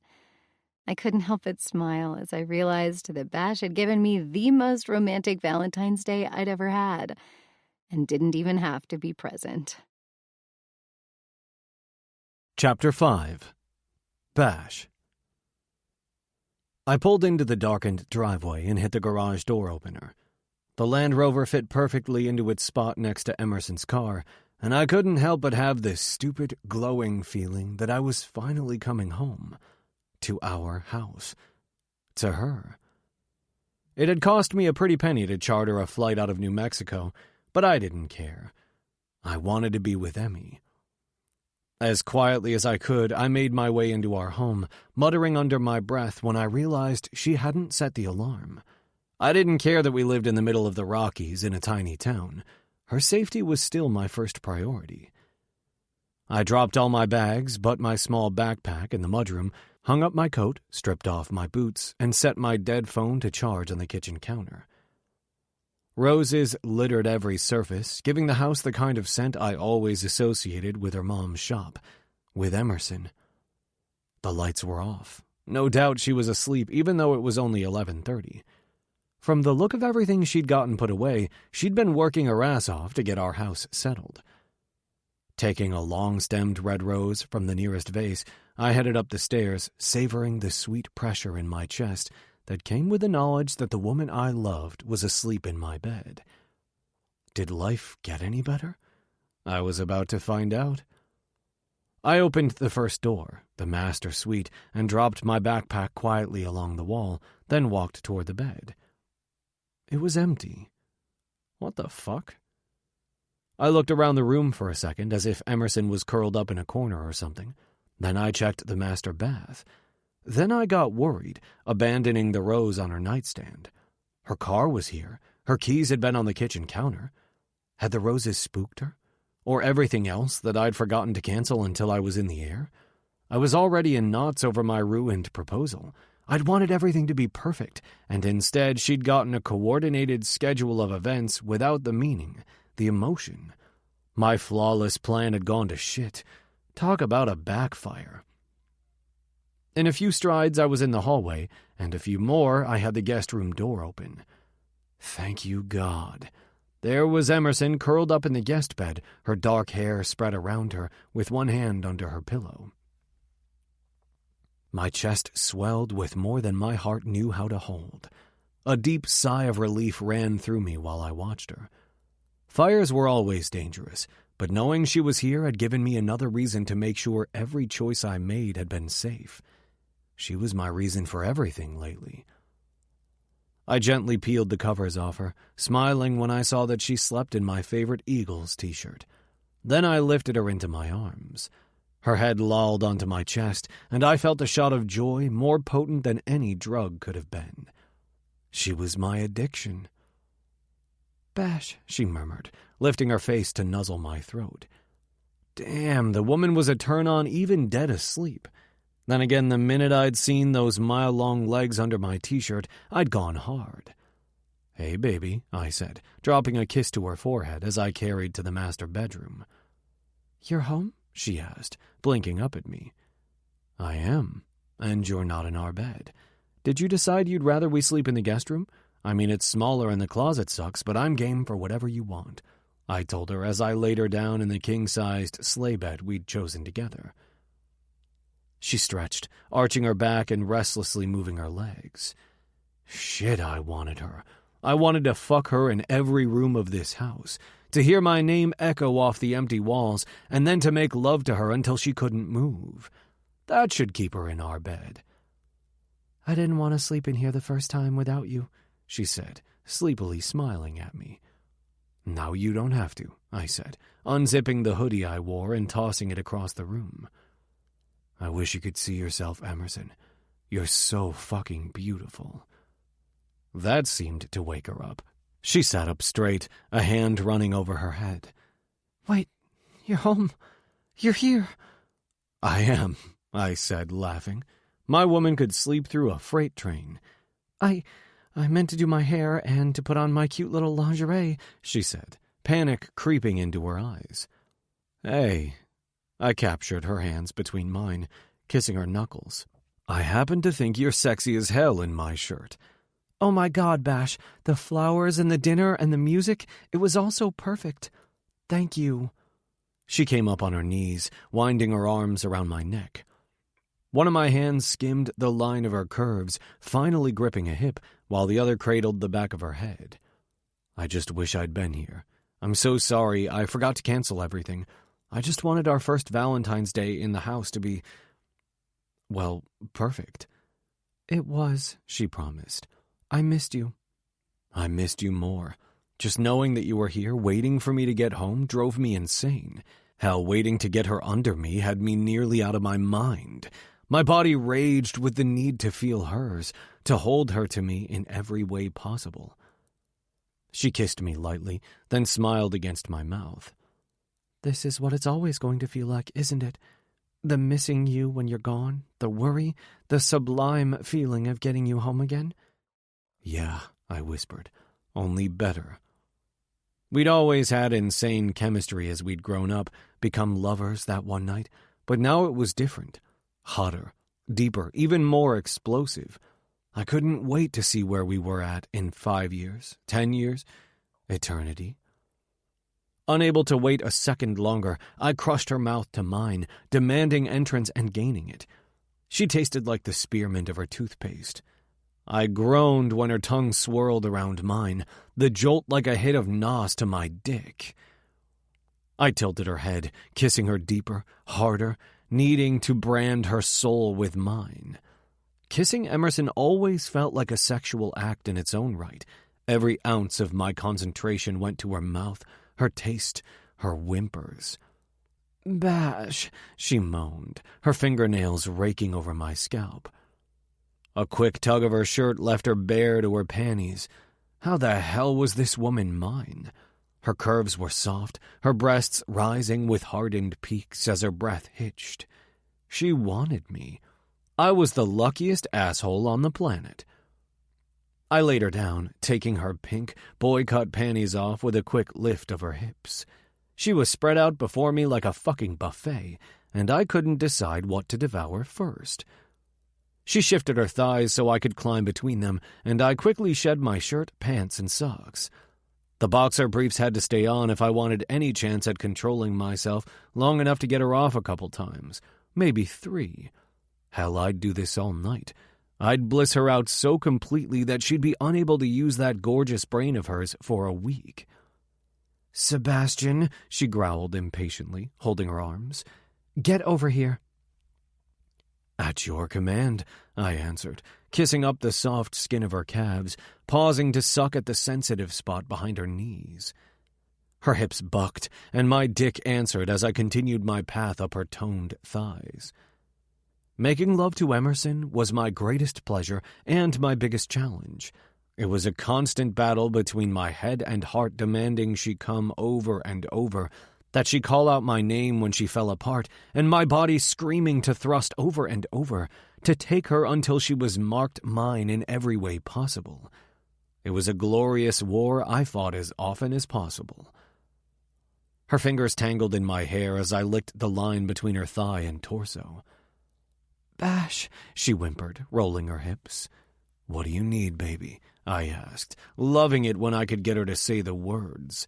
Emerson might be a tightly composed, brilliant woman outside this bed, but in it I turned her into a mindless seeker of pleasure.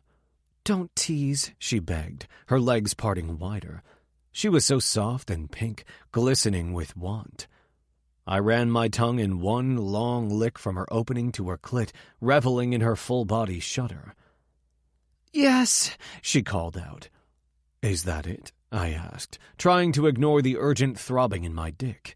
"Sebastian, if you don't put your mouth on me, I swear—" she finished on a cry as I put my lips and tongue to my favorite kind of work. Her grip on my hair was deliciously painful as she held me to her, rocking her hips against my face as I licked and sucked relentlessly, bringing her closer and closer to the precipice, but never allowing her to fall over.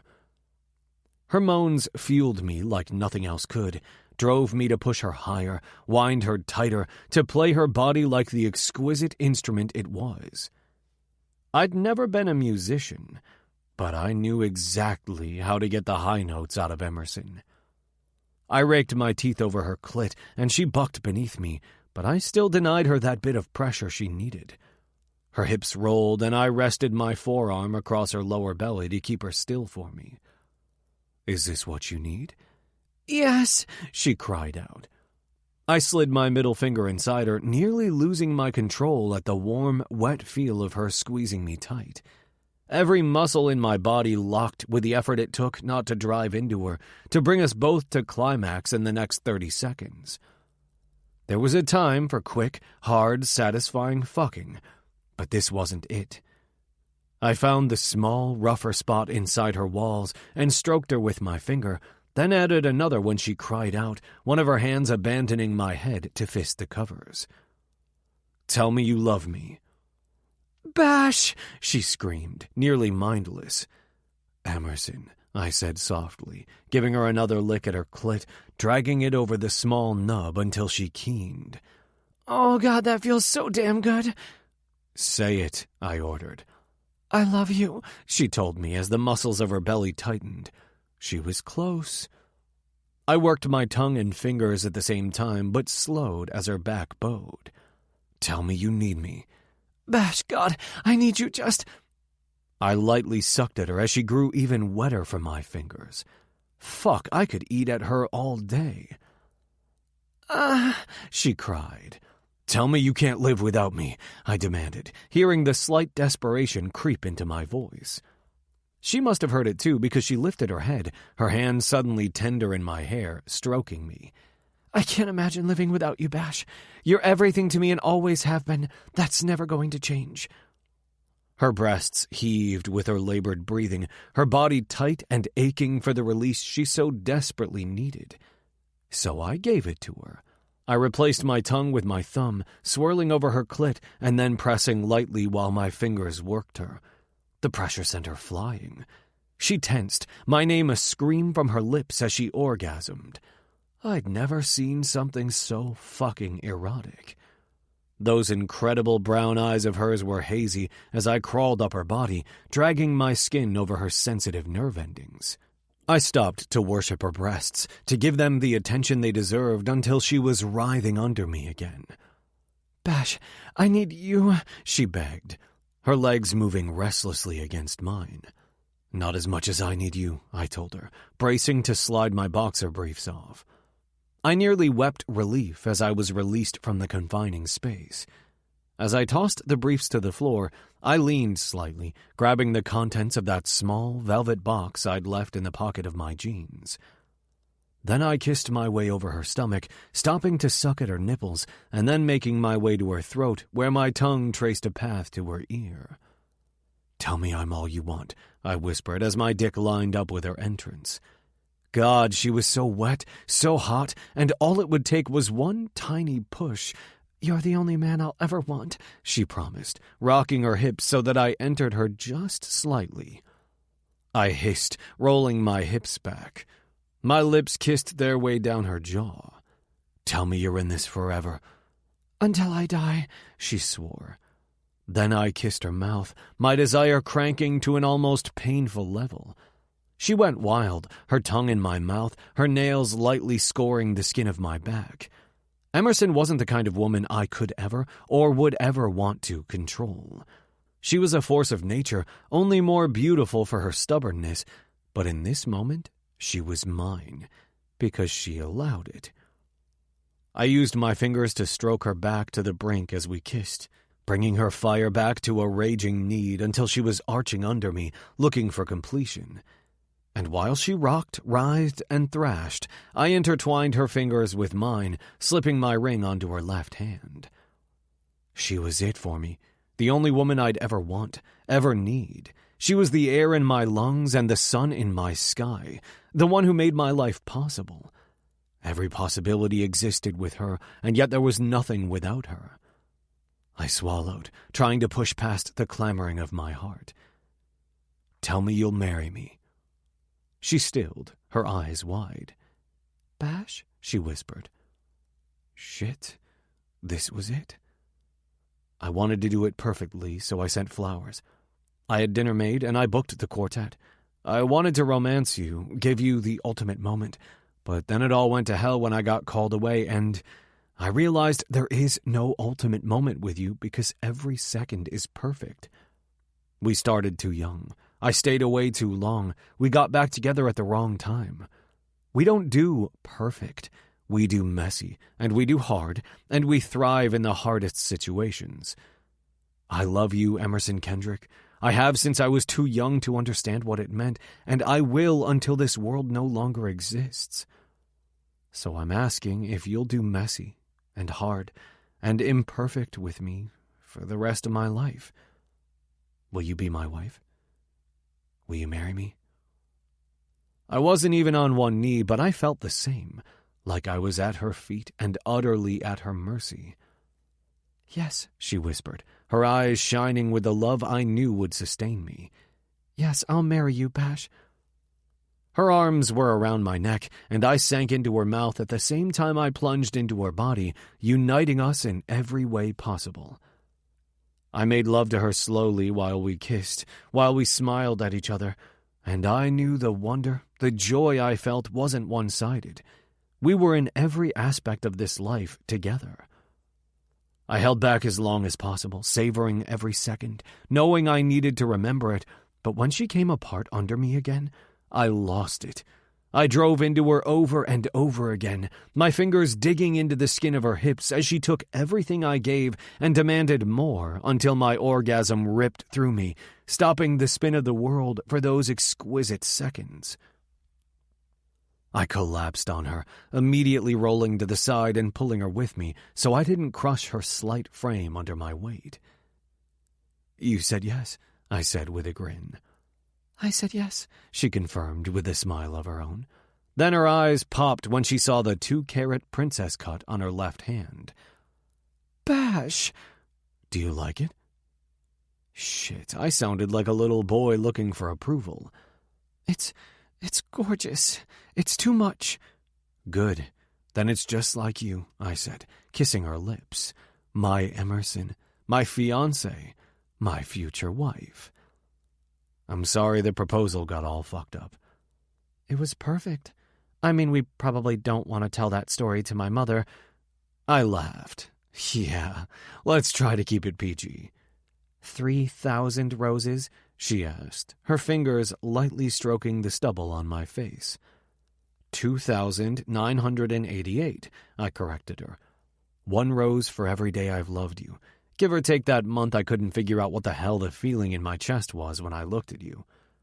Every color, because they all mean something different, and you mean every single one of those things to me. My thumb traced her lower lip as she parted them. Holy shit, Bash. If I hadn't already said yes, I would have now. You're quite the romantic when you want to be, you silver-tongued devil. Shh, don't tell anyone, I said as I kissed her. She leaned over and looked at the clock. 12:30 a.m. I guess we missed Valentine's Day. Every day is Valentine's Day with you. She sputtered in giggles. Oh, okay, that was over the top, cheesy. I grinned, already tracking back down her beautiful body. Don't worry, my tongue has even better uses. Then I showed her again, just like I'd get to show her every day of the rest of our lives. Maybe our future would be full of fights and backfires, but it would also be make-up sex and reunions. It would be ours. This concludes Backfire, a legacy short story by Rebecca Yarros. Narrated by Meg Sylvan and Tim Page, members of SAG-AFTRA. Copyright 2016 by Rebecca Yarros. This unabridged audiobook is published by arrangement with Rebecca Yarros, care of the Bent Agency, and was produced in the year 2023 by Tantor Media, Incorporated, a division of Recorded Books which holds the copyright thereto. Please visit tantor.com for more information on our growing library of unabridged audiobooks.